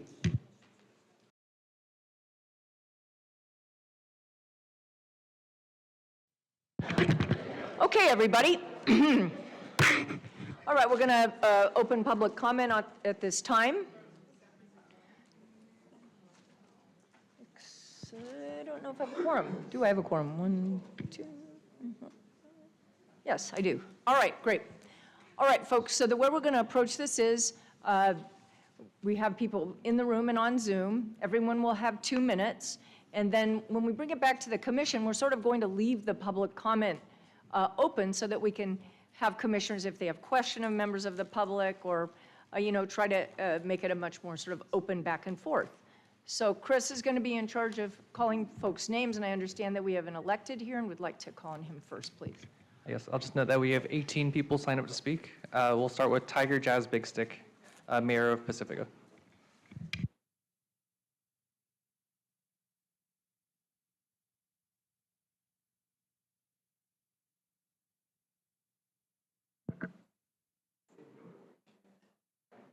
Former mayor of Pacifica. Are you still city council?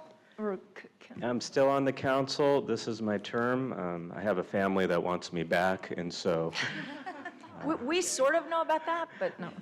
They've forgotten about us. No. To some degree, we all know, but in my case, I All right. should have been last week, which is a theme, right? Yeah. Honorable Chair Hart, Coastal Commission, Coastal Staff, Working Group, and California stakeholders present or otherwise. I am council member, Tiger Jazz Twirls Big Stick of Pacifica, speaking my own observations and not necessarily representing any other body or group. This is the short, high level version of my thoughts after kind of working with this concept for a couple years now. I'm in Pacifica looking at this approach as maybe the only viable path to updating our LCP. We've spent about 10 meetings now understanding what we're calling Special Shoreline Resiliency Areas, or SSRAs, what they mean and what they mean for Pacifica. Between our friends who care deeply for our shoreline, who want hard armoring gone, and our friends with homes in hazard zones, let alone the coastal zone, who don't want their physical, let alone economic interests touched, as a city, we're left the terminally difficult job of trying to strike a balance. Our vital city infrastructure is bound for catastrophe if the armor protecting it fails. If we only rely on hard armoring, our beaches will fail. Without the money needed to do the job, which today Pacifica does not have, we cannot implement difficult strategies, let alone properly plan and design. That is where this neighborhood approach becomes so vital, and we need your help.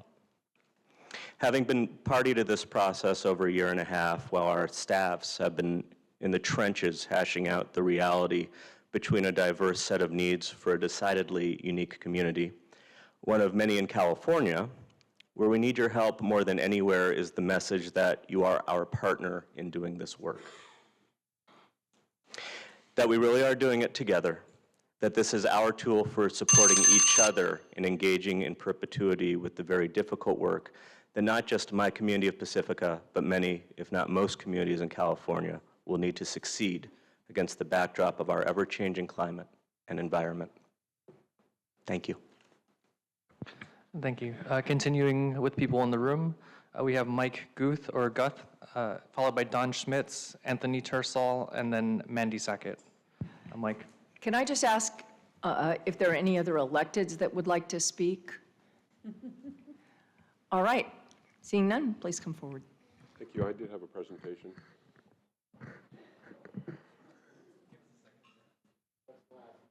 Guth, G-U-T-H.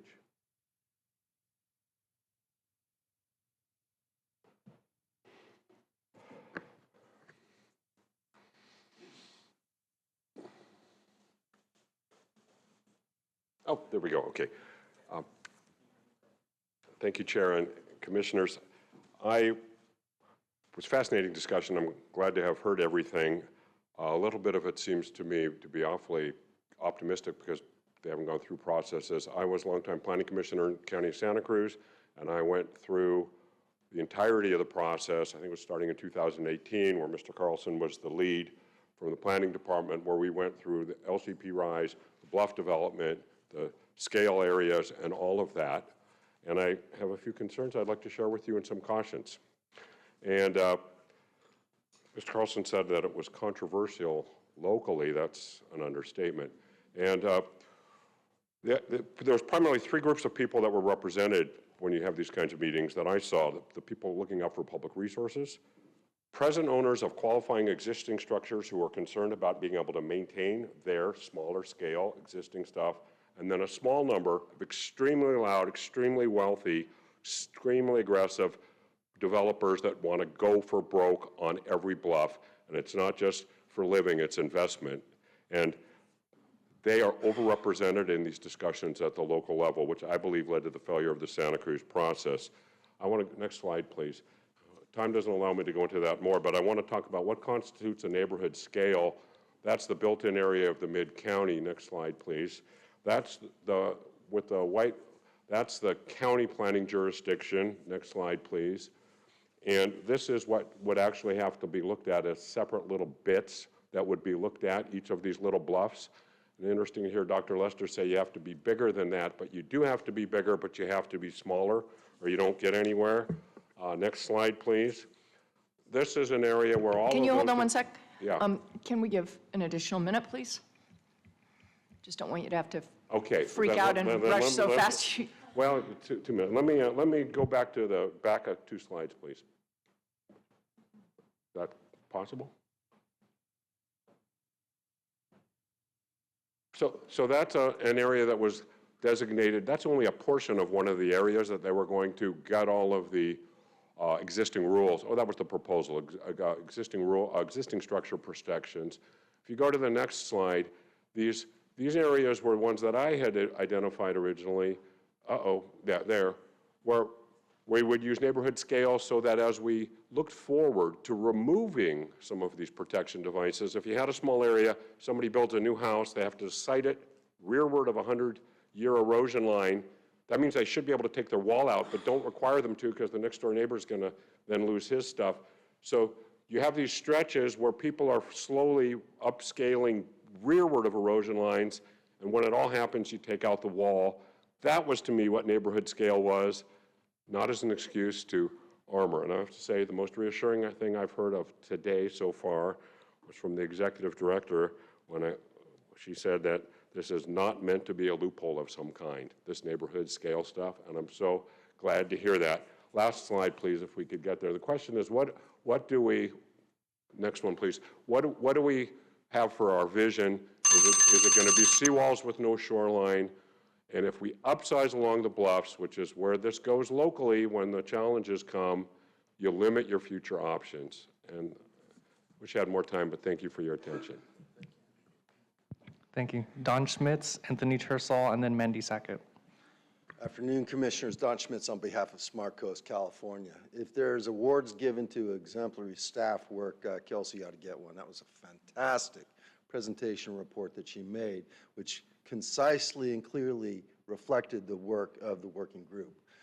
Smart Coast, California has been dedicated to finding smart solutions to this conundrum. Commissioner Wilson spoke towards the inherent tension between the commission and local governments. That's true, but the law, the Coastal Act itself, specifies that for the adoption of the local coastal programs, it's a partnership between the counties and the cities and the Coastal Commission. And candidly, the process was breaking down. It was failing because the local jurisdictions just could not wrap their mind around what the implications were going to be for global managed retreat. We had to come up with better options. And that has been the goal and objective of the working group and of Smart Coast, California. We have had several sea level rise summits where we brought some of the best coastal engineers, attorneys, including attorneys from the Attorney General's office, and the best land use planners to come up with solutions. And there are solutions. We don't have to armor the coast, and we don't have to abandon some of our most iconic communities in the state of California. And those have been brought forward. And one of them is being personified by what is being proposed now in the city of Oceanside. They have a pending project. It's called the Artificial Headlands Project, where it will have 2 artificial headlands, a beach nourishment program, and an artificial reef. They're actually bringing in the engineering firm from Australia to do this. It's an area south of the pier, which is all just currently, there's next to no sand, and there's a endless revetment down the entire stretch of the beach. Now, it's not a neighborhood with just a block or two of homes, it's a whole stretch, but that is in fact the neighborhood. And I would leave you with this. We need to amend those local coastal programs, but all of these more forward-thinking, nature-based solutions will have to come before you anyways. If it's an artificial reef or anything which touches the water, even in an LCP zone, it will need a coastal development permit from this commission. Thank you. Anthony Tersall, Mandy Sackett, and then we'll start our Zoom participants. Anthony Tersall, representing the local chapter of Surfrider. My comment today would be that, and you said that neighborhoods was sort of a placeholder, and so I would say you need something different.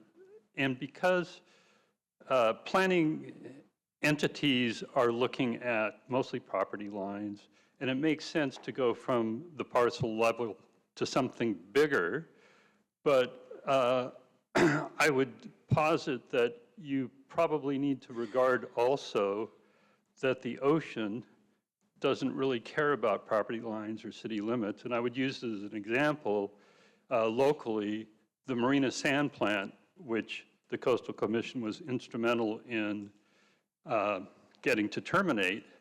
It was causing erosion all the way down into the city of Monterey. And we certainly wouldn't call that a neighborhood from the sand plant to there. And so your planning needs to sort of recognize the scales at which the ocean is operating in addition to the scales at which the jurisdictions are operating. And defining a neighborhood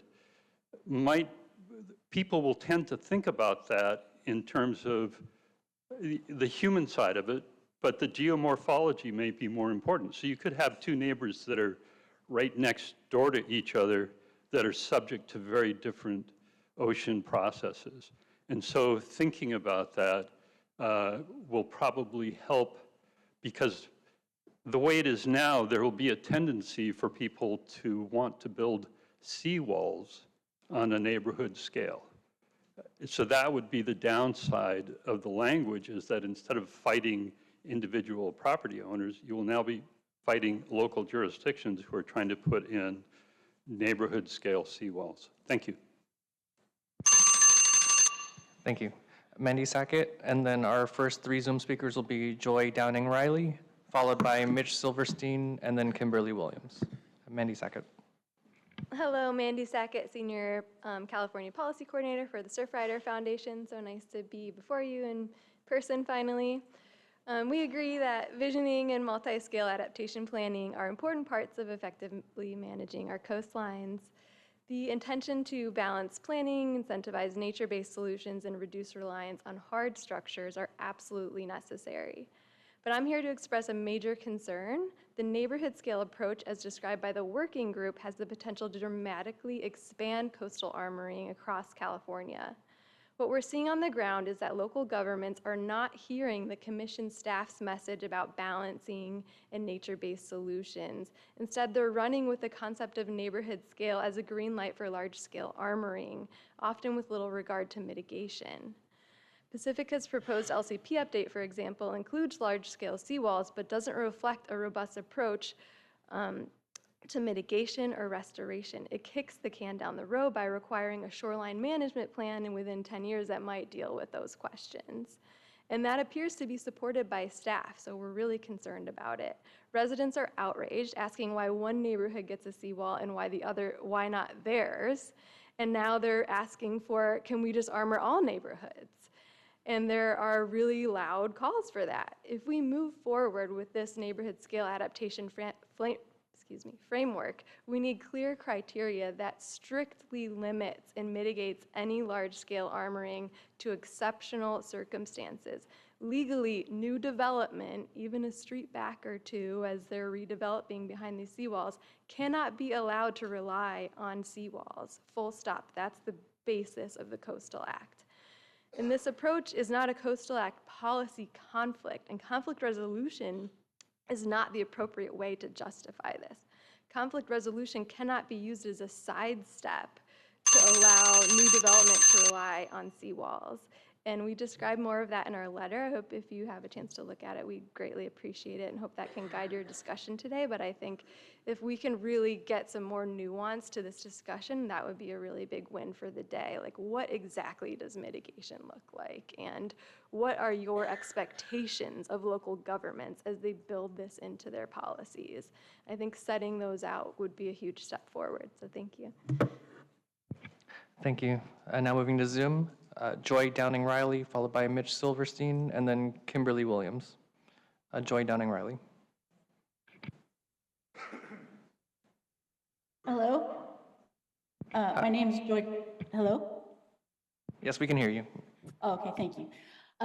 Good afternoon, Chair Hart, commissioners, and staff. My name is Joy Downing-Riley, and I'm a program lead volunteer for Surfrider Ventura County Chapter and an advocate for public coastal access and wildlife, like our beloved sea lions who depend on our natural coastlines. As you know, Ventura County already has the highest rate of coastal armoring in California, and this new proposal with the neighborhood scale adaptation policy threatens to worsen that potential erosion by allowing large-scale seawalls that could wall off even more of our beaches and increase erosion specifically along Highway 1 between Seacliff and Emma Wood beaches and between Port Magoo Rock and Malibu. I'm really concerned about the neighborhood scale adaptation policy and its potential to increase coastal armoring in our county. While that may not be the Coastal Commission staff intention, it certainly seems to be the intention of our local government. While Ventura County has incorporated this concept into their draft LCP update for coastal hazards as a way to allow neighborhood scale seawalls, but it does not propose to remove armoring elsewhere or define what mitigation would look like.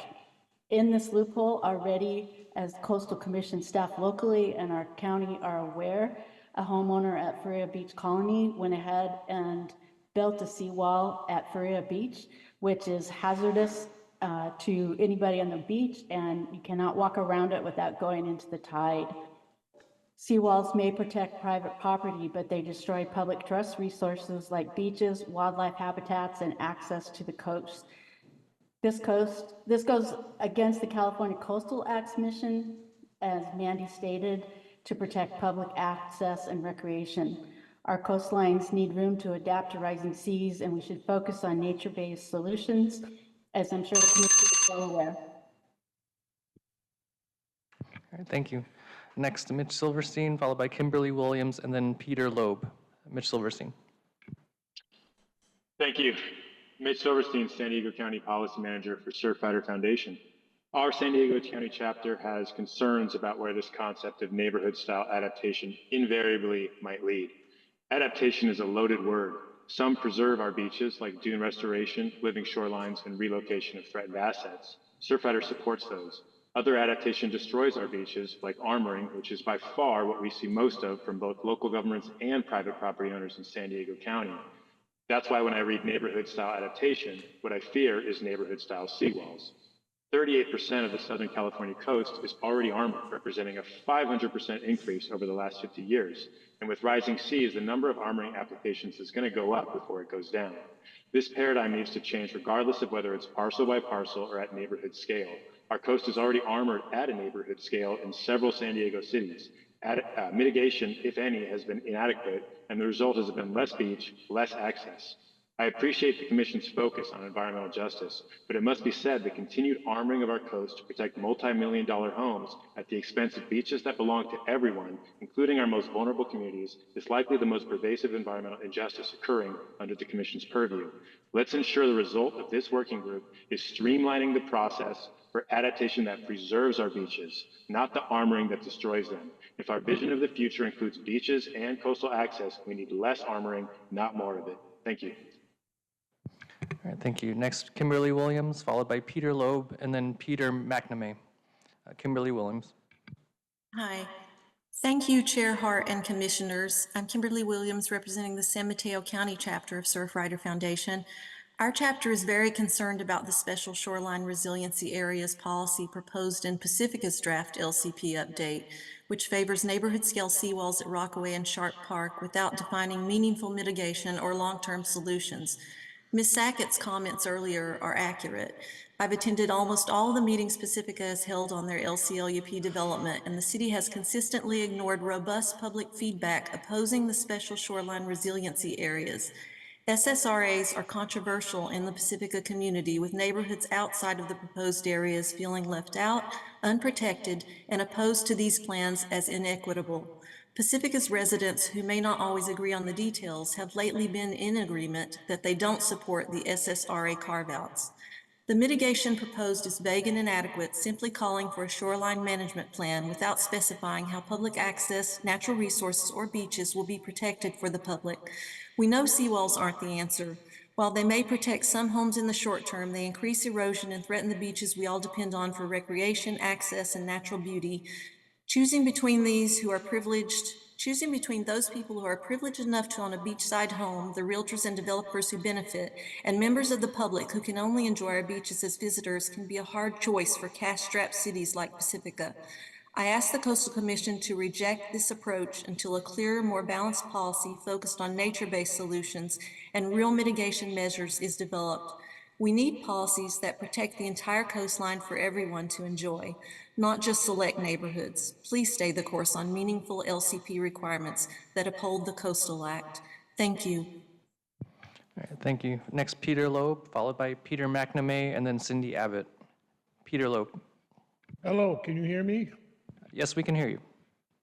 Peter Loeb. I'm a former mayor of Pacifica. I always say that and 750 will get me a latte at Starbucks, but I share Surfrider's concerns about Pacifica's proposed special shoreline resiliency areas. The concern is that these proposed, if you call them neighborhood scale adaptations, what they're proposing to do is increase development where there is existing armoring, and also to increase existing armoring. Both of those ideas or proposals, or whatever you want to call them, seem to me to be in conflict with the Coastal Act and against what the Commission is trying to accomplish here. Neighborhood scale adaptations, to me, don't mean increased development where there is armoring and increased armoring. I don't think that the Commission should pursue that, or the Commission should make it clear that that's not acceptable in a neighborhood scale adaptation plan. I hope that the Commission will discuss this problem and make it clear that increased development where there is existing armoring and increasing existing armoring is not something that the LCLUP should be pursuing. Thank you for your time. Thank you. Next, Peter McNamee, followed by Cindy Abbott, and then Kristen Brenner. Peter, we haven't been able to move you in as a panelist, so I'm allowing you to unmute as an attendee. You should be able to unmute yourself. Once again, sorry. Unmuted. There we go. I hope you can hear me now. Yes, we can hear you. Peter McNamee, I live in Fort Bragg in Northern California, and I want to say that this is an opportunity to do something very significant that's absolutely needed, in our opinion, which is to update the LCP and CDP process to reflect conditions that weren't present previously. When the Coastal Act, Proposition 20, was enacted by voters in the early 1970s, the public's understanding of the looming climate crisis we're facing today was minimal at best. But as Naomi Klein so aptly noted, climate change changes everything. Now the biggest threat to California is the devastating impact of climate change. New America, a Washington, D.C.-based think tank, issued a report this spring estimating 50 million Americans will be displaced by climate disasters over the next 30 years. Millions of those will be Californians, driven from homes and businesses by sea level rise, flooding, wildfires, droughts, and excessive heat. The working group's proposed recommendations are a step, in our opinion, in the right direction. The strongest argument for these recommendations is that they open the door to a new approach to land use management in the coastal zone, tailored to the climate dynamics driving changes to California and the coastal resources. Tailoring LCPs and CDPs to the circumstances of each unique coastal area impacted by climate change makes absolute sense. And as climate disasters drive more and more people from homes and businesses, California needs to recognize that many underdeveloped areas in more temperate California areas will become climate havens for these refugees. Shifting populations and commerce results in a new demand on California's central and northern coastal zones. And we absolutely need to plan for those kinds of changes as we go forward with our LCP and CDP project. Thank you very much. All right, thank you. Next, Cindy Abbott, followed by Kristen Brenner, and then Natalie Claggett. Cindy Abbott. Good afternoon. I'm Cindy Abbott, a Pacifica resident. I've been making public comment about special shoreline resiliency areas, a fancier name for neighborhood scale adaptation, since December, when the city of Pacifica dropped this idea on the public, creating for the first time a unified community voice strongly opposed to the concept. The discussions in Pacifica are an example of how this concept can be subverted into an attempt to undermine the Coastal Act and to receive Coastal Commission endorsement of hard armoring of the shoreline without legitimate mitigations. Coastal advocates recognize that this approach is not new or novel, but a repackaged attempt to expand hard armoring of the coast, locking in what should be a dynamically naturally changing shoreline in support of new intensified development in a coastal hazard zone. And personal property right advocates are already clamoring for the unapproved concept to be expanded throughout the city. Municipalities can and already do plan by geographic subregion that includes triggers. Require this in all LCPs. It's imperative to ensure that a neighborhood scale approach doesn't deter from the important need to create a vision for the entire shoreline of a municipality, not a piecemeal approach that carves out sections creating inequity between neighborhoods and leaves future generations to work through the difficult decisions that some are trying to kick the can down the road for. The Coastal Commission can provide direction to refocus this discussion back to basics. Say no to carving out sections of the California coast. Say yes to visionary planning that requires nature-based solutions to be the primary approach, significant mitigations for any short to midterm armoring to be developed prior to approval of any plans, and that establishes and requires the difficult but necessary need to holistically plan for the long-range future. I provided additional details in writing. Thank you. Thank you. Next, Kristen Brenner, Natalie Claggett, and then Carolyn Kramer.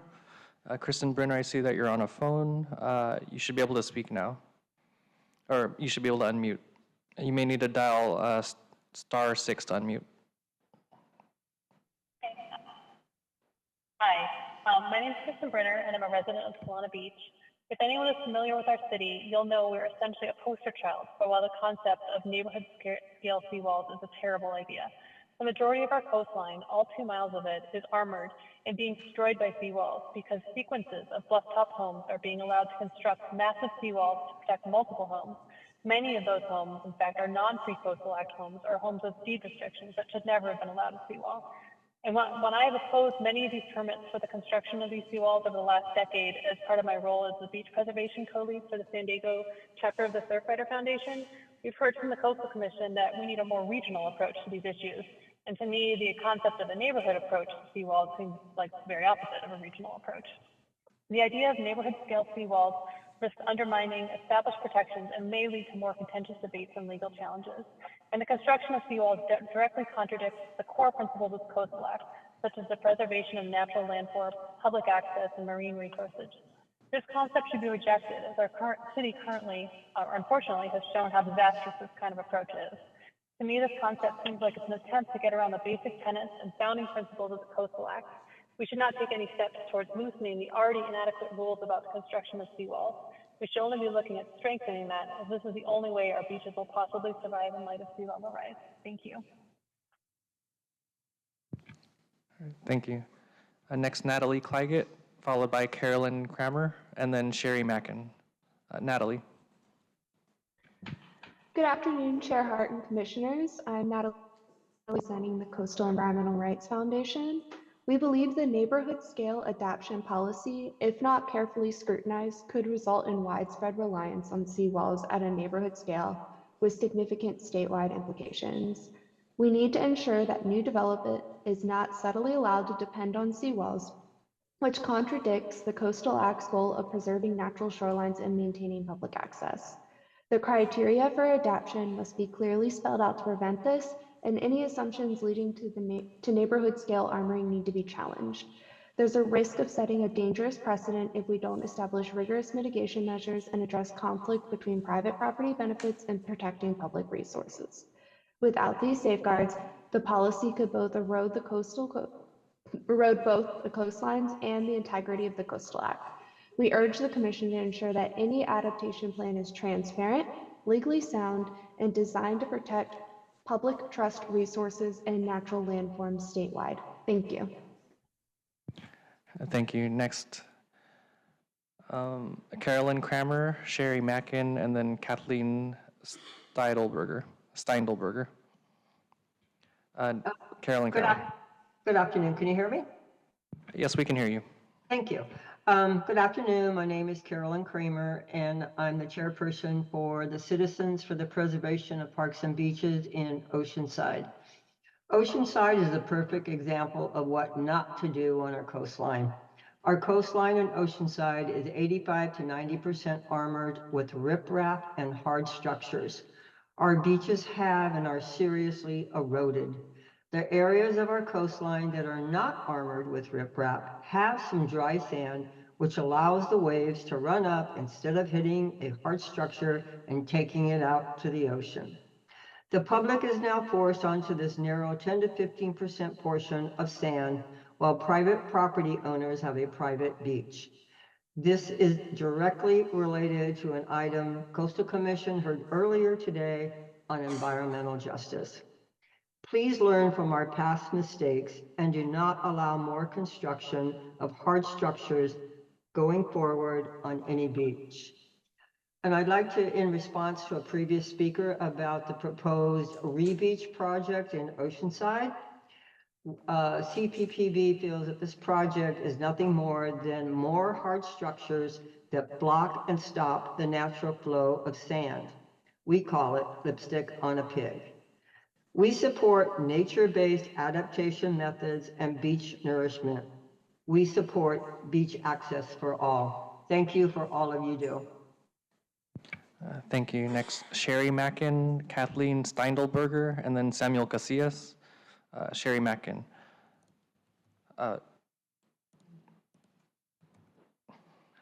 Sherry, you should be able to unmute. There we go. Sorry about that.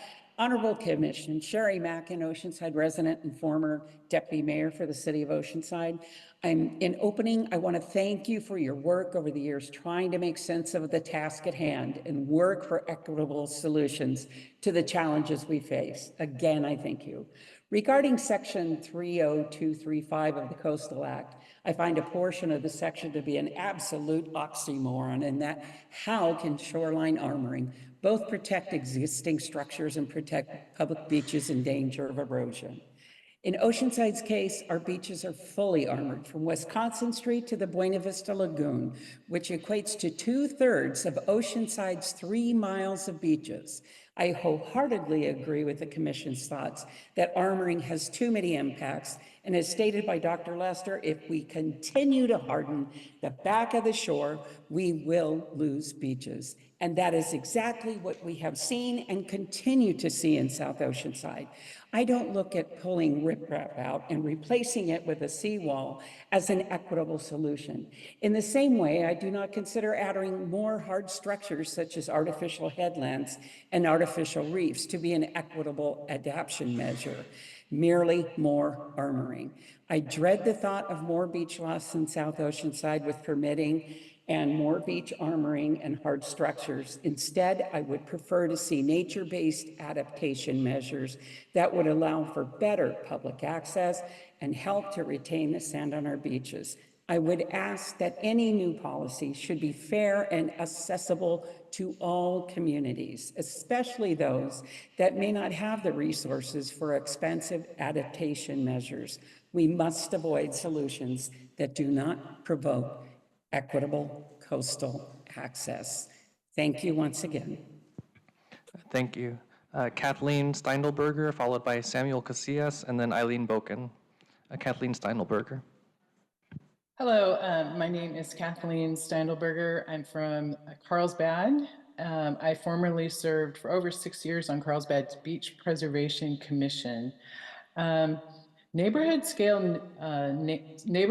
nature-based projects such as the dune restoration and living shoreline should be prioritized and incentivized for the neighborhood scale adaptation project. Coastal Commission can potentially streamline permitting for nature-based alternatives to seawalls. The city of Carlsbad has been working on updating their LCP since at least 2017. Many of the studies they've done are from 2017. The city of Carlsbad is an example of a city who is trying to change the definition of existing. They have a legislative agenda that opposes the current definition of existing structures and are trying to change the Coastal Act to include structures existing up to the date of their new LCP and amendments. Our city actually has an opportunity now to remove a southbound Carlsbad Boulevard coastal highway, which is often inundated with waves and overcome with rocks, and replace it with a sandy beach. But instead, the city is pursuing a project to leave the roadway in place and possibly armor it further and develop this coastline with new visitor-serving commercial uses. So please incentivize cities to do the right thing for the coast and the beaches. And one last comment is please fund more enforcement staff in the city. In San Diego County, we have one staff person for over 70 miles of highly developed coastline. We can have all these plans in the world, but if we don't have anyone going out and actually checking out all of the violations along our coastline, it's going to be a waste of the public. All right, thank you. Next, Samuel Casillas, and then Eileen Boken. Samuel Casillas.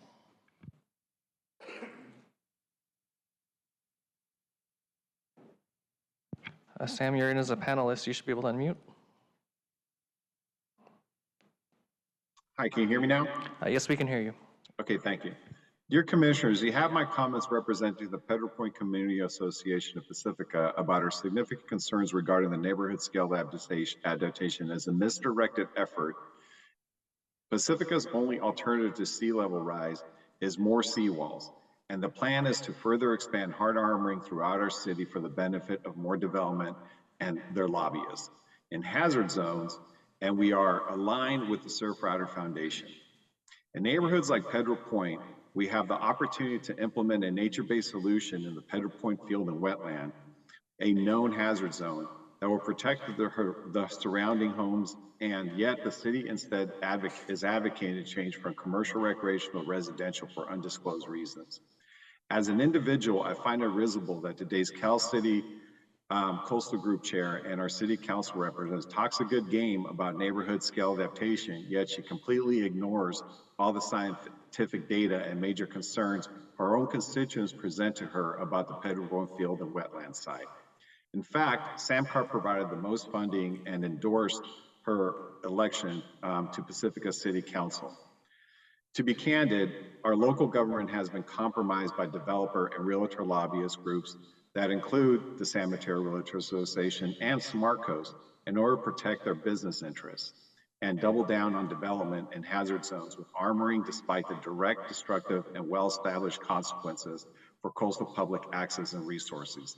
These lobbying groups have explicitly directed local coastal governments to oppose all efforts to compromise in updating the LCLUPs in order to expand development on the coast. We know you are doing best to find compromise, but please do not ignore the voices of the people who are here to defend you and the Coastal Act. Thank you. Thank you. And then all our speakers were accounted for today. Our last speaker is Eileen Boken. Eileen, you're joining via phone. You should be able to unmute now. Eileen Boken, Coalition for San Francisco Neighborhoods, speaking on my own behalf. Not all cities are aligned with Coastal Commission requirements. For example, the San Francisco Planning Director said publicly that he considers the Coastal Commission requirements to be bureaucratic and a waste of time. And also, the city's LCP has not seen any major updates since its inception in 1986. There have been some amendments that have come through for the Western Shoreline Area Plan, the land use plan. However, this was a process that was spearheaded by a pro-development think tank and did not contain basically the best available science at the time. And since it's coming out, it's released in 2012, it's outdated science. So I would encourage the commission to actually look at, do LCPs have the best available science? Thank you. Thank you. Caitlin. Or Madam Chair. Kaylin? Back to you. Commissioners, it's now time for your discussion to talk to each other, the local government working group, any of the parties here. There's only one direct request that the working group, one question the working group has for you today. Do you support exploring neighborhood scale, or we would love a better name, of these scaled approaches going forward?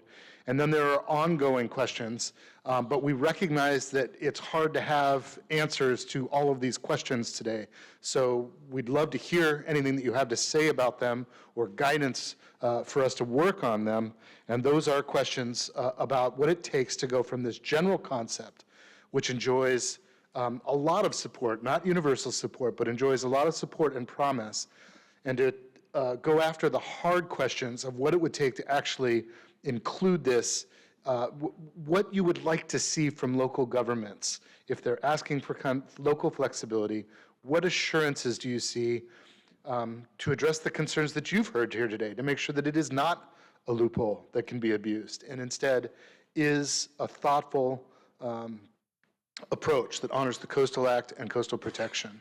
So please, at your discretion, I'm happy if there's a bunch of folks to manage a queue. Otherwise, you can just have a conversation, providing your comments to each other, to the local working group to the extent that they have answers. We've got about an hour. Please, anything you'd like to know or say about neighborhood scale approaches? So Kaylin, how do you want to approach this? Do you want to just sort of, you can recognize various commissioners versus me doing it, since you're looking? And That then would, if you're comfortable with that, Chair, I'd be happy to do that. And I'll look for opportunities for where people want to chime in to the extent they have information. But I'll acknowledge commissioners if that's okay with you. Right, and if commissioners have members of the public that they want to question to, or the original Then I'll run a speakers, that's mic fine. and we'll get Okay, them in there so I'm too. going to turn it over to you now. Thank you very much. Commissioner Escalante, did you want to start? Yes, thank you, Caleb, and thanks everybody. This has been a wonderful meeting. I think, you know, a lot of important things discussed, and I guess I want to jump in with my questions. I don't want to be remiss to thank our local government representatives. Thank you so much. I know this is extra work to all the already busy stuff that you have, but it is so critical and important, because we're not talking about, you know, in 50 years, these impacts are already happening, we're seeing them. And before, you know, we turn into some of those East Coast islands where the houses get washed away into the ocean. It's important for us to be planning out. We're a little bit, you know, behind, obviously, on all climate mitigation and adaptation issues, for sure. And we're feeling the pain, and we're going to feel it even more. But at least I'm delighted to, my first local government meeting was back when I started in 2018. So I've aged a lot since and learned along with it. And I think that to answer sort of first the question, and I guess before I go into my own questions, is I am definitely in support of a regional approach. Absolutely, 100%. What that definition of that region is, maybe the word neighborhood is too small, we'll work on sort of finessing the language. I think language is obviously very important to define policy, but I'm definitely on the team that this is going in the right direction. So, I guess some of the questions that popped up as the conversation was going, as I was reading through this stuff, was definitions. And of course, again, as climate change is happening, this is sort of, we're dealing with it now, we're facing it now, developing the language to sort of change our society to adapt to it. And I think that, it is important for us to, as Charles Lesser said, to define beaches, to define what beaches means. I think that, for some folks, it's only a sandy beach. For other folks, it could be a tide pool, rocky mixed kind of beach. So I think it would be good to get a better sort of clearer picture of the definition of that. What is a beach? I originally wrote, what is the definition of neighborhood scale? I see that everybody kind of has a question about that. So I figure that we're all going to kind of further polish that definition and understanding of that. And another definition that I would like to understand better is access sheds. I thought that was a kind of a creative term, and it kind of goes to address the issues that I was bringing up this morning, which Dr. Huckabridge reminded us of, which is, it's not just the immediate neighborhood of the coastline, not even immediately inland, but it's really sort of inland across the state. And more people find themselves fleeing, even if it's temporarily, even if it's just for a day, fleeing their inland communities because it's becoming dangerous to live in a lot of places. So to me, I think that, and the other one was from the gentleman from Arcata, the planner, is eco-armoring. I think that was another term that I think that, folks are going to be using it. We should definitely work on a very clear definition so that it doesn't become a term to greenwash, future approaches. So those are one last definition. Upsizing above bluffs. I think our Santa Cruz representative mentioned that. I don't understand what upsizing above bluffs within that context of conversation. I think I would like to understand more about that. And to just finalize, I think that, beaches and coastal access is going to more and more just be the refuge for this climate impacts from the vicious fires, from the heat waves, from the worsening inequality because of all of the above. The World Meteorological Organization in 2023 reported that extreme heat causes the greatest mortality of all the extreme weather. Everyone is hurt by all of this, but the most impacted are the EJ communities, as we've also reiterated today. In particular, those inlands, the poor, the elderly, the disabled, and of course, people of color. So expanding that shed region, whatever we're going to call this, expanding the perspective, the engagement, the outreach, the conversation, I think it'll be critical. I'm almost thinking of sort of the vision of corridors, from inland to the coast where, we're going to be able to manage that so it doesn't exacerbate problems. It doesn't politically push towards more development on areas that are at risk and towards more armoring. So those are my issues. Thank you. Thank you very much. Please, Commissioner Nothoff. Thank you. One idea comes to mind is we're not really talking about neighborhoods, we're talking about landforms and related landforms. And I wonder if we get something that's more geographically related, if that might help some of these one neighborhood against another conflicts.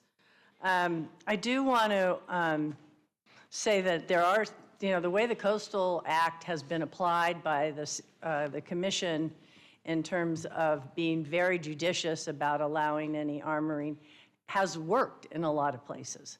So the overall assumption that we've got a problem everywhere doesn't seem to me to be right. We have figured it out in some places. We haven't figured it out in other places. Yes, the coast is changing, but as I think staff laid out well, there's some areas where it's changing more rapidly than others. So I like the idea of having something that's adaptable on a more localized basis.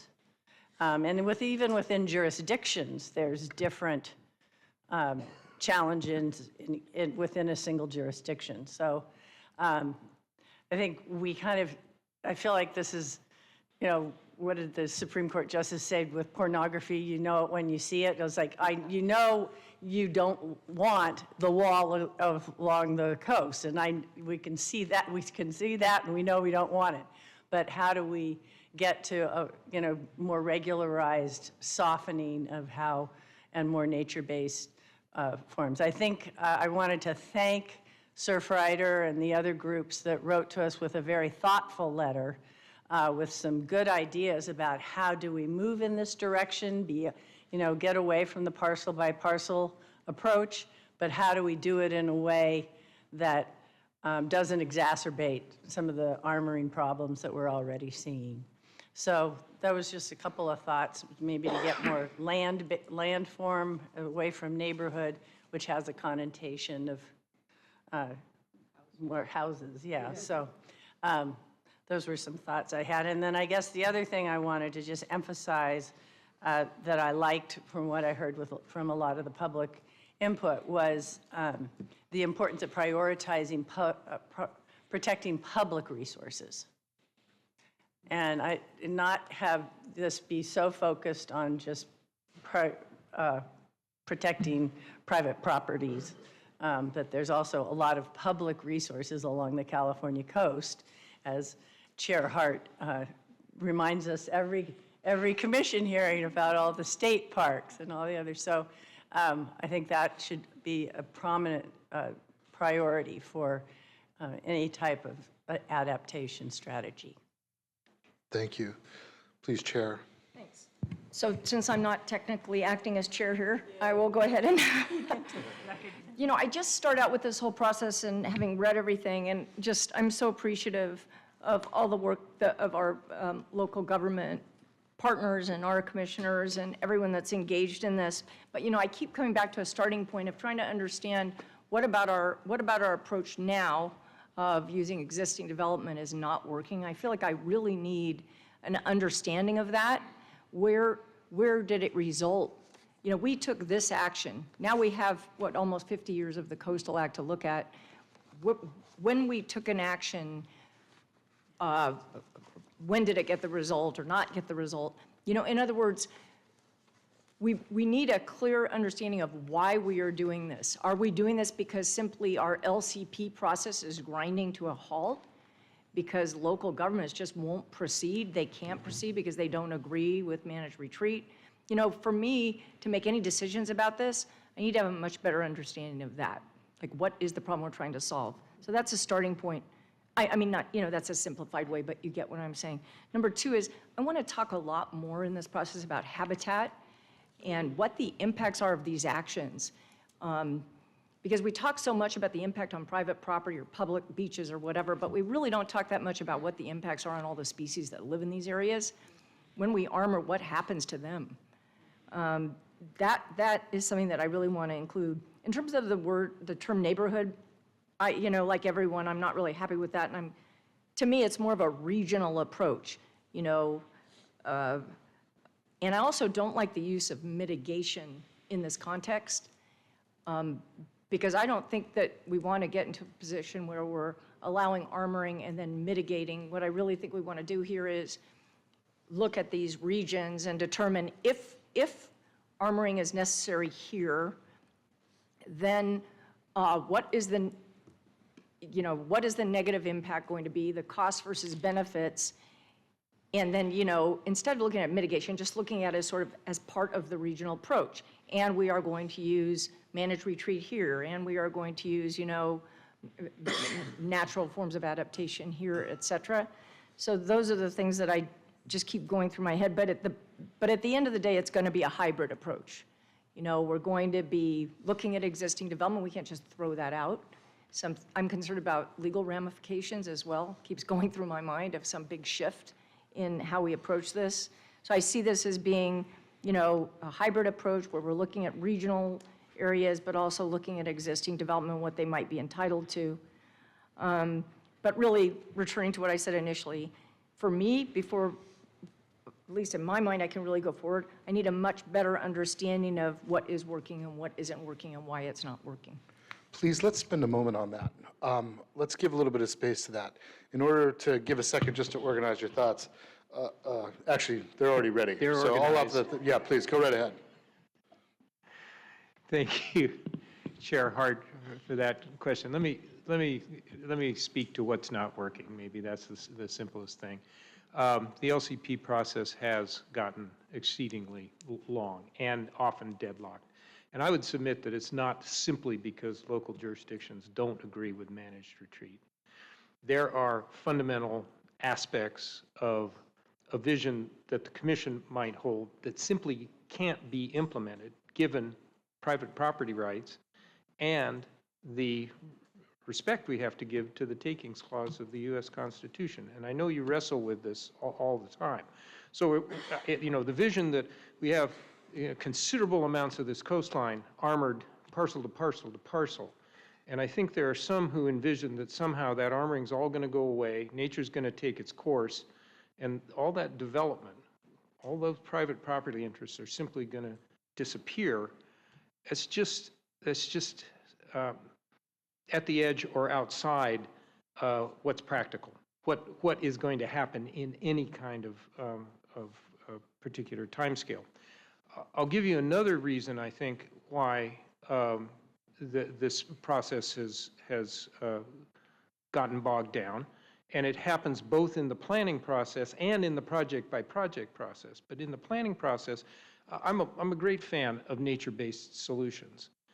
But let's think about what those are. Those are massive construction projects. They're nature-based. They're not natural process. They're nature-based that have huge capital costs up front and considerable ongoing maintenance costs.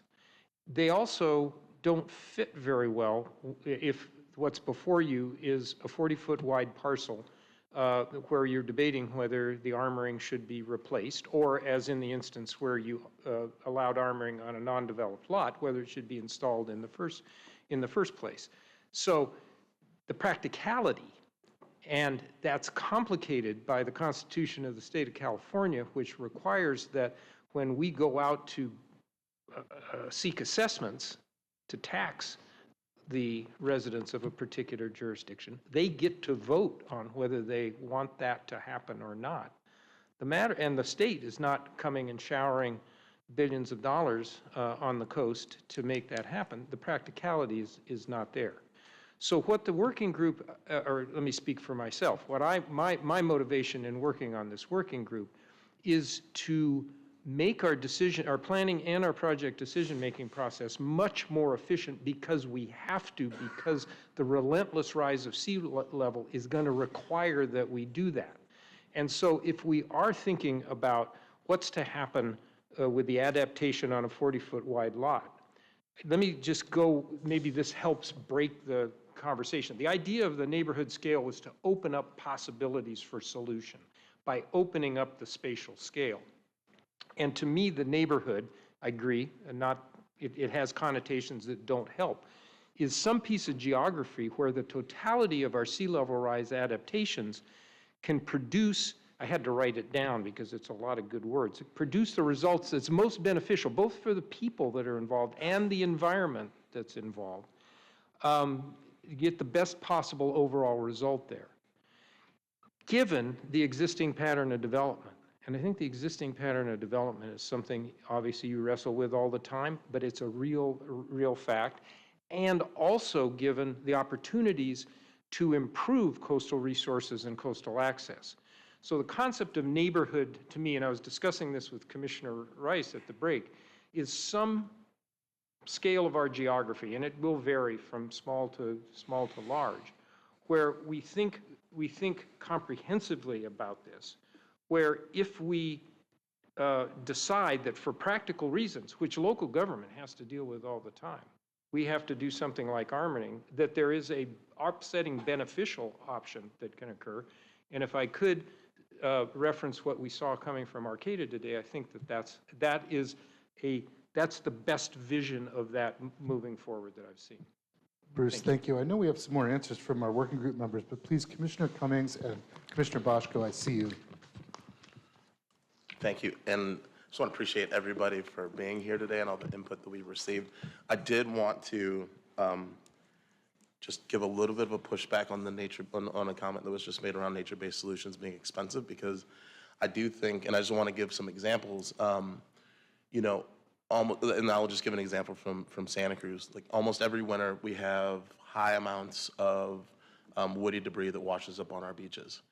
And so I think this also gets back to this conversation of what do we how do we define a beach? And for some of us, it is this flat, sandy area where people can lay out. And in other instances, it's, sandy habitat mixed with dune habitat. And in many circumstances, had humans not been involved in, kind of being out on these beaches and cleaning these up, that woody debris would accumulate over time, and over time, dunes would accumulate as well. And for certain areas, if we would allow the dune habitat to reestablish itself, that is an example of a nature-based solution that is actually pretty inexpensive, because we're just taking the wood, we're burying it under sand, and over time that sand accumulates more and more, and that then serves as a barrier. And so we actually used that down in Rio Del Mar. Integral Consulting had done a project down there, and that area where they had placed that, log pile and began to rebuild that dune, it didn't wash away in the 2023 storms. And now they're starting to use it outside of the boardwalk. And so I just think we need to get creative around, how do we use what nature's already putting right in front of us to help us defend some of the properties that are ahead of us, rather than just going out and flattening beaches because we think of a beach as being this flat, like sandy space. And so I just wanted to put that out there, because I think that, yes, in certain circumstances, it can be really expensive. And then additionally, and this kind of gets back to Commissioner Hart's discussion around habitat, is for many of these areas, we've gone out and we've destroyed the natural habitat. And as a result, when the storms come in, we're negatively impacted. And if we were to restore that natural habitat, that habitat would actually serve as a buffer to help mitigate some of the impacts from the storms that we're going to be experiencing. And so I think it varies, but so that's just the one point I wanted to make. And then I guess getting back to some of the other points, I think, and Commissioner Nodoff brought it up around geography, but I think geology is something that we should be considering when we're thinking about the kind of neighborhood approach, because, you might have people on a granite bluff top versus limestone versus, they're in a marsh flat habitat, and those all are going to require different types of mitigations. And so for the sandy habitat, maybe it's, remove the armoring and allow for the sand to erode, or the sandstone to erode, so then you can, maintain that beach, versus, if there's no beach below and it's granite, maybe you do need to armor. I think there's a lot of ways we can think about it. And so within the context of a neighborhood approach, really thinking about it from a geological perspective, and then working along with, USGS and modeling to see under X, Y, and Z circumstance with sea level rise, with storm intensity, when are we going to start seeing failure, and how can we really take that into consideration? So I think those are just a few things I wanted to mention. Thank you very much.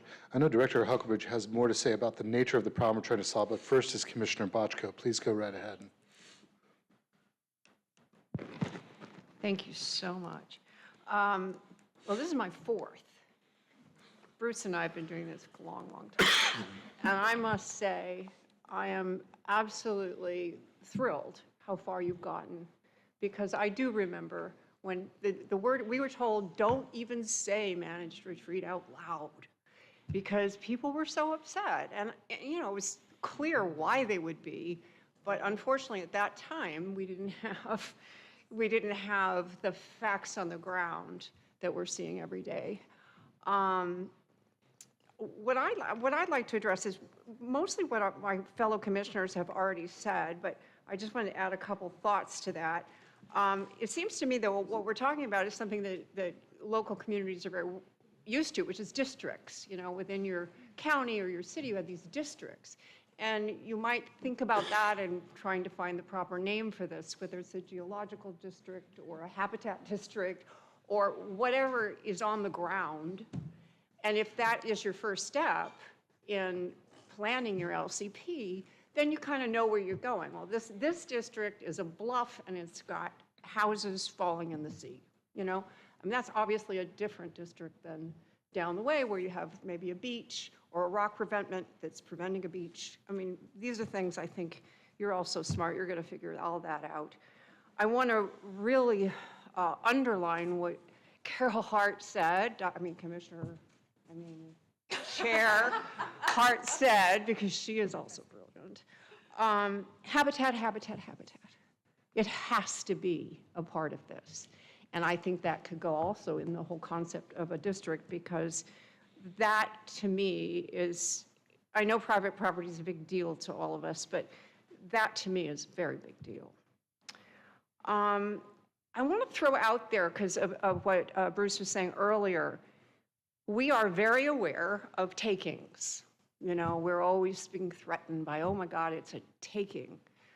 I want to know, why isn't it a reverse taking when the private property owner builds his seawall and my public trust lands, my beach is taken? I think that's something we have to look at. Whether that's ever been tried in a courtroom, I don't know where Louise is, but I don't know. I mean, I think the reverse should be equally as true, right? They can't take my land, I can't take theirs. So what happens? I think that's something really important to think about as well. My personal preference would be that in looking at your options in any given area, that we absolutely prioritize in terms of the language of the LCP that nature-based solution is the goal. And I don't mean right away, but in all this talk today of all these new things that are being discovered, like the wood on the beach, 10 years ago, no one would even thought of that. You know, these things are available to us because we do have now the attention of the government. I mean, the Inflation Reduction Act didn't exist when Bruce and I started these conversations, so there was no money. But there are opportunities for money now. I'm just saying, stuff like that, you can't predict it, Bruce, you know, unless you're going to be running with Kamala. No, no, never. No, and if I could just interject on this, here's what's lacking as to my eye, as we look at sea level rise adaptation, is the long-term commitment of revenue source to deal with it. These one-off things, Inflation Reduction Act. I understand that, but that's not an impossibility anymore. Do you understand what I'm saying? Things are changing so fast that I think we can, let me rephrase that. Let me just say this. I think it would be inappropriate to make money equal to infeasibility. And I've never liked it. You know, we have other situations in the Coastal Act where, oh, it's just too expensive, so it's not feasible. I don't believe that. What I do believe is you look at all aspects of a given situation, a given, you know, district, and you say, okay, this one is obviously not going to have nature-based solution because it's already a bluff with no beach. It just happened already. But anyway, I really, really think you should prioritize that as the goal and have to rule it out under very specific, and I think this could go on in any LCP up and down the state. Go down the list. Is this possible? Is this possible? Is this possible? can I finish? Oh, I thought you were finishing. I'm so sorry. Class. 1 second. I really wanted to say I agree with Commissioner Escalante. Some definitions here I didn't understand, and I'm sure that we can fill those out. I think the Surfrider letter brought up really important issues. I hope we pay really close attention to what they're saying. And finally, and I will be done, the existing development definition. I mean, almost 14 years I've been here, and it's always been this huge question mark. I mean, some of us believe that you just read the language of the law and it's very plain.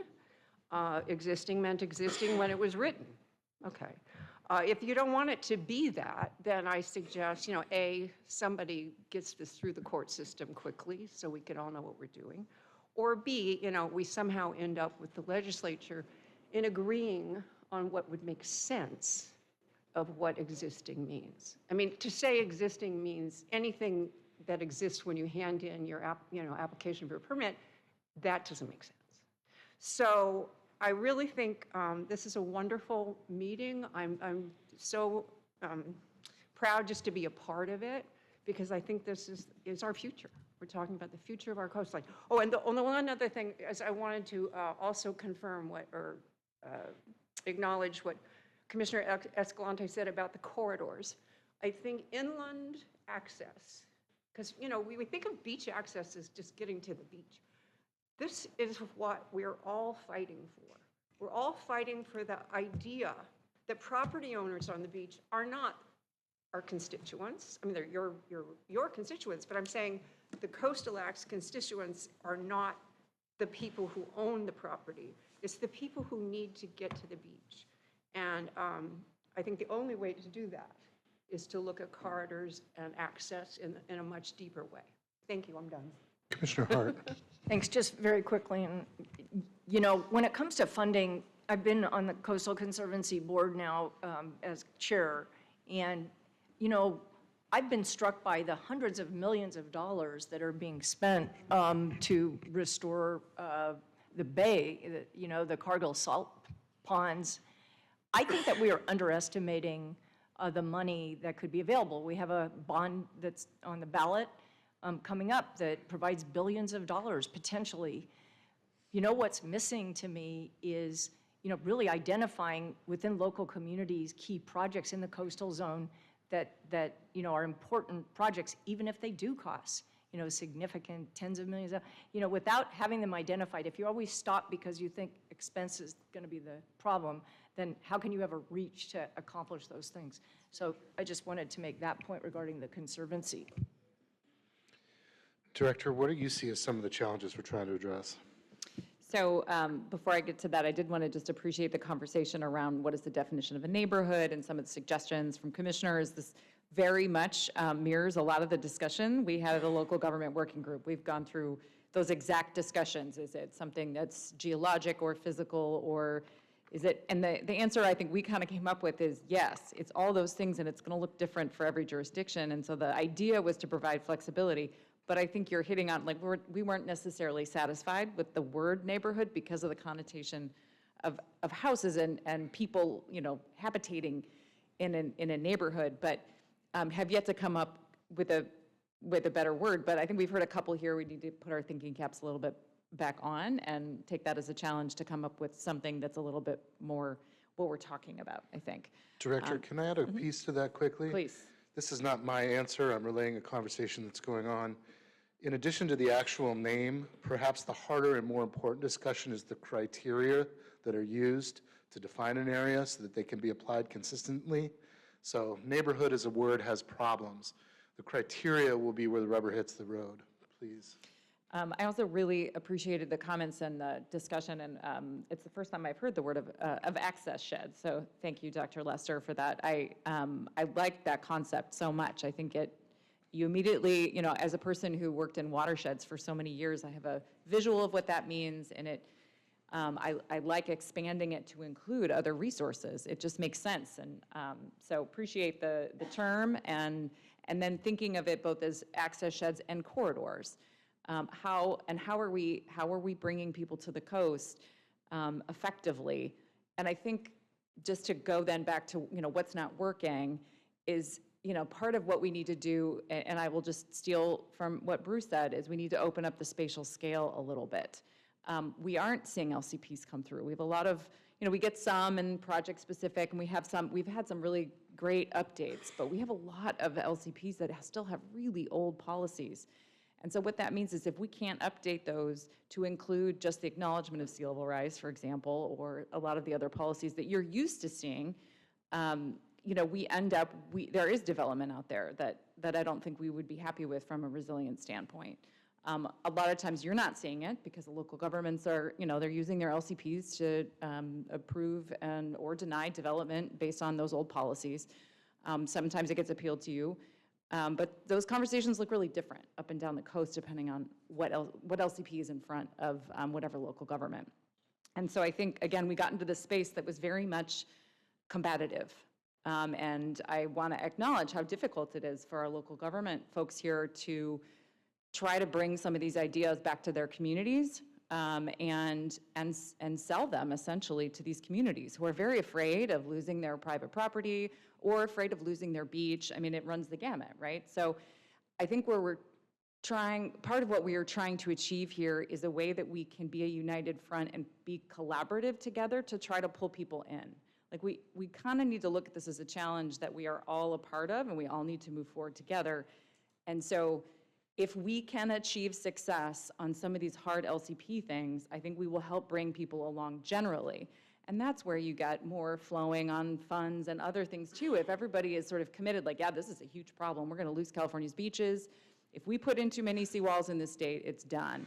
That kind of connection, I think, is what we need. And I think that's sort of what the problem we're trying to solve. Is like, how do we find a way that we can together show that this is an important problem that we need to solve and convince the public, convince constituents, convince lawmakers and everybody else that we have to get through these hard things. Like, what is the definition of development? What are these things? Because if not, we're screwed, for lack of a better term. So, yeah, technical term. And that's also another way to build the political will, right? To address maybe some of these questions, legislative solutions or funding that comes down to fund these types of projects. But so I think it's kind of a package. And like, I guess that's my answer to what's not working. It's hard to say, well, in this location, we have this bad development, and that's why it's not working. It's sort of, we have this deadlock. We have people fighting each other all the time, and you have people pitted in different camps instead of understanding that, like, all these things are part of it, and if we don't figure out a way through, we're all suffering, and our beaches will be gone. So I guess that's kind of a long-winded way of describing at least what I see as the problem or what we're trying to fix here. But it's hard, but we have made a lot of progress, and hoping, and I guess appreciating too the feedback you've all provided so that we can kind of go in and dig in a little bit more. Where are we going from here? How can we refine this approach? How do we start to build specificity, address some of the definition questions, all those things? I think sounds like from what at least I'm hearing, that's kind of, there is general support for us at, digging into this a little more, but maybe with more of a focus on nature-based solutions, or at least that's written into some of the documentation we have and habitat and things of that nature. So we're hearing all of this, just want that clear too. Please, Sue. Thank Sorry. you, Bruce. Thank you. I see you, I have tech Commissioner. support right here next to me. I wanted to address some of the issues around funding because I agree with the points of view that say there's more millions of dollars than there have ever been. And the other part of how do we access that funding? And when you're a small local jurisdiction, you have a small staff. I know the Coastal Commission knows a thing or two about having, not enough staff to do the work.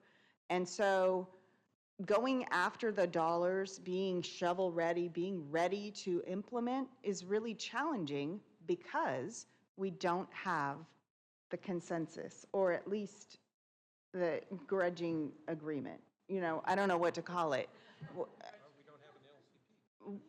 we need to have, I always put it in the category of hearts and minds. We need, and I want to echo something that Cindy Abbott from Pacifica said about visioning.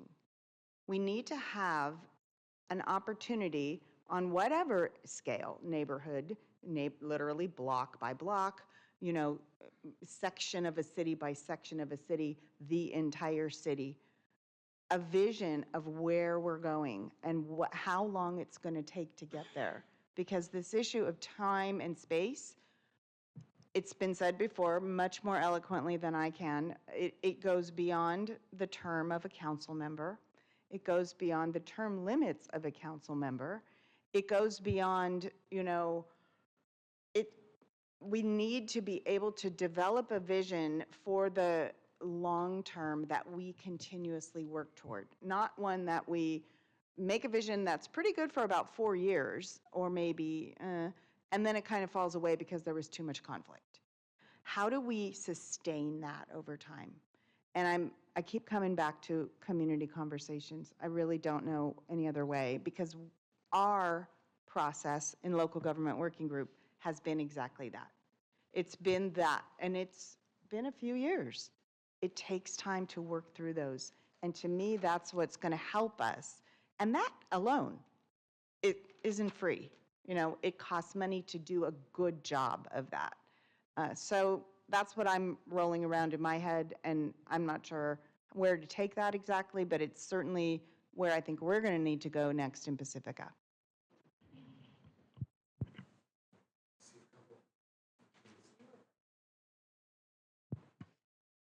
Thank you so much. Really interesting conversation. I appreciate all the comments, especially these most recent ones. Councilmember Beckmeyer, that yes, you're going to be, we're all going to be gone as this problem continues to unfold. And I'm talking about climate change and sea level rise. And as we as communities and as a society sort of grapple with it, I'm not sure if what I'm going to say is going to be helpful, but I'll add it to the mix. I'm thinking about when the Coastal Act was first, when Prop 20 was passed and then the Coastal Act was developed. And our local jurisdictions, many of them, went through an LCP development process. And the Coastal Act envisioned or saw the science that existed in those days, and our local coastal programs and IPs were developed with bluff setbacks, recognizing that there was a natural bluff erosion process that happened, that bluffs weren't naturally stable, and that there were influences by ocean tides and storms that had impacts on the coast and coastal erosion and beach erosion. And so there were setbacks put in place for on private properties to where people could develop. And climate change has exacerbated all those forces and accelerated. I mean, basically that's what is happening. And maybe to some degree even changing on the shoreline currents and things, so you have different erosion types of patterns. But when those LCPs were developed, and I'm most familiar with mine in Marin County, it envisioned this evolution of the natural environment. And so rules were put in place around where people could develop to account for that. So in terms of new development, I feel like that's what we're doing right now in terms of trying to incorporate sea level rise. And I guess that's one of the issues we have, is that we have old LCPs potentially that don't recognize the current natural forces and need to be updated because they're working with old science, say. And then, so that speaks to sort of the new development. And then there's the existing development, which of course is the elephant in the room that was never an elephant in the room for me. I always thought that existing meant anything that was built before the Coastal Act. And I think that that's going to have to play out. In the meantime, we have these parcel by parcel or project by project development, CDPs coming before us that we're needing to deal with.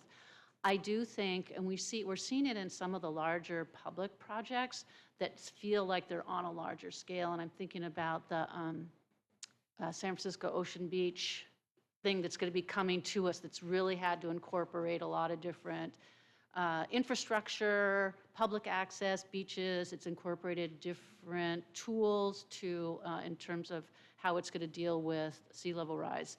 So to me, it makes sense that it does make sense to be looking at a neighborhood. I think is a bad construct because it has a lot of connotations around people, community, and development, and doesn't have that connotation about landform, everything we were just talking about, sort of what exists naturally, as well as public access. So I like the idea of really understanding. Any LCP should understand the dynamics at the different variables at play and the dynamics of a shoreline, both in terms of environment, social, and otherwise. So to me, that makes a lot of sense, but I don't have a good word for you. And then it feels like what we're seeing with some of the things that are coming before us, where it feels like things have been done right, is that the toolbox of potential solutions is out there, and there's an analysis done as to what is the best tool in the tool, what's available in the toolbox, and what is the best tool to apply here. And I would say you'd apply an IPM approach, an integrated pest management type approach, which you look to see what is the least impactful, or what is the softest touch that's going to achieve the goal. So that's more towards approach. And I think that's happening, but we're forcing it, and it's not necessarily written into LCPs, but I think that's what we're looking for. And I'm wondering if in the local, the government working group, if it might not help to have conversations that differentiate between how are we going to approach this around public infrastructure and public assets, including beaches and including infrastructure, versus private property, and if maybe the conversation couldn't get farther along, at least in that realm, rather than getting stuck on the private development. So that's a suggestion. I think we'll get farther there, and frankly, I think we're going to have more examples of application of different tools, different adaptation techniques, and actually I get a sense of how well they're working, and maybe at a larger scale. I don't know if any of that really makes sense. There's a lot here, and there aren't any easy solutions, and we have to keep talking about it. But I'm going to go right back to the beginning. I kind of think the Coastal Act really got it right off the get-go. It saw that nature was going to have impacts, and we had to plan for development around what those impacts were going to be and account for it without having to armor, frankly. Thank you. Thank you. Commissioner Eckerly. Thank you. I'll be brief. I really appreciate this conversation and all of the feedback that we've heard today. I support exploration and kind of continued conversation around this. I think the impacts, as we all know, are so consequential, and that means we need to continue to be creative in our approaches. But in that creativity, we have to ground our actions in resource protection and access and resilience for communities and ecosystems. So I think that is our kind of founding principles for all of us sitting here, but I think it's important to keep that really in focus. One point on the question or need for funding, I want to reiterate again, the Ocean Protection Council has a grant program to support exactly these things, including community visioning and planning. We are continuing to iterate and think about how to improve that program. I would welcome the opportunity to talk with our local government representatives on how we can do better to support those needs and to really incentivize this regional approach and planning, and not just defaulting to the least expensive option. So I would love to talk more about that. Councilmember Friedman. Thank you. This is a really great discussion, and I appreciate the candor and just the back and forth discussion. Just some comments in general. First is the access shed. It was a term that I came across probably about 6 months ago with Dr. Lester hosted a coastal access summit. down in Ventura County, and many of the people there were not from coastal communities. And it turns out, as part of the discussion, that there is data that shows if you live in an inland community, say even 60, 80 miles away, that a lot of people there, when they come to the coast, they come to the same beach every time. It's not like they're going to a beach here or there. They go to specific beaches, and whole entire neighborhoods from those areas go to one small beach, and they won't even go to a beach that's 2 miles away. So it was just an interesting thing I learned on that concept. So a few things just as my wrap-up comments are, getting back to the question is, are we, it's a commonality we all have, and I think we all would say yes to the following, that we are better off as a state because of the last 50 years with the Coastal Act and the policies. But the question is, with the challenges and headwinds before us with sea level rise, climate change, do the tools we have now that we've been using, are they adequate for us to meet the challenges? And they're not at this point. There's a lot of good tools, but we need more. We need to have more of those. And that's what this conversation is about, is where do we get the new innovations? But chiefly among them is to make sure that as we develop any new tools, that they address and prevent any unintended consequences that we can foresee. Chiefly among them is what most of the public comment is extended seawalls.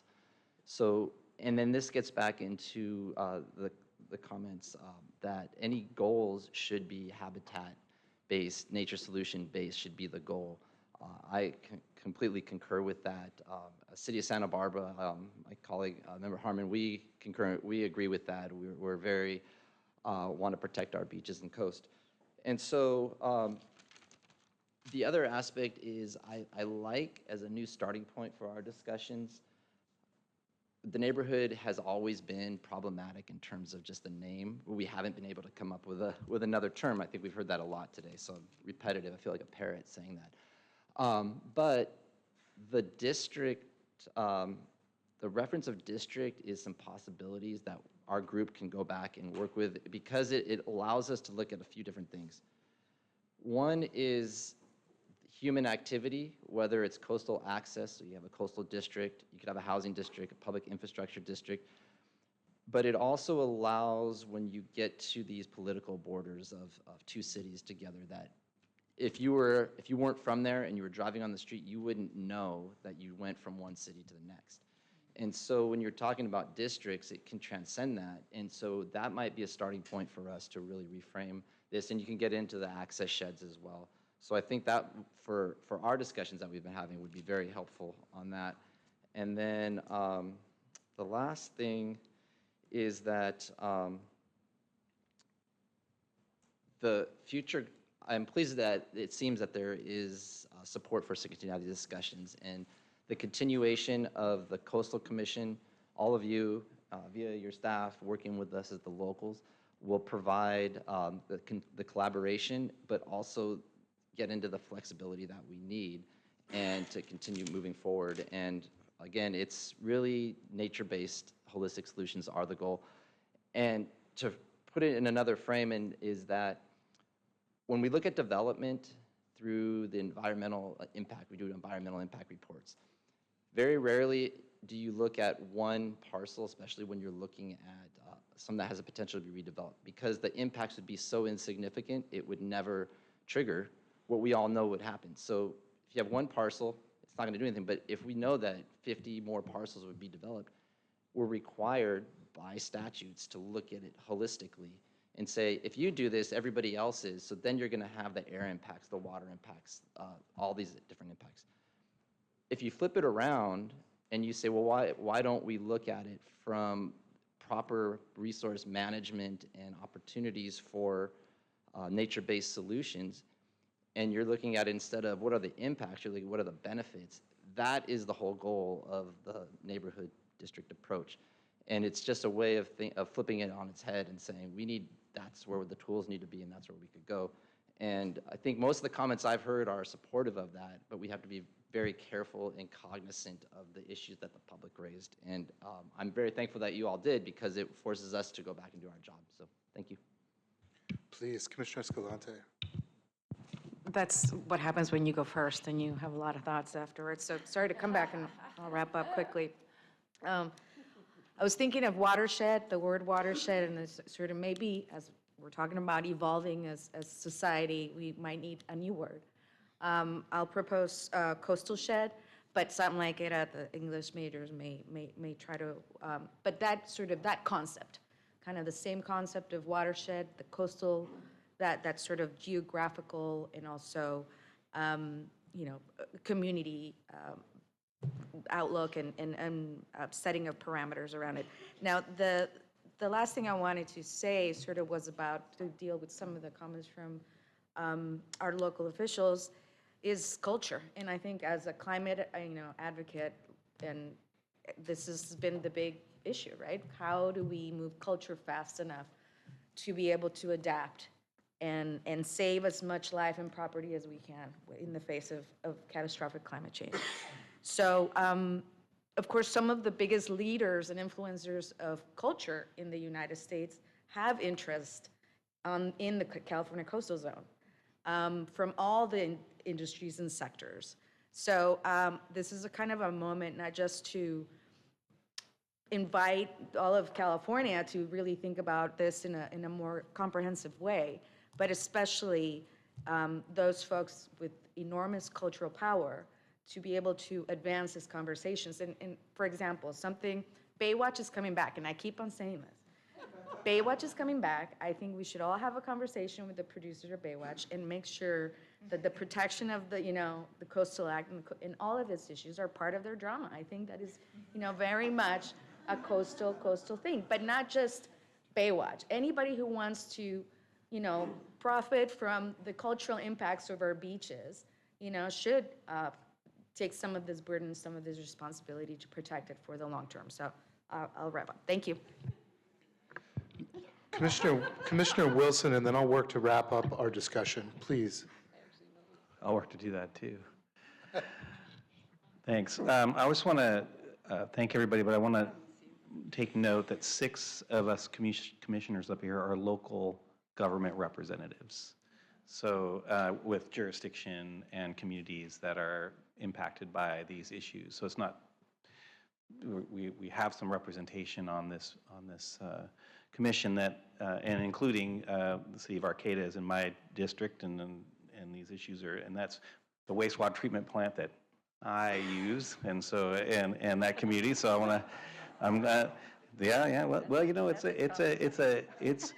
we have 140,000 visitors a year that come visit our wastewater treatment plant, so it's very special, and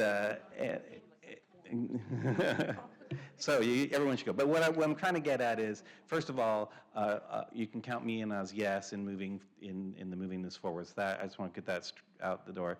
And then I feel that take some responsibility that we, because we talked about a year ago this neighborhood where it didn't work, and then we just sort of went on and did other things. So I apologize with the distraction to us all today. I promise we'll have something by next year that this will not be a distraction to talk about.